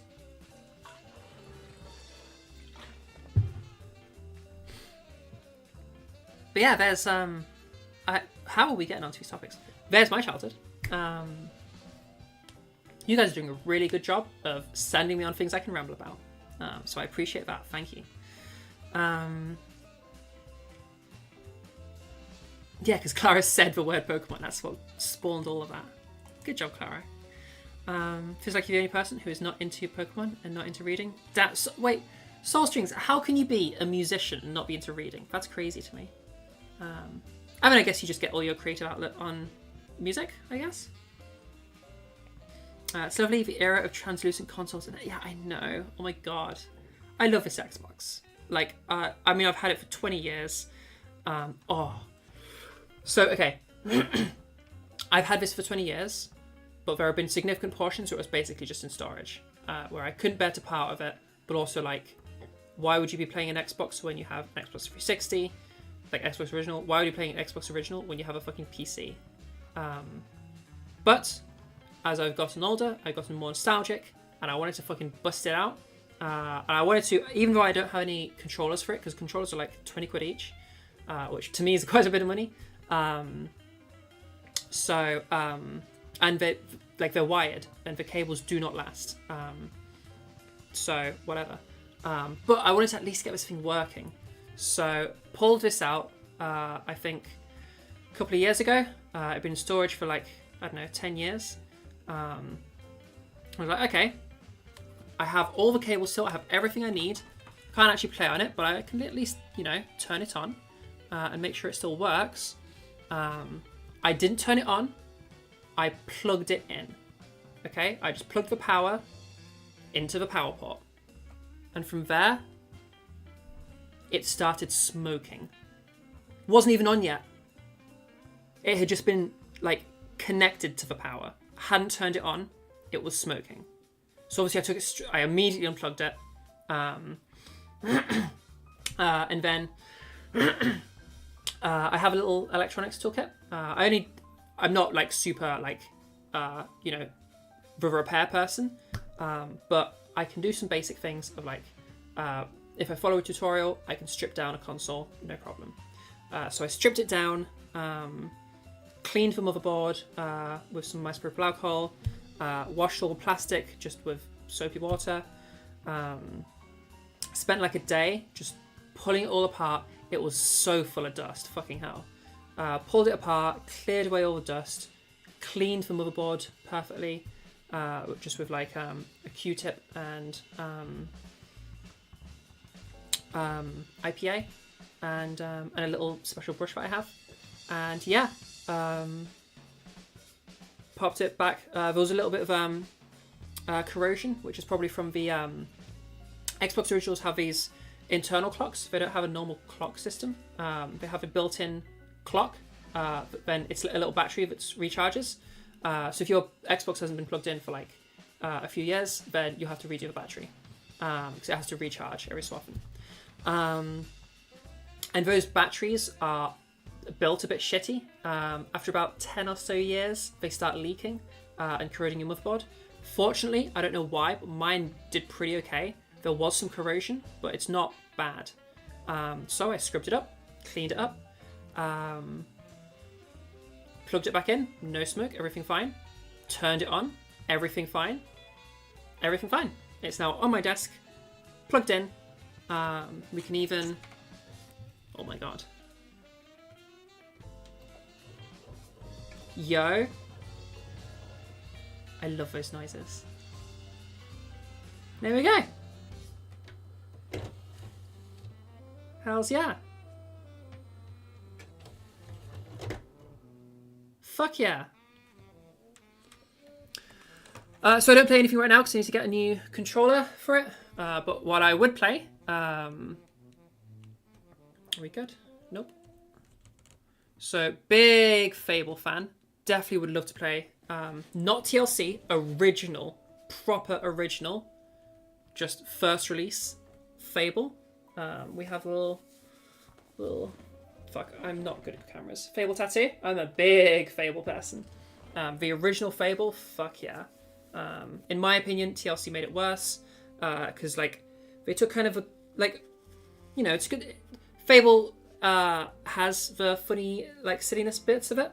But the original Fable had way less than that. It was a much more serious game.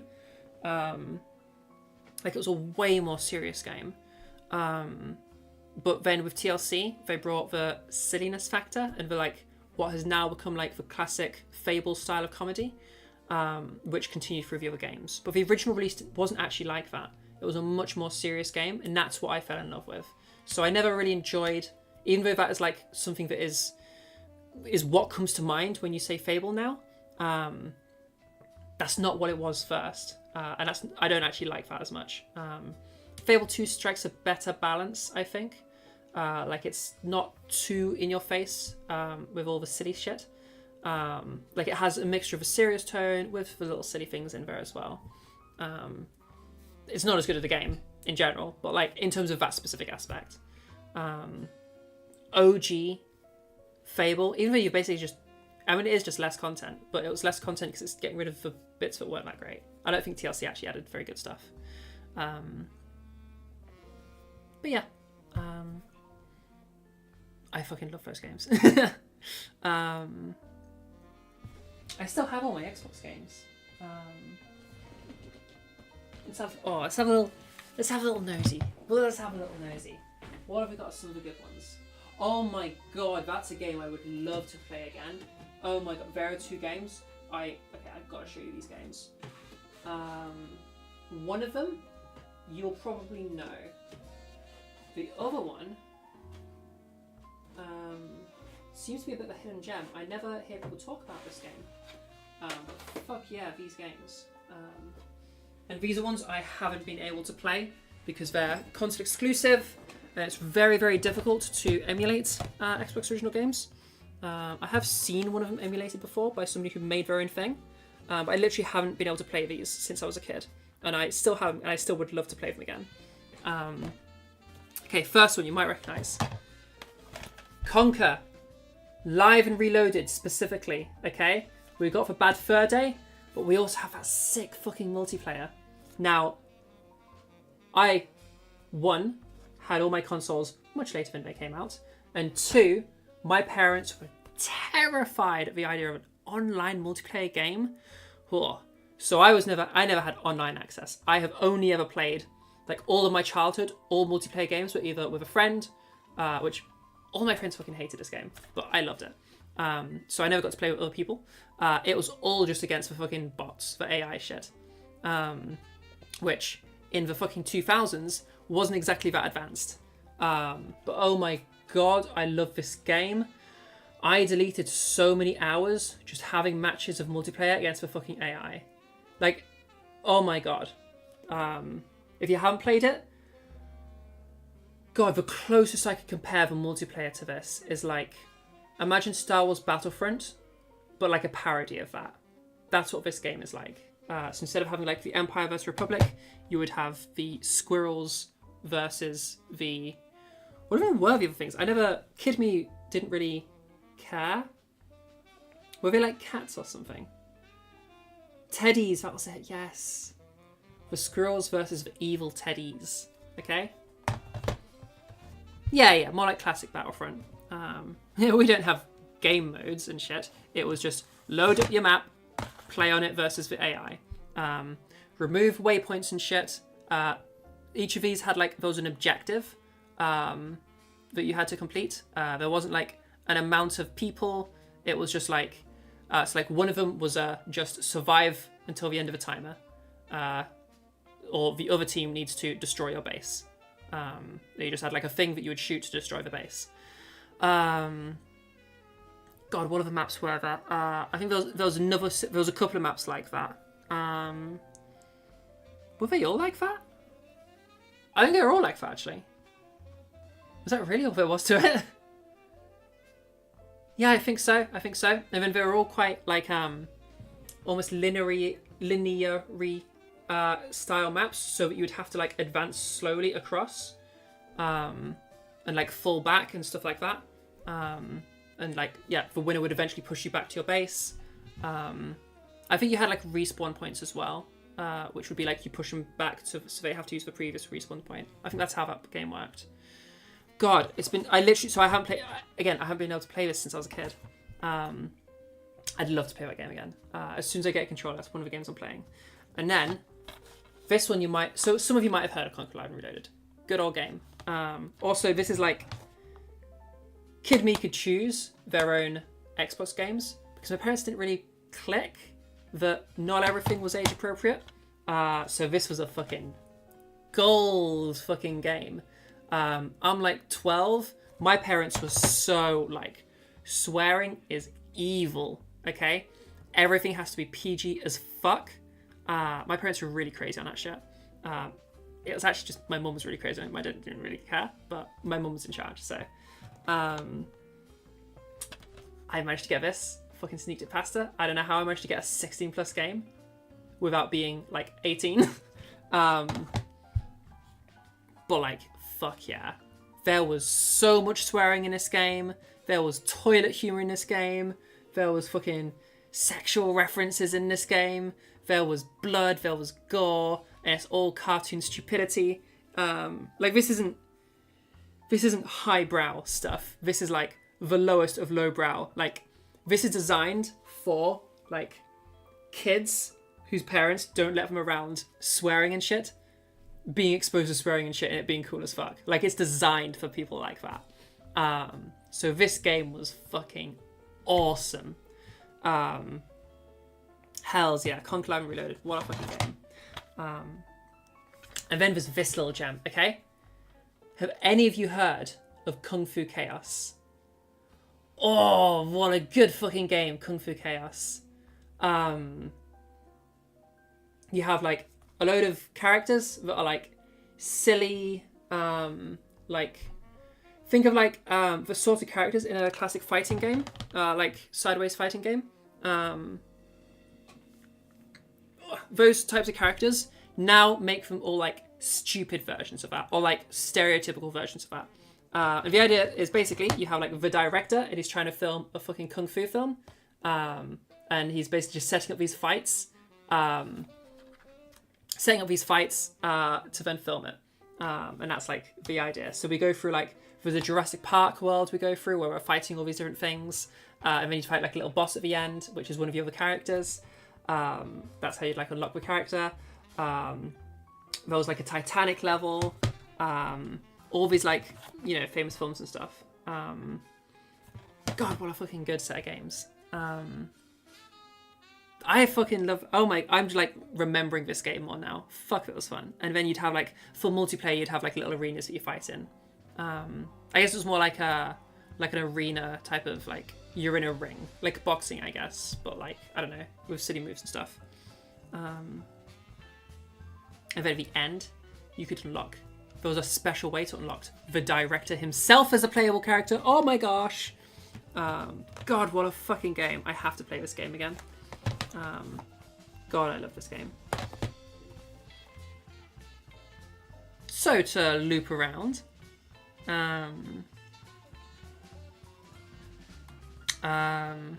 was it Clara Love that asked me? Oh, it was Vampiro that asked me, what do I like to play on Xbox?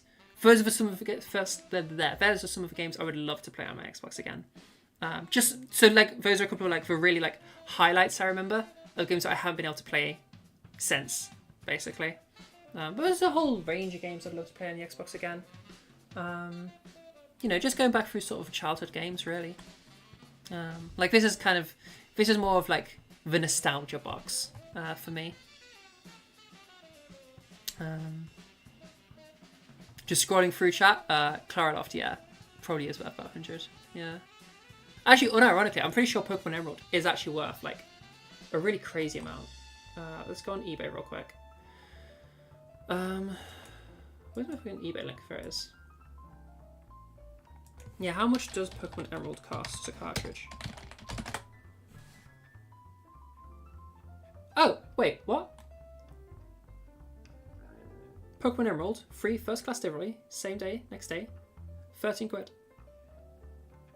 Okay, wait, none of the fucking rest of them are like that price. There's probably something weird about that one then. Wow, what a range of prices. Okay. I don't understand what I'm seeing here. I'll show you this. Is there anything on my screen? I think we're okay. Just making sure my address isn't anywhere. I think I'm good. Okay. Screen share. Look at these prices. So that one first, 13 quid. Okay.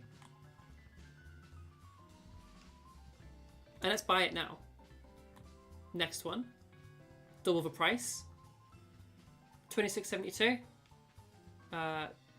With a delivery fee. And then 145 quid. And it's cartridge only. What? Oh, that one looks so clean. That's fake, right? Again, let me just double check that my address doesn't show up on screen. I'll just do that real quick. When I go onto a listing, does it show my address somewhere?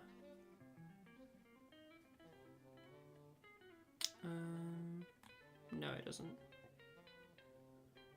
Yeah, that's okay. Oh, that's so fake. Wait, okay, now I can see it. That's so clearly fake, right? That's a fake game. Okay, that's why it's cheap then. It probably says somewhere on a listing that it's a fake one. And I'm guessing the other one too is fake as well. So shit, no, you're completely unironically correct. It'll be worth 100 to 150 quid. I don't still have a box. God, imagine if I still had a box. Gee, I mean, I wouldn't sell it. Maybe if it got really high, I would, because like money's kind of tight. Like if we were close to like $1,000, then like I'd have to. Because like $1,000 to me is like life-changing money. Damn. Okay. I thought we were like on the, oh yeah, like they're quite expensive. Not actually literally meaning over 100 quid. Fucking hell. Wow. Clara, you were fucking dead on.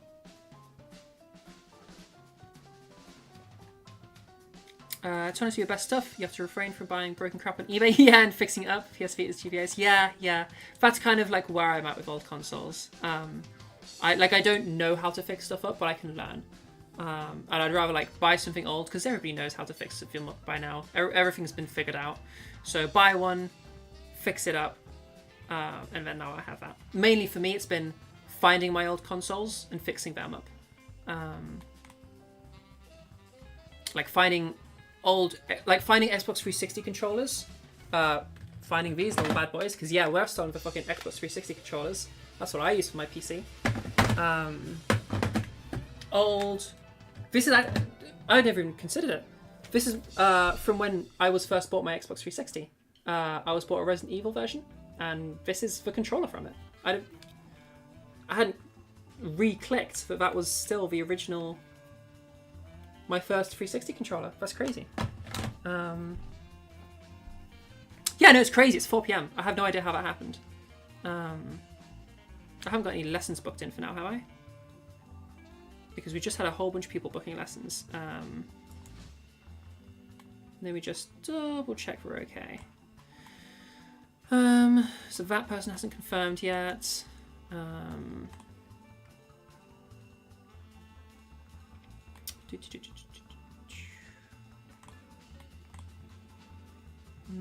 That person was still figuring out.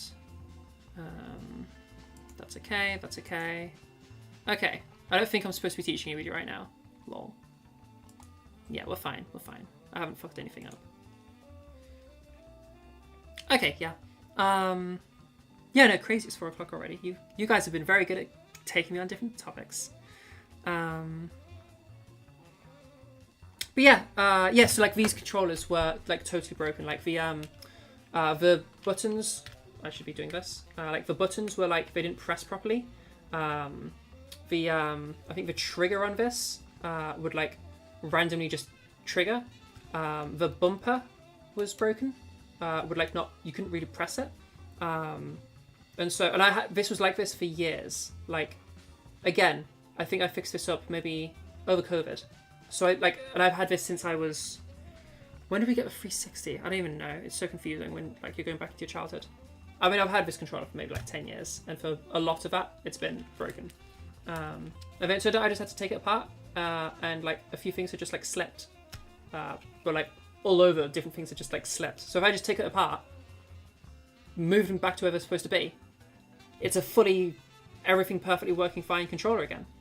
This one bumper, there is a bit of plastic that snapped. Oh no, has like warped and bent, and I can't like get it back to its original shaping. I don't know how you're supposed to do that. I think you're supposed to just replace them, because it's like if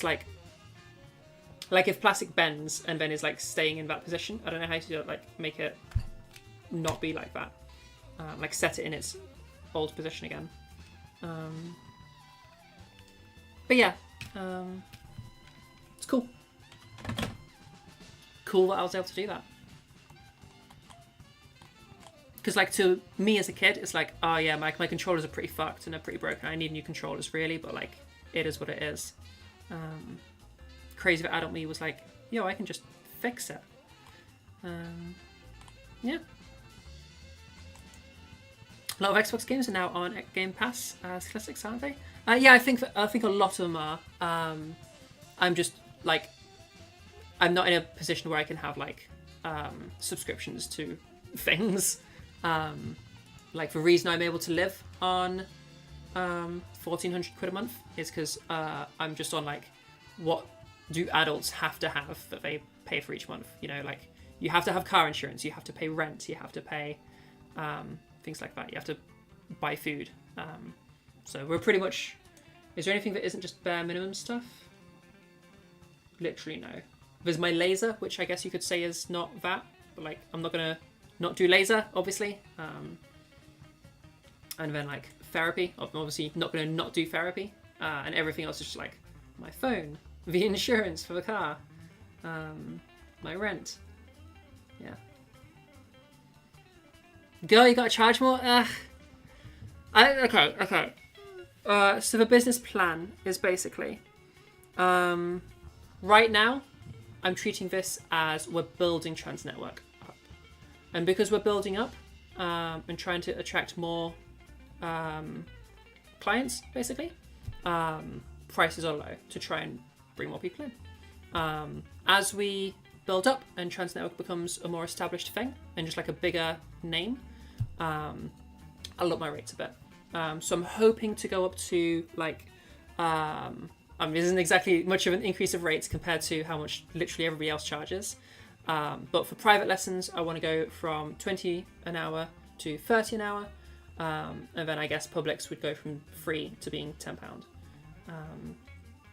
Still, obviously, you know, the lowest prices ever. Like I think the cheapest lessons I've found were Addy's Nook. Addy charges £35, I think, or maybe £30 per public lesson. And so I'll be just under that for the private lessons. But yeah, I'll absolutely do it. I will never not be running workshops. It would be nice if I could one day have a large enough audience that I could move a workshop somewhere into the week and still have enough people for it to be viable. Because I fully acknowledge that for everybody else it is really good to have something on a Saturday, and the time that it is seems to really work well for people. It's just, it can be tricky for me having every Saturday evening taken, essentially. You know, it's sort of, it limits my ability to like socialize with people, you know. We somewhat often have cancellations because like if I have anything happening on a weekend, like it's going to interrupt the thing. It's gonna, the workshop can't work.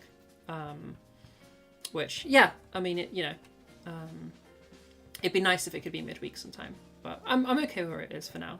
You know, I picked this day and time because I figured Saturday evening is going to be the most popular time. It's something I can fit into my schedule, so it's what I do. That's there's the plans for the workshops. Nothing changes until it's one day in the future, long away. We could move midweek. That's about it. We'll always be doing workshops. Unless I've like retired or some shit. Yeah.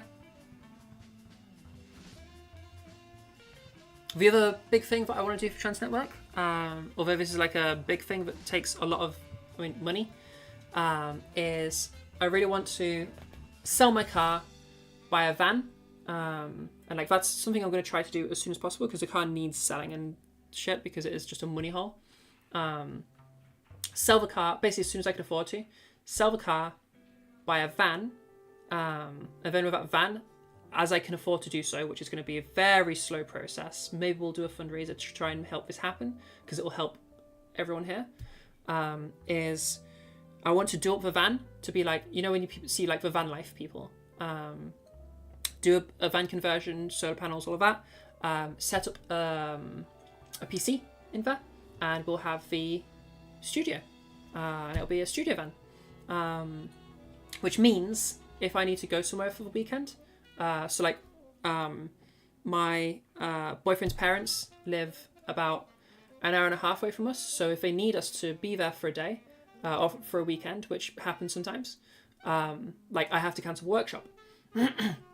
If I had the studio van, then I could still do it. I could stream from anywhere. I can do workshops from anywhere. I can teach from anywhere. So that'd be like really freaking cool. Get a van to do IRL lessons in the UK by traveling around the aisle. That would be, in theory, that would be fucking awesome. But like you have to get to people, and like I'd have to charge quite a lot for that to ever work because your lesson is also the travel time. So lessons would have to be like, depending on how far I have to go, like 3 or 4 times more expensive. Like if I have to drive for 3 hours, then then the hour lesson, then like we've taken an hour and made it 4 hours. So I'd have to charge 4 times more. And then there's also like the petrol cost. So lessons would have to be quite expensive to do from IRL. But we could do some IRL things, you know? Like as Trans Network builds, mega cute. It would be so cute. Oh, you don't understand the van? Get a laptop in a nicer car? It needs to be big enough to be able to actually stream from it. Like, imagine the actual logistics of that in a car. Like, am I gonna like kneel on a seat or something? Like, is it gonna have to be like next to me on the chair, and I'm gonna have to be like that sort of thing, or it wouldn't work. I have done a couple from my car before, and they're really difficult to do. It just doesn't work well. It's really hard to do.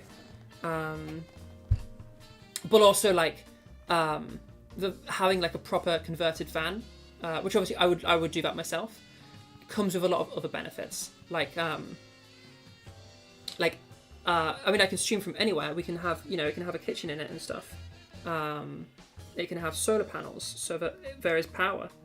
And everything works much more robustly if we have that extra space.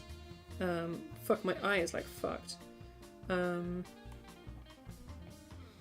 Also, thing needs to be powered the whole time, and laptops aren't so good at longevity while doing demanding stuff. Yeah. The plan for the PC would be a desk PC, so that I could minimize space, so that it could then, it'd be like some desk that like folds up when not in use, hiding the monitor as well and becoming part of a wall.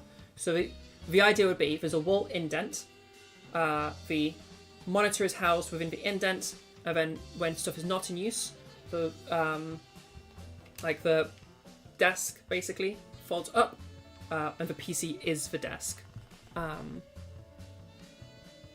Yeah, that would be my idea with it, if that's viable to do.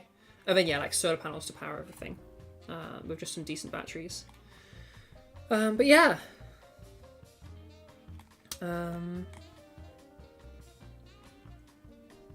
Experience, yeah, could be worth it. What I was thinking instead, for something similar that would be really cool, and I don't know how viable it is, but it would be cool. Some of you may have noticed, Trans Network doesn't only do voice. Obviously, that is like almost the primary thing that we do. But we do have a makeup artist that I hired using the Ko-fi money. So like that's where donations go. They go towards improving things to the stream. Yeah, I was able to hire a makeup artist. That's what the monthly makeup workshops are from. So eventually, I need to create some more like infrastructure, but eventually makeup consultations and stuff over Discord are going to be a thing that we do. But how cool would it be? Let's say we have the van, okay? We could freaking do like go to someone's house and do like the whole, like, we'll help you with your transition thing. Obviously, again, now that's 2 people, so, you know, it'd have to be quite expensive for it to work. But for the people that is worth it for, like, I will drive a makeup artist to you. We will figure out your fashion, like, we'll have a day. We'll figure out your fashion, figure out a wardrobe, pimp my face. Oh my god, that's so good. Do your makeup, do some voice work, a whole like let's help you get this transition shit on Lock and Key. Is that right way to use that expression? I don't know. Get it happening, you know? Fucking pimp my face.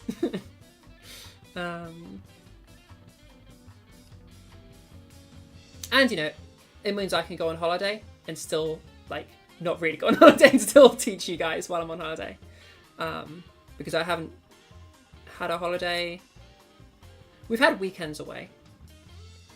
I think we've had we've had a couple of weekends away, just like once or twice a year. We haven't had a holiday. I guess since I lived at my parents, because they would take me on holiday. It means we could like do that sort of thing, like go away for a week, but like also I'll still be working because we have a van.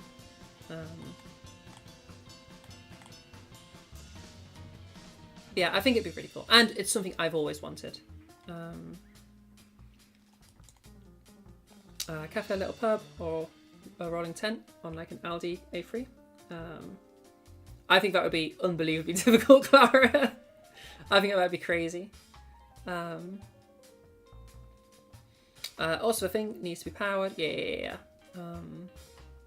Trans van, we fix your voice, paint your face, inject you with HRT, buy you clothes, teach you some manners and stuff, etc. Yeah, maybe not the HRT, but that's probably illegal.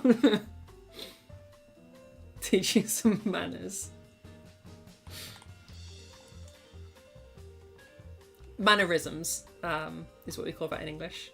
And to be fair, that's not that big of a thing. Like, to some extent, yes. There's like some really subtle things. But like, yeah.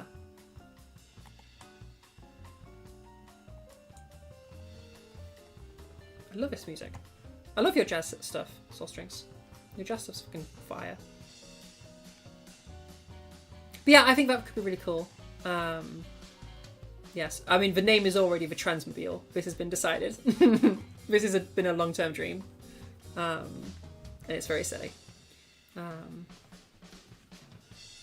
yeah, I mean, the main thing is just so I can teach from basically anywhere in the country, you know, and we can go for a weekend away and I can still work during that weekend away.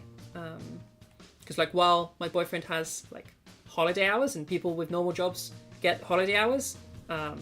I'm self-employed before doing Transnetwork, and Transnetwork I'll still be self-employed, so you don't get to have holidays because then there's just no money. So yeah, it makes a nice little compromise. I can sort of holiday while still working, and it means that like when shit comes up and we need to go somewhere, I can still work. I can still teach you guys, because like not to go like in depth, but like my boyfriend's dad has like some health problems, and so sometimes we need to be over there to help out. So it means I can still help you guys out while also helping them out, you know.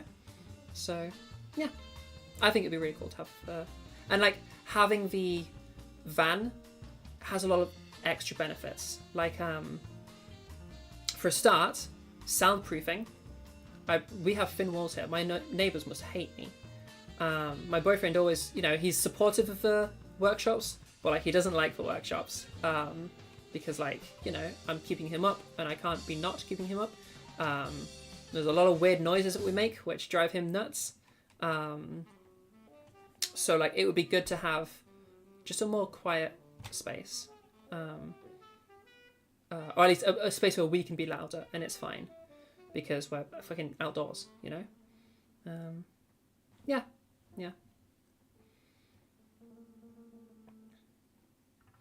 Here's a full list of our services you can pick from. Yeah, I would love to have. The dream for Transnetwork is like, yes, Zara, me, will always be like the head of Transnetwork and like the face of Transnetwork, but I don't know if it could ever be the dream, but the dream is for it to be like just the one-stop shop for all trans-related services.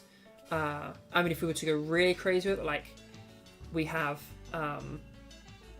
either something set up to like maybe hire someone that works with Transnetwork to help you find a therapist. Maybe we even have some therapists working with us. That would be fucking awesome. Again, this is the pie in the sky dream, not the realistic one. We already have our makeup artist, and I'm sure they can help with fashion too. Some kind of like consultation system for engaging with a private system, so that like that's an easier process. Like some way to make it easier to engage with the healthcare system. An expert to help you and guide you through that. Just basically think of a thing that trans people need, and Transnetwork would have someone, a specialist, that you can like hire a consultation with, or whatever it would be. That's the dream for Transnetwork, but that's a huge way off. You know, before we have a whole bunch of specialists, maybe we need to have like, if I could have like a full-time living and like, you know, pay my bills, that's probably where we should start, you know. And the same for our makeup artist. But you know, like as a pie in the sky dream, it's a pretty cool dream. And maybe one day, you know, maybe like 20 years time, Transnetwork is this famous thing. Like it'd be crazy. But yeah, that's for fantasy.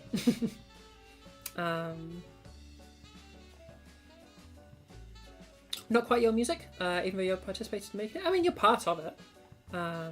Those days were fun. But after your mental hospital misadventures, music stuff got demolished for you, and you haven't recovered since. That's valid. It's valid. Well, shit. If you ever did like do more jazz stuff, like this is cool. You know, you'll do good jam. This is good jam. I enjoy this jam. Some good fucking bit of strawberry jam, a little raspberry, a little cherry jam. This is some fucking cherry jam, you know?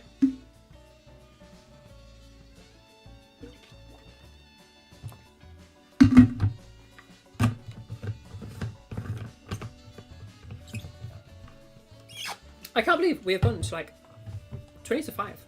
This has been a long stream. Gooseberry jam. Oh my god. Let's do a pivot about jams. Yo, okay. My dad had a fucking jam making phase. And oh, that was so cool. He was fucking into making jams, and it was the coolest fucking shit. Because we had all these like gorgeous homemade jams as just like a part of our daily lives. and this was in my childhood. Oh my fucking god. His blackberry jam, bramble jam. In the UK we call them brambles. It's a British plant, so I don't know how much other countries have them actually. Do you guys have this thing? Blackberry. That's a proper name for it. Oh, not the fucking phone. Yeah, there you go. Do y'all have these? I don't know how UK specific this is. Oh, that is the wrong thing. There you go. Yeah, do you guys have these? Brambles we call them in my area of UK. I think in a lot of UK we call them brambles. Yeah, blackberries. Barely any? Damn. Well shit, these grow everywhere in the UK. I'm pretty sure they're just like, I mean they are a native. They're not black currants. Black currants is a different thing. These are blackberries. Or blackberries. But yeah, blackberry jam. Oh my god. Oh, my dad's blackberry jam was so fucking good. They're a weed here. Like, they're a thorny plant. They're really annoying to get rid of. But they do make nice berries. It's just every other part of a plant you would hate. Yeah, so there's this... I grew up in a little village, which was really nice. Realistically, we could not afford to be in that little village. It's quite a middle-class place, and we were definitely not middle-class. But it was lush. And yeah, I mean, amazing place to grow up. There was this little like walk into the woods we could do, and there was blackberries everywhere. So I remember as a kid, we all went fucking blackberry picking, and then brought back like tubs and tubs of blackberries. And then my dad made this like fucking vat of blackberry jam. Oh, and then like every kid got a pot of it to take home. Oh my god, that was so fucking cool. He made really fucking tasty jams. He did, okay. His favourite jam though, he was really into his fucking ginger stem and something else. I don't remember. Jam. Oh, the ginger was so, like it had proper ginger stem in the fucking jam. And like there were pieces of fucking raw ginger in there. And it was so fucking intense for a kid. Oh my, I was not about that jam. But he kept fucking making it because he fucking loved it. I guess as an adult, like you enjoy that like unbelievably strong ginger flavour, but as a kid it's too much. Fucking hell, that was bad shit. But I had to fucking stomach through. Because it was his favourite is like 90% of a jam that we had in. But whenever he didn't fucking make that vile shit, every other jam, oh my god. Just like British berries, like elderberry. He did some rhubarb ped or something. His fucking jams were so good. Damson, I know damson. What's damson? I'm a fucking gardener, I can't think what damson berry is. Damson berry. I fucking know damson berry. Yes, damson berry. Yeah, of course. Yeah. Part of the plum family. I don't think I've had damsons before actually. Oh, I tried a damson, knowing that it would be horrible because they're not good raw, without adding a shit ton of sugar. But yeah, we didn't have any of those growing near us, so I never had damson jam. Gooseberry jam we had a few times, that was nice. I think it was rhubarb and elderberry was that combo. That was really good. I remember just like, because there was a elderberry tree like on my school route. So I'd be dropped off. I went to school quite far away from my house, literally like an hour drive away. So I would be dropped off at my friend's really fucking early, and then we would walk to school together, so I could still have that experience, I guess. And I remember we passed this elderberry tree, and like every day I'd fucking take some home with me. God, those are fucking days. That's some cool shit. Just the jam days, you know? The jam days. We had a fucking nostalgic stream today.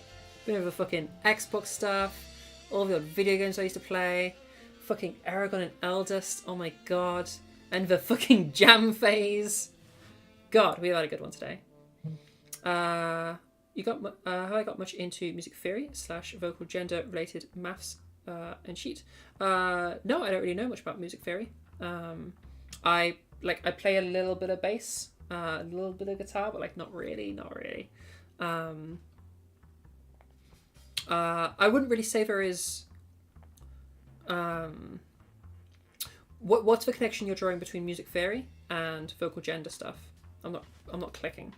I can tell you some of the vocal gender stuff it switches in singing, if that's what you're asking. I'm not a singing teacher though, so like, Soul Strings will be all over that stuff, Clara. You got your maker dinner now? No worries. Well, it's been lovely having you. You should swing by the stream more often. Cool having you here. Before you go, reminders to everybody, we have the big 12 hours of Zara tomorrow. I'll be starting 9 a.m. in BST. Just go to the Discord, the event there. The idea is I'll be sat in one of the VCs all day. We're going to do a couple of workshops through a day. And if you want literally help with anything about your voice, like it's a drop-in session. You can just come in and just get help for free. And like you can have as much help as you want. Like if you end up just getting a straight up full free lesson, then cool, good for you. I just want to be able to help a bunch of people. And we'll be doing the giveaway just across that. So like at any point during that, you'll be able to redeem your points to do that. So yeah.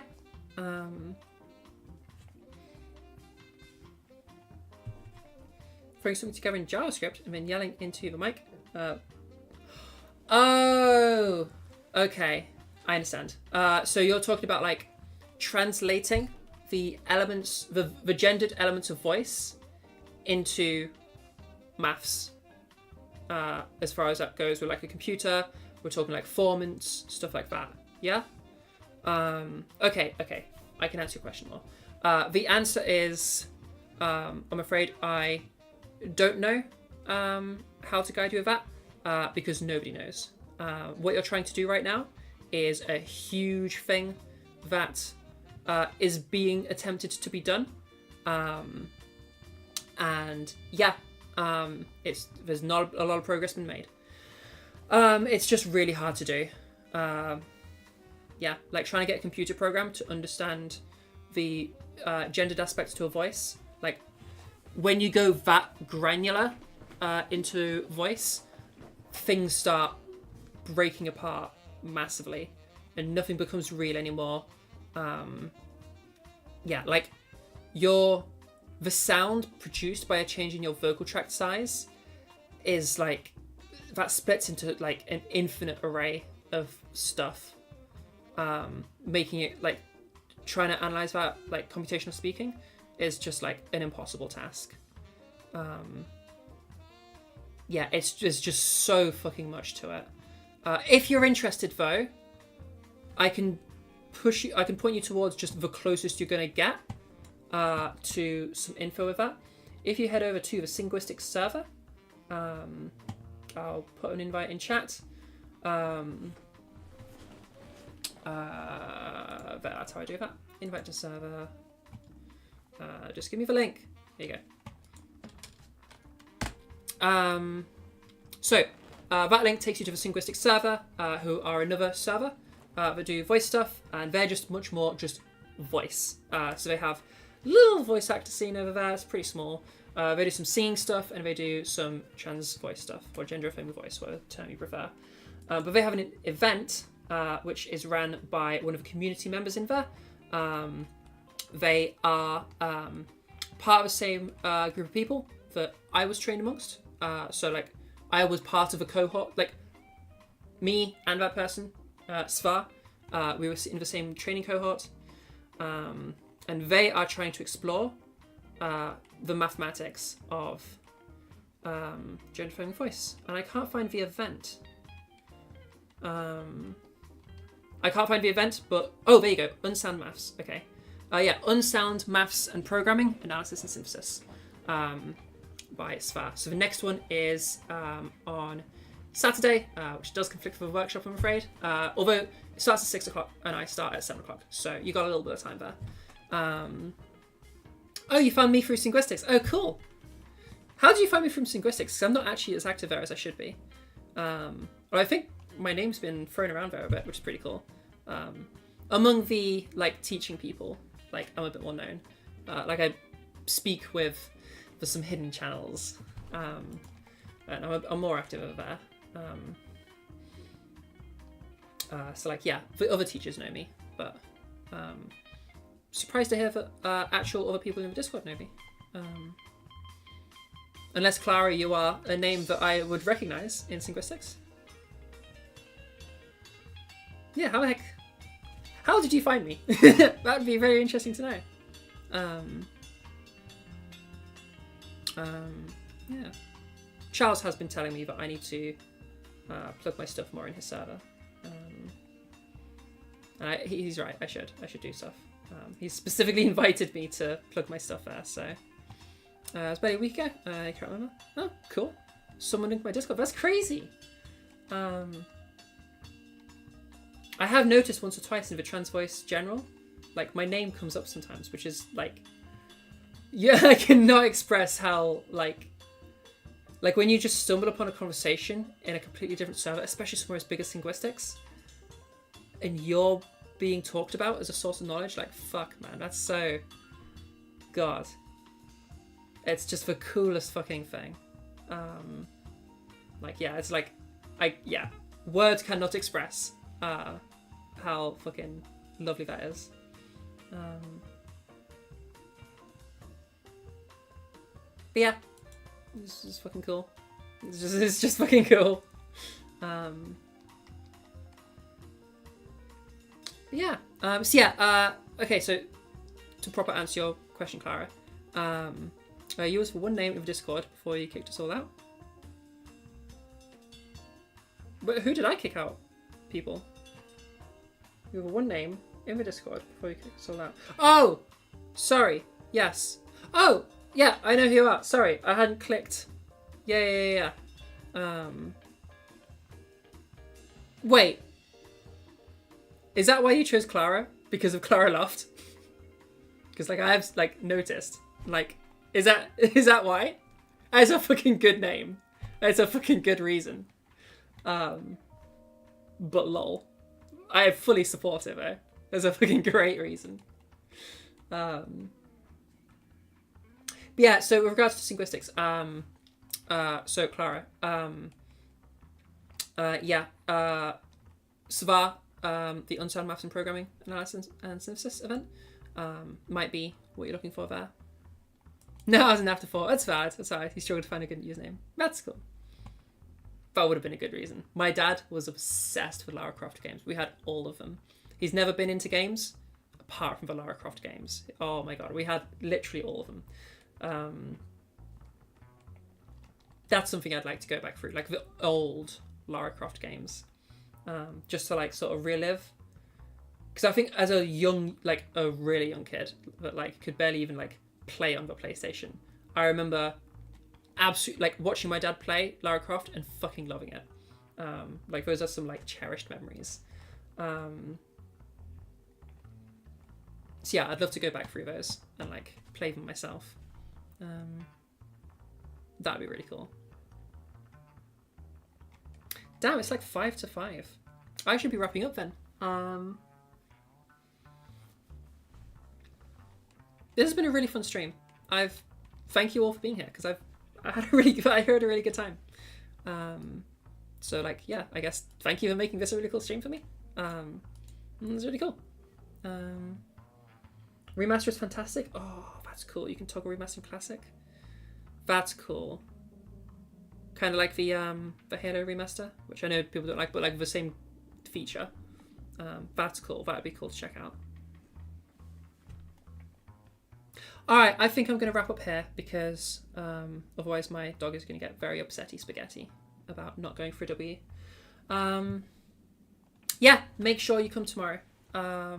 You can get help with literally anything and everything you want. We're there for 12 hours. We'll be starting off again, so that's 9 o'clock British time, BST. 9 a.m. is going to be when I start. We'll do... I'll just settle in for about an hour or so. And then we'll do a workshop Then after the workshop, we'll just spend some time helping some people, and then when it feels like it's fizzled out a bit, I'll do another workshop. Or just like, I'll speak to people there and be like, I want to try and spread it out even. So we have like maybe one towards the beginning, maybe one towards the end, or something like that. Maybe a third in the middle, I'm not sure, but we'll see. So yeah, that's what's happening there. So I will see you all tomorrow. Thank you so much for coming today. The music's just stopped. What a great timing. Is that everything? I guess if you want to support monetarily with stuff we talked about today, freaking Ko-fi right there. Ko-fi.com/transnetwork. It's cool stuff. If anyone isn't in the Discord, join the Discord. What are you doing? That's the primary place for stuff that exists. And if you want lessons, go to the Discord and get lessons. Okay, I think that's everything. Cool. I love you all. Thank you for coming. You're all a bunch of sexy beans. And yeah, I'll see you all next time. All right. See you tomorrow, everybody. Bye-bye.